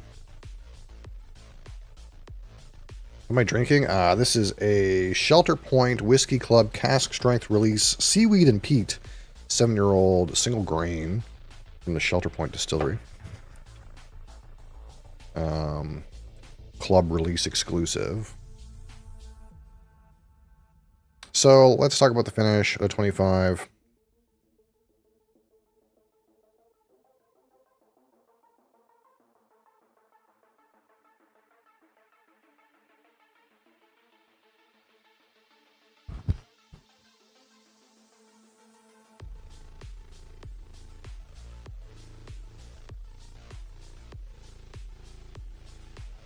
It starts with that earthiness, that spiciness. Some of that like sweet grains. Kind of low profile though. Into that like dark chocolate, charred log, oak barrel impact.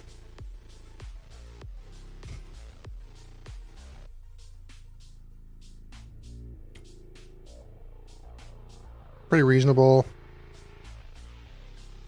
Not the longest finish, but strong notes, good intensity. The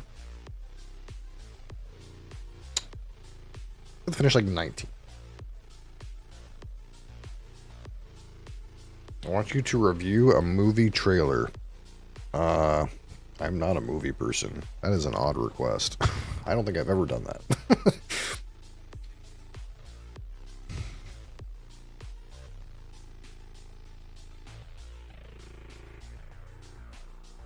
I think I'm the wrong person for that review.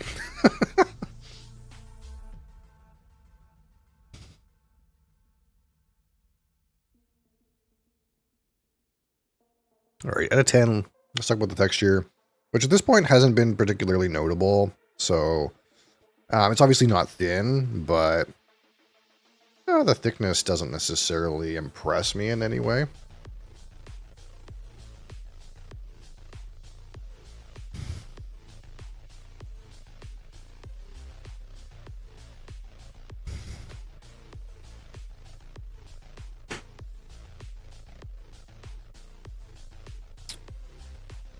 It's fine. 6. Alright, out of 15, my personal subjective experience with this one Shelter Point Seaweed and Peat Cask Strength. I really like this as a cask strength Shelter Point product. That being said, the impact of like the smoky barrel is maybe not like as strong and as intense as it could be. It feels like to some extent there should be very like strong smoke notes, maybe like cigar box or tobacco, which I didn't get today. And like maybe like, you know, have a real peat, salty, briny seaweed character, which you do get a little bit of that brine, a little bit of that saltiness. But you know, the barrel comes across almost like a bit of an accent on top of like a regular sort of Shelter Point cask strength sort of a whiskey, which isn't necessarily like a bad thing. Like it's kind of like an interesting compliment, an interesting like remix, but in a lot of ways kind of feels very similar. This did not like hit like some kind of like Isla whiskey to me. It kind of just has like a slight kind of like smoky, salty component. And it's nice in that way, but nothing like wowing, nothing transforming. Like that, it's not like an out of this world experience, but it is an excellent whiskey. Lots of complexity, good transition of flavors, good segregation of flavors, well crafted in that way. So obviously we can't really talk about necessarily, well, why would you get this bottle? This is kind of a very hard to get exclusive kind of bottle to acquire. So in that way, we can't really take it from that perspective, but how do we feel about how well does it stand out? How distinct is this? And for me, I guess we'll say this stands out quite a bit, but it's nothing wild and crazy. It's a distinct, interesting expression. I'll go with 9 for my personal experience. So like that, we'll go 20 and 21 and 19 and 6 and 9 is 75 out of 100, which is a fairly good score. We'd call this a great whiskey. And I agree, it is a great whiskey.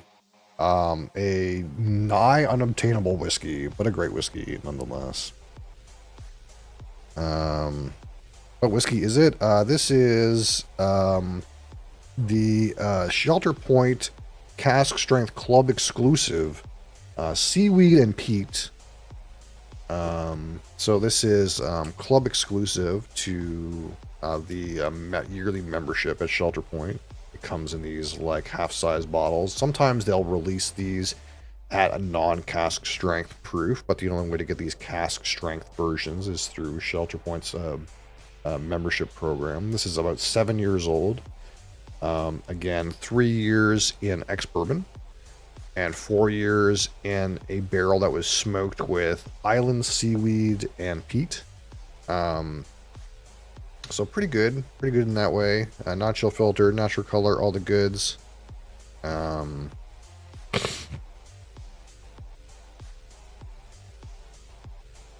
A fellow neighbor on YouTube, look man, I'm like in the middle of talking about whiskey, we're doing a review, and you're spamming my chat asking me to go watch some movie trailer. Like, the fact that you keep spamming please is unfortunate because that means that you can't be patient enough for me even to finish my, like, composite sentence. So, what we're going to do is we're going to give you about 24 hours to think about your situation. Okay? And then maybe tomorrow we'll talk. Have fun. Ultimately, this is a whiskey channel. It's not a movie trailer review channel. And I may grace your request at some point, but please do not spam in my chat. Thank you. Put them in timeout. They've been given 24 hours to think about their situation. Yeah, so but yeah, see if I can find those other I thought I got an email. Wait, is there a honey barrel? Oh, I just seen this. This is like my favorite Canadian whiskey distillery, I think. I think there's a honey barrel.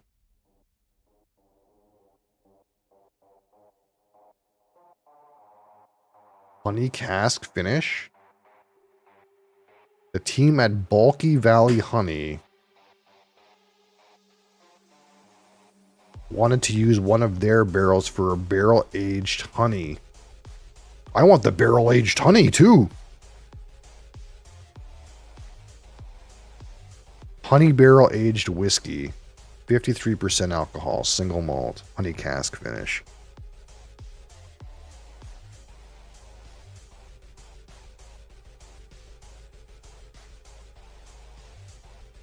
Huh. That sounds so good. What about the honey, though? Hold on. Do these guys have honey for me? Whiskey barrel aged honey? Hold on. We're on 2 trains right now.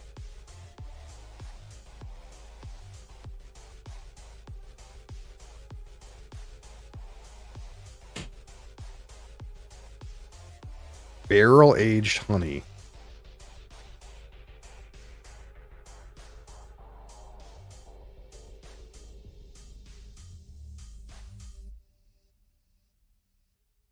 Unpasteurized Canadian barrel-aged honey. So this was aged in a shelter point barrel. That doesn't seem very expensive.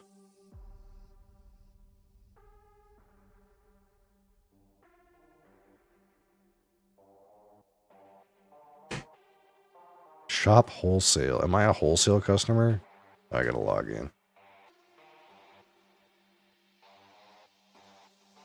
They got all kinds of honey related products, but I'm in it for the barrel aged honey.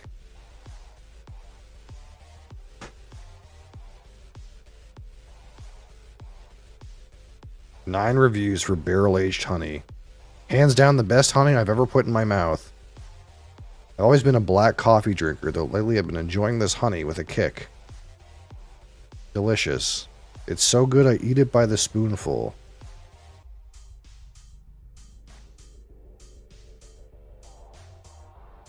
What's shipping?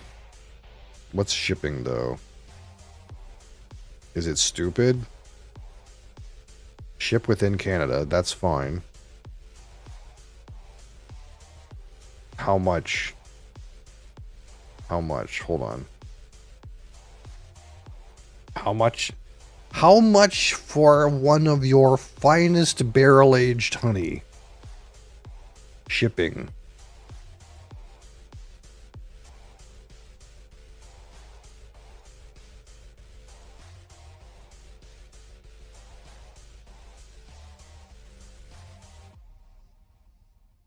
I gotta put in a bunch of information. Fuck.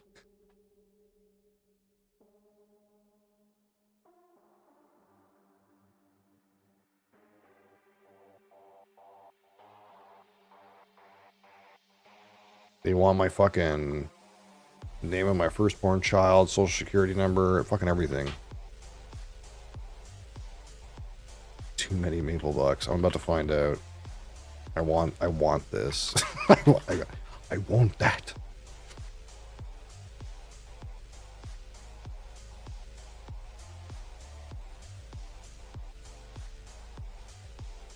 It's 18 Canadian dollar for 500 grams. But I'm trying to figure out what the shipping is.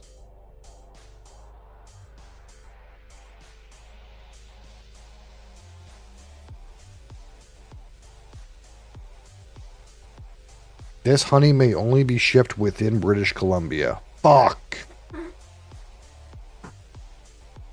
They won't ship to me? I'm in Canada. I'm just on the other side. They only ship within British Columbia. There must be some kind of fucking rule that they can't ship their fucking unpasteurized honey. Like across the fucking trade. Fucking interprovincial trade barriers, okay? I can't buy a British Columbia honey. What the fuck is that? That's bullshit. Okay, let me see if I can find the other thing I was looking for. I do want this honey barrel thing, though. You guys have some odd laws up there. It's stupid, man. Like, when they started doing the tariff thing, people were talking about, wow, we have all these interprovincial trade barriers. And I'm like, what? And then it's like, well, turns out we're just fucking each other over all the time. Like, every province has their own fucking, like, trade rules.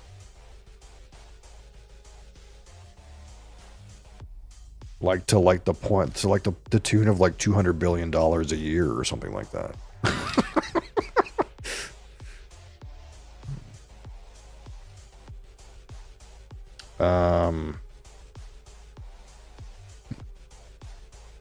I can't remember how I got to this. Before, I was able to, like, look at... Maybe I need to log in. I was able to look at, like... hold on. I was able to look at, like, whiskeys that were club exclusives.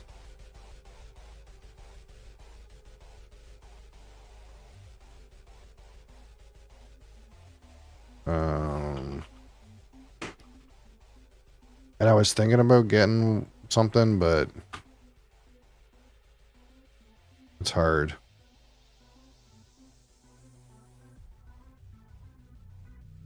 And by that I mean it's like just order one bottle from a distillery and pay the shipping is kind of rough. Why is this being weird? What is happening? Is it listed on my other email? What's going on? Oh, it's a different email.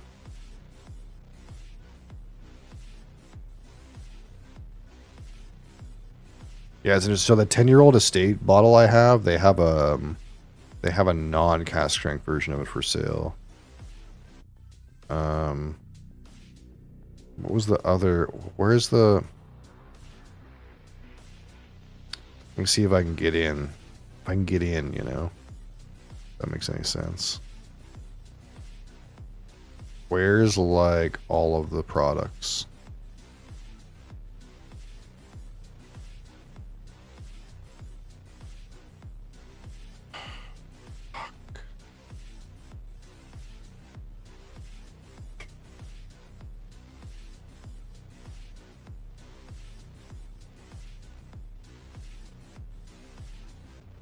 I don't know why their website's so hard to navigate.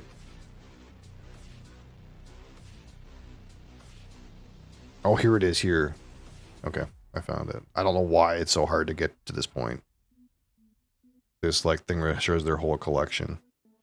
So there's like Oh, here's the honey cask. At 53% alcohol, that seems pretty dope. That means you get the most friggin' honey out of it. It's this thing. This thing here, the Ultima 3.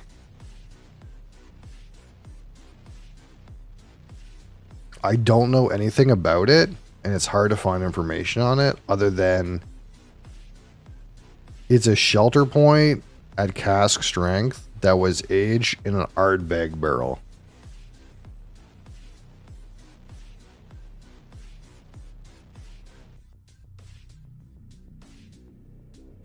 I wonder, it doesn't, I don't know anything about it other than that.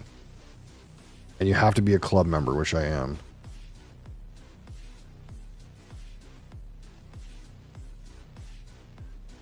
The nose is full of well-rounded peat and hints of salty medicinal notes. There is sweetness and a hint of peppery spice. On the palate, first sensation is of the mouthfeel, full and smooth, and a fruity sweetness. Smoky stewed peaches with strawberries.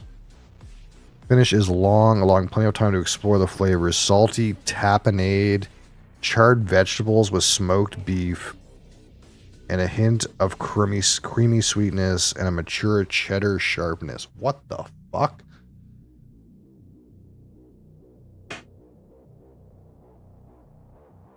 This this finish explanation is like, what the fuck? It's honey? No, not this one. This isn't the honey one. This is the Ardbeg barrel, the Ardbeg barrel shelter point. Charred vegetables with smoked beef. Mature cheddar. There's no way. I need this. And I think you can buy, where's the, oh, see, they have it, the tequila, this is the one I missed, the tequila cask. I wonder if I should get a tequila cask. I could do one where like I get I could get the tequila cask, which I missed, and the Ultima. You think that's worth it? Oh, they have a gin. I forgot about this. They have a gin.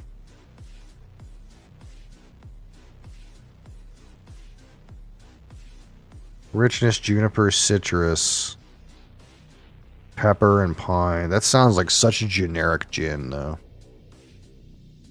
That sounds like the most generic gin I've ever heard of. Classic one-shot London dry gin. Juniper, coriander, angelica root. I'm going to be honest, this doesn't sound like a very interesting gin.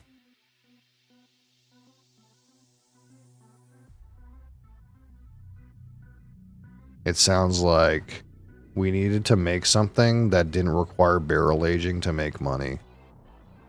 That's what it sounds like. And it sounds like a fucking London dry. A straight London dry fucking beef eater.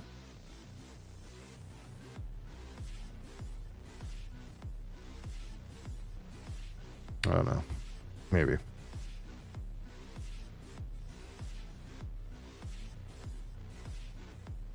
Maybe.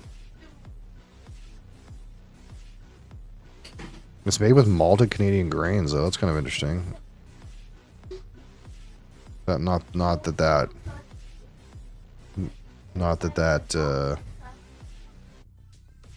means anything if it's distilled to neutral. Oh, but there's this honey barrel. Yeah, see, like this thing here, this is the tequila barrel. But you can also get a cask strength tequila barrel at half size for this price. It's like sometimes they release it at like a watered down version. This is like 46% probably. Yeah, 46%. I get the feeling the tequila barrel didn't sell that well because it's still here.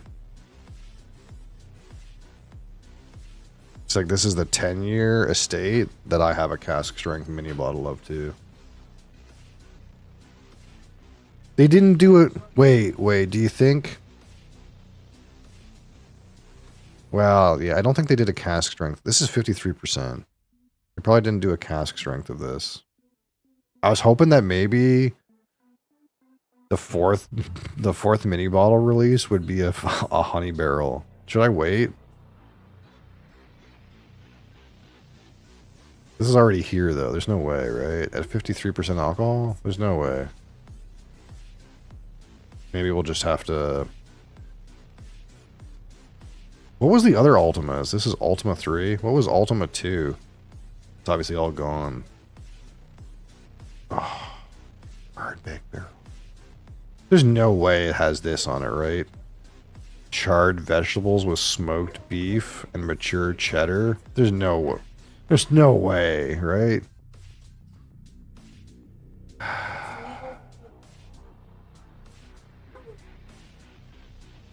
What's it?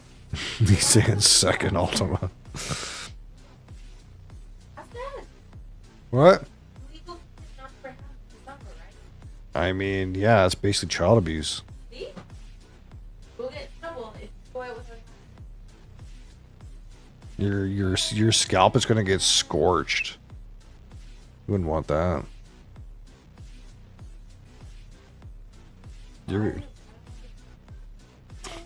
You'll care when your head starts shedding.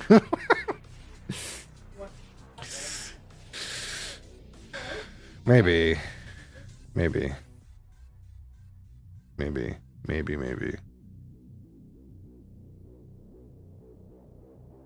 Alright. So that's that. Good review. Enjoyed that. I like Shelter Point. Shelter Point's good. Good stuff. Thank you guys for watching. You guys for being here. Appreciate you. Back tomorrow. Oh, tomorrow's Fresh Crack. It's Wednesday. It's Wednesday, my dudes. So tomorrow, on deck. Trying to watch that movie, yeah. Bamor 12, Sherry Oak. Okay. 12-year-old Secret Highland Distillery Finest Whiskey. Okay.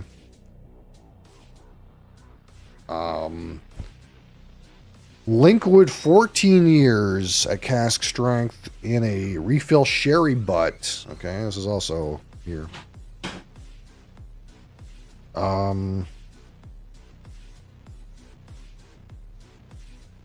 The Talisker Title Churn 2024 Diageo special release 8-year Talisker aged in or finished in stone spun lightly retoasted casks. And of course we still have the Glentalker's 12 years sherry butt. So one of these tomorrow. Yeah, we'll pop in, do our energy drink, about 3 more hours of Dune, which I enjoyed today, and then one of these fine bottles we'll crack open, maybe sample some Tostitos. Just kidding.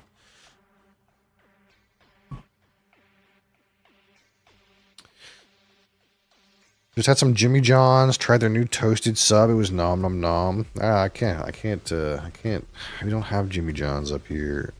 Although I do like, last time I had a sub, it was a pizza sub double cheese from Subway toasted. It was okay. It went straight to the toilet really quick though. I'm not sure what that means. Like there's no nutritional value in it, even though it's a sandwich. But anyway, how is Dune? Dune's really fun, but you have to go into it with the right perspective, I suppose. So it is a survival game. They used the word MMORPG a little bit, and it is sort of an MMORPG in the same way that like Fallout 76 is kind of an MMORPG. It's like... what's the word that people use these days? A pseudo MMO. It's like sort of MMO. But it's mostly like a survival game. I want to take spice and ride a worm. You can't ride worms yet, but supposedly that's a thing that they're supposed to do eventually. You can take spice though. That is definitely a thing.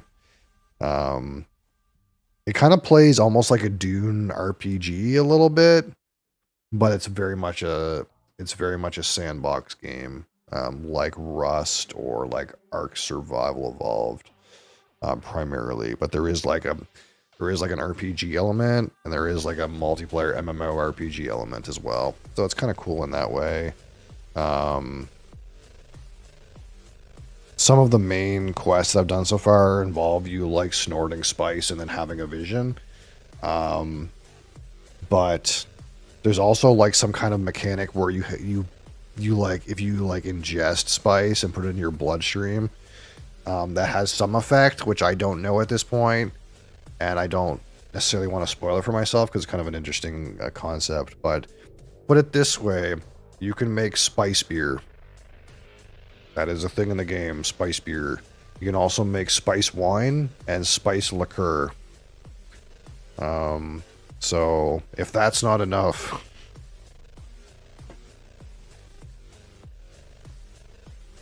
that being said, that's actually based off of real Dune lore, I think. Because my understanding, like I was saying earlier, is that is like the Bene Gesserit. That's how they like would ingest their spice. They wouldn't like snort it. They would like drink alcohol that's laced with it, and then like wear these like contact lenses so you couldn't tell that they were spice addicts. Because I'm sure if you've seen the Dune movie or any of like the Dune kind of stuff, you know, like the guys have like the blue eyes when they're like have their spice levels and their blood are so high and they're addicted to spice that their eyes are bright blue. Apparently like a lot of nobles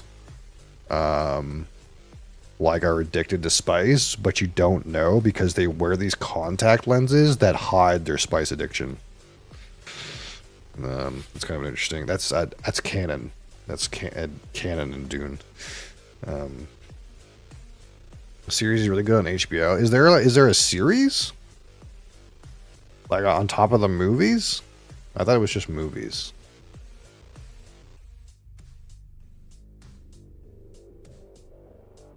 It's before the movies?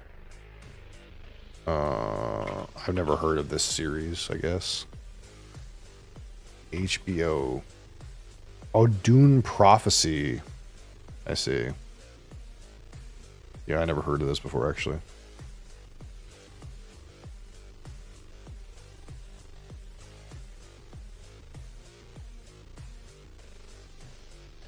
Oh, this is based off the prequels. Okay, so...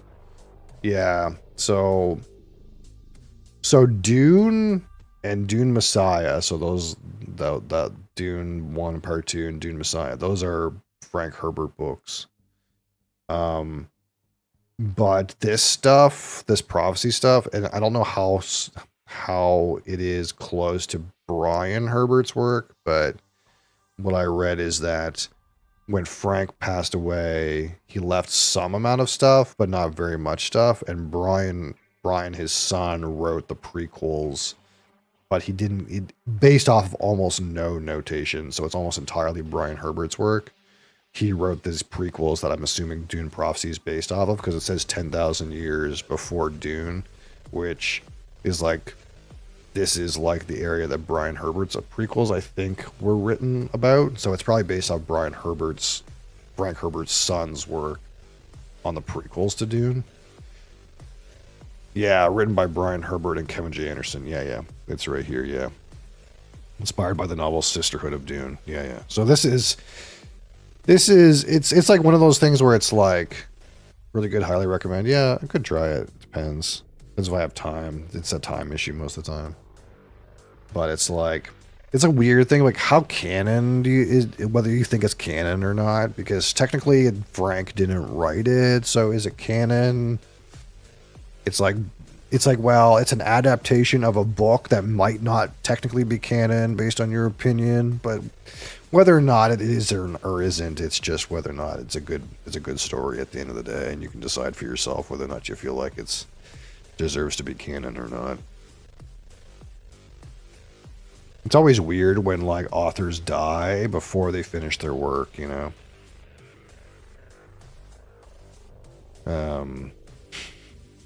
Something something, George R.R. Martin, you better get to work, buddy. You're gonna die before those books come out.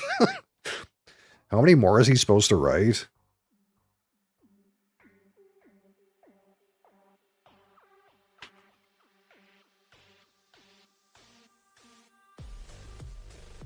Because he's been working on this one for like 10 years or something.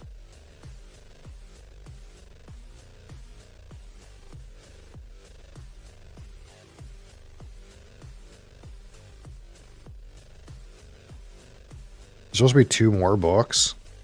Oh, he's fucked. He's fucked. How old is he? 76? Oh man, he's fucked.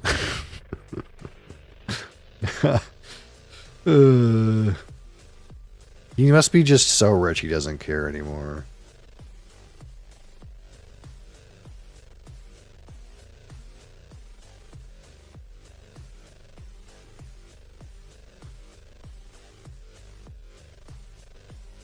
Anyway, at the end of the day, maybe. I downloaded like PDFs of the books, of the Dune books, and I don't know if I'm gonna like be able to read them. I might have to like audiobook them. I just have a hard time with reading stuff. TV might be better though. Anyway, thank you guys for being here. Thanks for watching. Again, Dune again tomorrow. Reading stream while drinking whiskey. I mean, I did read a lot in Riven. I don't know if like my narration is any good though. That's the one thing, is like I felt like I stumbled over words a lot. I don't know if my narration is the ones that like people would want to listen to. But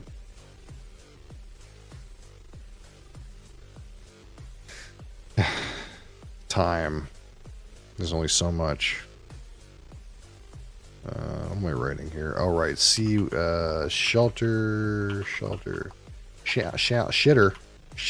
point, seaweed, and geek.